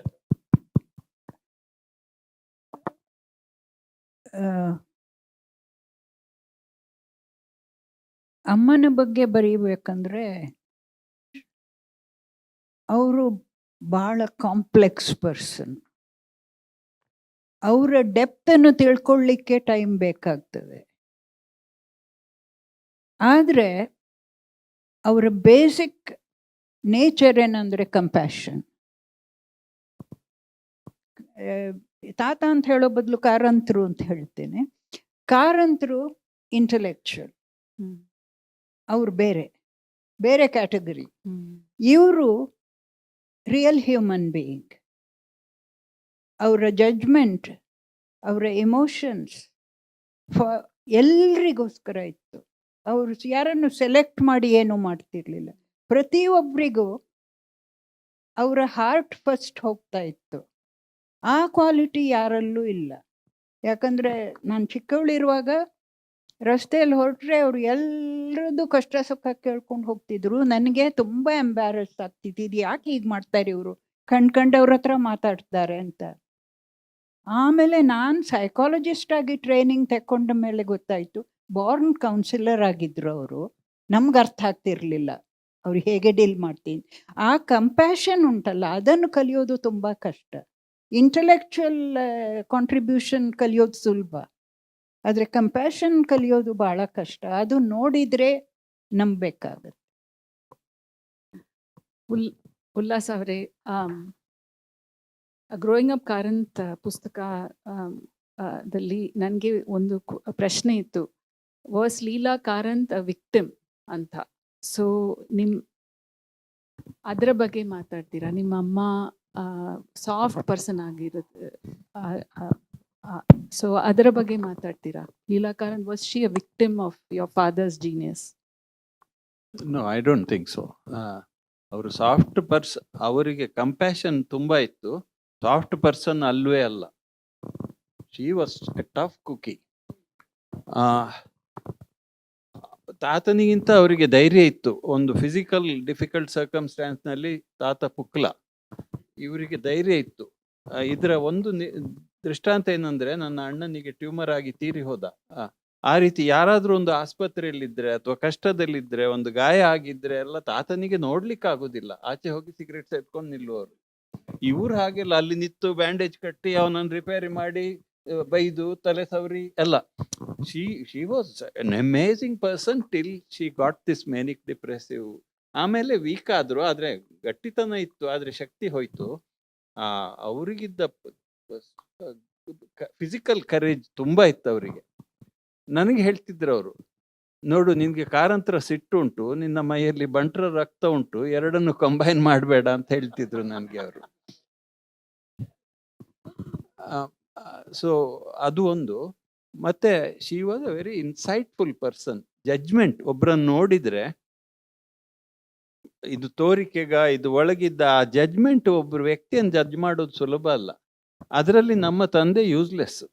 ಅವರಿಗೆ ಸ್ವಲ್ಪ ಹೊಗಳಿ ಹೇಳಿದ್ರೆ ಹಿತ್ತಾಳೆ ಕಿವಿ ಅಂತ ಹೇಳ್ತಾರೆ ನಾವು ಅದಕ್ಕೆ. ಅವರಿಗೆ ಒಳ್ಳೆಯವರು ಕೆಟ್ಟವರು ಆಗೋದು ಆ ಜಡ್ಜ್ಮೆಂಟ್ ತುಂಬಾ ಕಮ್ಮಿ ಇತ್ತು. ಮತ್ತೆ ಜಡ್ಜ್ಮೆಂಟ್ ಸ್ನ್ಯಾಪ್ ಜಡ್ಜ್ಮೆಂಟ್, ಆಳಕ್ಕೆ ಹೋಗದೆ. ಹಾಗಾಗಿ ಎಷ್ಟೋ ಜನರನ್ನು ನಾವು ಪುಸ್ತಕದಲ್ಲಿ ಬರ್ದಿದ್ದೇವೆ. ನಮಗೆ ಅತ್ಯಂತ ನೋವಿನ ಅಂಶ ಏನಂದ್ರೆ, ಅವರ ಜೊತೆಗೆ ಅವರ ಸೇವೆಯಲ್ಲಿ ಜೀವಮಾನ ಸಹಿಸಿದ 5-6 ಜನರನ್ನು, ಹಳೆಯ ಮಿತ್ರರನ್ನು, ಖುಷಿ ಹರಿದಾಸ್ ಭಟ್ರಂತ ಅನೇಕ ಜನರನ್ನು ವಿನಾಕಾರಣ ದೂರ ಮಾಡಿದ್ರು. ಅವರಿಗೆ ಆ ಜಡ್ಜ್ಮೆಂಟ್ ಕೊನೆಯವರೆಗೂ ಅಷ್ಟಿರ್ಲಿಲ್ಲ. ಅಮ್ಮ ಬಹಳ ಜಡ್ಜ್ಮೆಂಟ್ ಅವ್ರದ್ದು ಅಷ್ಟು ಪರ್ಫೆಕ್ಟ್ ಇತ್ತು. ಸೊ ಒಂದು ರೀತಿಯಲ್ಲಿ ಅವ್ರದ್ದು ಕಾಂಪ್ಲಿಮೆಂಟ್ರಿ ಅದು. ಇವರಿಗಿದ್ದ ಕೆಲವು ಅವರಿಗಿರ್ಲಿಲ್ಲ, ಅವರಿಗಿದ್ದದ್ದು ಇವರಿಗಿತ್ತು. ಹಾಗಾಗಿ ಅಮ್ಮ ಖಂಡಿತ ವೀಕ್ ಕ್ಯಾರೆಕ್ಟರ್ ಅಲ್ಲ, ಅವರ ಆರೋಗ್ಯ ಕೆಟ್ಟು ಹೋಯ್ತು. ಅದಕ್ಕೆ ಪ್ರಾಯಶಃ ಕೆಲವು ಕಾರಣಗಳು ಫಿಸಿಕಲ್ ರೀಸನ್ಸ್, ಕೆಲವು ಕಾರಣಗಳು ಇವರೊಟ್ಟಿಗೆ ಬದುಕೋದು, ಆ ಅಡ್ವೆಂಚರ್, ಸಣ್ಣ ಪ್ರಾಯದಲ್ಲಿ ಆ ಸಾಲ ಮಾಡಿಕೊಂಡು ಒದ್ದಾಡಿಕೊಂಡು ಆ ಮನೆ ನೋಡೋದು, 20 ಜನರನ್ನು ಒಂದೇ ಸಲ ಕರ್ಕೊಂಡು ಬರೋದು, ಯಾರೋ ನಾಟಕದವರನ್ನು ಊಟ ಹಾಕು ಅಂತ. ಒಂದ್ಸಲ 2 ರೂಪಾಯಿ ಸಾಲ ಕೇಳಿದಾಗ, ಏನೋ ಬೇಕು ಅಂತ ಅಮ್ಮ ಕೇಳಿದಾಗೆ ಬೈದದ್ದಕ್ಕೆ ನಾನು ಐ ವಿಟ್ನೆಸ್. ಸೊ ಅವರು ತುಂಬಾ ಕಷ್ಟಪಟ್ಟಿದ್ರು. She was not soft at all. ಕೊನೆಗೆ ಸ್ವಲ್ಪ ಆರೋಗ್ಯದಿಂದಾಗಿ ಅವ್ರಿಗೆ ಕಷ್ಟ ಆಯ್ತು. ಕ್ಷಮಾಜಿ, ನೀವು ಹೇಳಿ, ನಿಮ್ಮ ಅಮ್ಮನ ಬಗ್ಗೆ ಹೇಳಿ. ಅದು ನನಗೆ ಯಾವಾಗಲೂ ನಾನು ಹೇಳ್ತೇನೆ, ನನ್ನ ತಾತನೇ ನನ್ನ ತಂದೆಯು ತಾಯಿಯು ಅಂತ. ಅಮ್ಮನಿಗೂ ನಮಗೂ ಅಷ್ಟು ಕ್ಲೋಸ್ನೆಸ್ ಇರಲಿಲ್ಲ, ಯಾಕಂದರೆ ಅವರ ಮೂಡ್ ಸ್ವಿಂಗ್ಸು, ಡಿಪ್ರೆಷನಿಗೆ ಹೋಗೋದು, ಅವರನ್ನು ನೋಡ್ಕೊಳ್ಬೇಕಾಗ್ತಿತ್ತು. High mood. ಅವ್ರು ನಾರ್ಮಲ್ ಇದ್ದಾಗ ಮಾತ್ರ ಎಲ್ಲ ಬಹಳ ಅನುಕಂಪ, ಬಡವ್ರ ಮೇಲೆ ಒಂದು ಸ್ವಲ್ಪ ಕೂಡ ಭೇದ ಇರಲಿಲ್ಲ. ಅವರು ಅಲ್ಲಿಯ ಜಗಲಿಯ ಒಂದು ಚಿಟ್ಟೆ ಕೂತ್ರೆ ಎಷ್ಟೋ ಜನ ಬಂದು ಗೋಳಿಟ್ಟು ಊಟಕ್ಕಿಲ್ಲ, ಮಗಳಿಗೆ ಮದುವೆ ಮಾಡಲಿಕ್ಕೆ ದುಡ್ಡಿಲ್ಲ, ಇನ್ನೊಂದು ಅನ್ನೊಂದು, ಎಲ್ಲರಿಗೂ ಸಮಾಧಾನದಿಂದ ಒಂದು ಮಾನವೀಯ ಇದು ಅನುಕಂಪ, ಅದು ಬಹಳ ಗ್ರೇಟ್ ಕ್ವಾಲಿಟಿ. ಕಾಯಿಲೆ ಬಂದದ್ದು ಮೂಡ್ ಸ್ವಿಂಗ್ಸು, ಅದಕ್ಕೆ ಆಗ ಸರಿಯಾದ ಮೆಡಿಸಿನ್ ಇರಲಿಲ್ಲ. ತಕ್ಕ ಮಟ್ಟಿಗೆ ತಂದೆಯವರು ಎಲ್ಲವನ್ನು ನೋಡ್ಕೊಂಡಿದ್ದಾರೆ. ಆದರೆ ತಾಯಿಯವರ ಶಕ್ತಿ ಕುಂದುತ್ತಾ ಬಂದು ಬಹಳ ಧೈರ್ಯವಂತೆ, ಯಾಕಂದರೆ ಅವರು 17 ವರ್ಷಕ್ಕೆ ತಾನೇ ಮಾಸ್ಟ್ರೇ ನಿಮ್ಮನ್ನು ಮದುವೆ ಆಗ್ತೇನೆ ಅಂತ ಪ್ರಪೋಸ್ ಮಾಡಿ ಮದುವೆ. ನೀನು ಬಾಲವನದಂಥ 6 ಎಕರೆ ಕಾಡಿನಲ್ಲಿ ಇರಬೇಕಾಗ್ತದೆ, ಅದೆಲ್ಲ ಯೋಚಿಸಿದ್ಯಾ? ನನಗೆ ಸರಿಯಾದ ಸಂಪಾದನೆಯೂ ಇಲ್ಲ, ಅದೆಲ್ಲ ಯೋಚಿಸಿಯೇ ನಾನು ಹೇಳಿದ್ದು ನಾನು ನಿಮ್ಮನ್ನು ಮದುವೆ ಆಗಬೇಕು. ಎಷ್ಟೊಂದು ದಿಟ್ಟತನ ಇದ್ದಿರಬೇಕು. ಅದಕ್ಕೆ ಸರಿಯಾಗಿ ಆ ಬಾಲವನ ಒಂದು ನೈಸರ್ಗಿಕ ಜೈವಿಕವನ ಕೂಡ. ಸುತ್ತಮುತ್ತ ಈಗಲೂ ಕಾಡನ್ನು ಉಳಿಸಿಕೊಂಡಿದ್ದೇವೆ, ಆ ಮನೆಗಳನ್ನು ಉಳಿಸಿಕೊಂಡಿದ್ದೇವೆ. ಇದಕ್ಕಾಗಿ ನಾನು ಬಹಳ ಹೋರಾಡಿದೆ. ಅದು ಅವರ ನೆನಪಿಗಾಗಿ ಈಗಲೂ ನೀವು ಹೋಗಿ ನೋಡ್ಬೋದು ಬಾಲವನದಲ್ಲಿ. You will finish. Yes yes. I would like to add something. You asked what we got out of him. One is the freedom to think and do what I believe in is something. Then children being very important. We should think of the future generation, not for that. That was a very important message.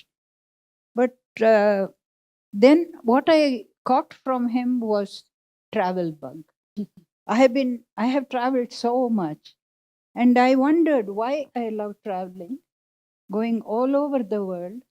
Then I discovered he did that because each place you visit, kind of people, communities, languages, every art, craft, everything you see is so unique. You come out a new person, like whether it's Mongolia or Tibet or Timbuktu. The cultures you see are so amazing. It teaches you so many new things. So understanding culture in its diversity is something that comes from travel. So this is just, you want to, I'll just finish this. But, Ullas has a pretty low opinion about Karan's ideas about nuclear energy and all those things. But I'm proud to say that I believe in what he believed. And I say so all the more now that children are compromised by IoT and AI. And to me, it's the most dangerous thing happening to children. And this is one thing I want to be an activist about, that don't kill our children. We are killing our children with the kind of things we are doing to them. So then I would like to end it with, I just saw a AI of Karanth yesterday. And those of you who are in the habit of doing it, please go and see it. But this was shown to me. I couldn't see it for 60 seconds. Karanth's speaking. It was a glazed look with like this, mouth not moving, deadpan face, repeating word betta, samudra. I mean, I thought the flamboyant, most magnetic personality is shown like a robo. And I said, oh, Tata, if you're here, first thing is Supreme Court for defamation. Whoever it is, you please see it. It's unbelievably bad. And that is proves my point. It's a very dangerous thing for even famous people like Karanth, who are shown as deadpan robo.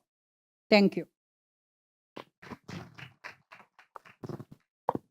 As the book says, I used to be a tractor salesman in one part of my life. So first thing is, before I forget, there's a sales pitch. There are all the books of Shivram Karanth, quite a few of them outside. There are books written by me, the books written by Malaka. So please do patronize the stall. Nava Karnataka have been here assisting us in a wonderful way. Beyond that, one of the things that when they talked about travel bugs, that's another reason why I think I should ask my friend Vishwa to translate it. He's gone to 100 countries. Nobody can beat him in the travel bug business. So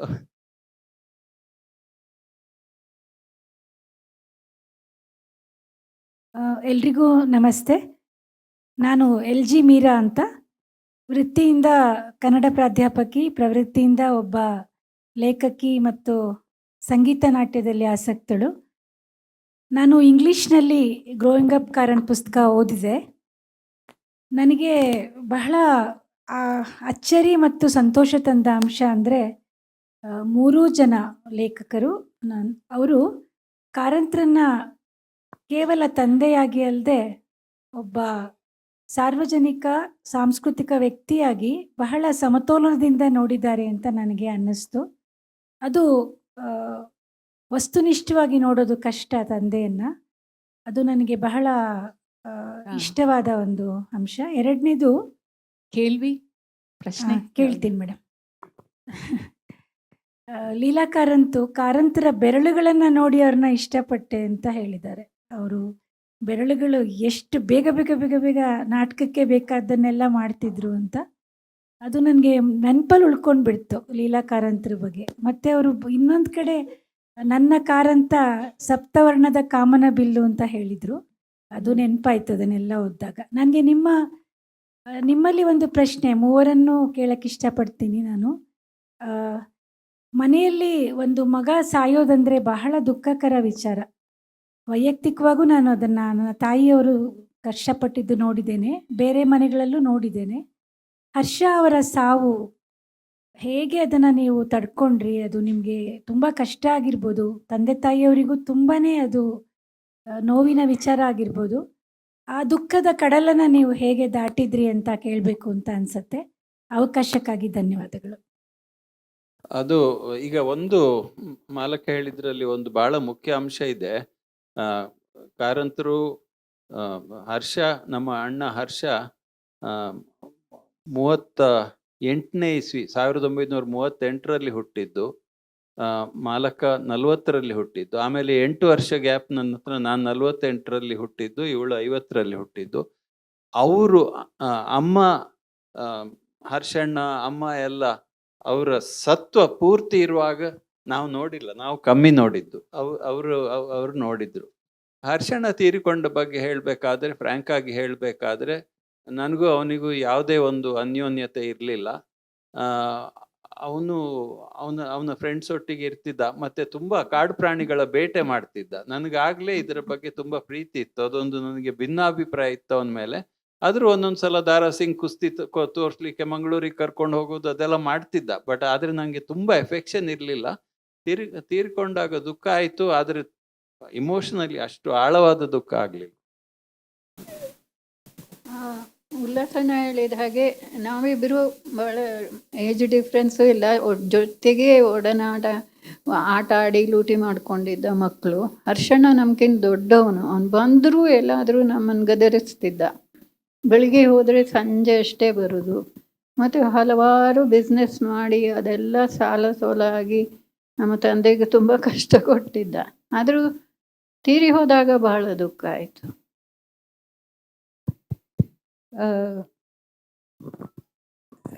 ನನ್ನ ಅಣ್ಣ, ಅವನು ಈ ಫ್ಯಾಮಿಲಿಯಲ್ಲಿ ಆ ಪಾರ್ಟ್ರೇ ಇರಲಿಲ್ಲ ಅವನಿಗೆ. Stage drama, ನಾಟಕ, art ಯಾವುದರಲ್ಲೂ ಅವನಿಗೆ ಇಂಟ್ರೆಸ್ಟ್ ಇರಲಿಲ್ಲ. ಅವನ ಫ್ರೆಂಡ್ಸ್ ಜೊತೆ ಏನಾದರೂ ಮಾಡ್ಕೊಂಡಿರ್ತಾ ಇದ್ದ. ಸೊ ಎಜುಕೇಷನಲ್ಲೂ ಇಂಟ್ರೆಸ್ಟ್ ಇರಲಿಲ್ಲ. ಆಮೇಲೆ ನಮ್ಮ ತಾಯಿ ತುಂಬ ಮುದ್ದು ಮಾಡ್ತಾ ಇದ್ರು ಅವನನ್ನು. ಅವನು ಏನು ಮಾಡಿದರೂ ಸರಿ ಅಂತ. ಕೆಲವು ಸಲ ಎಷ್ಟೋ ಮನೆಗಳಲ್ಲಿ ಫಸ್ಟ್ ಬಾರ್ನ್ ಬಾಯ್ಸ್ ಅಂದರೆ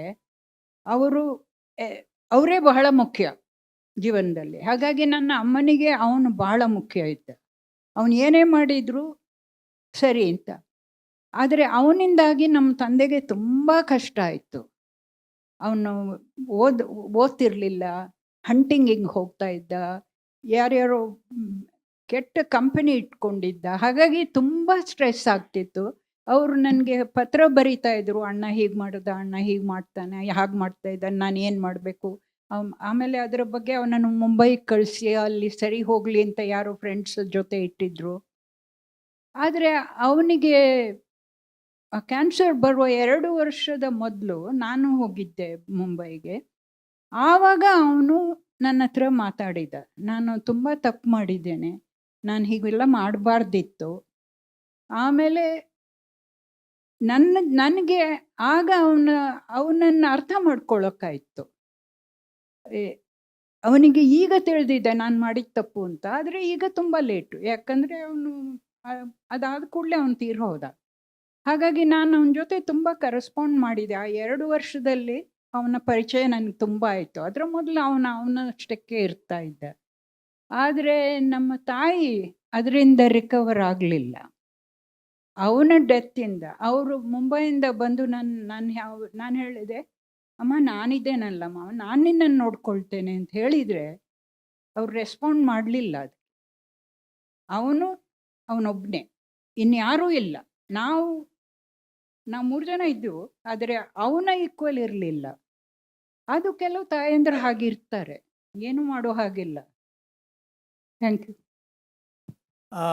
ಬೇಸಿಗೆ ರಜಲ್ಲಿ ನೀವು 3 ಜನ ಜಗಳ ಮಾಡ್ತಿದ್ರೆ ನಿಮ್ಮ ತಂದೆಯವರು ಹೇಗೆ ವರ್ತಿಸ್ತಿದ್ದರು? ಯಾಕೆಂದರೆ ವಿಜಯಶಂಕರ್ ಅವರು ಹೇಳಿದರು, ಸಂಸ್ಕೃತಿಯಲ್ಲಿ ದೊಂಬರಾಟ, ಭರತನಾಟ್ಯ ವ್ಯತ್ಯಾಸ ಮಾಡಲಿಲ್ಲ. ನಿಮ್ಮ 3 ಮಕ್ಕಳಲ್ಲಿ ಅಥವಾ 4 ಮಕ್ಕಳಲ್ಲಿ ವ್ಯತ್ಯಾಸ ತೋರಿಸಿದ್ರಾ?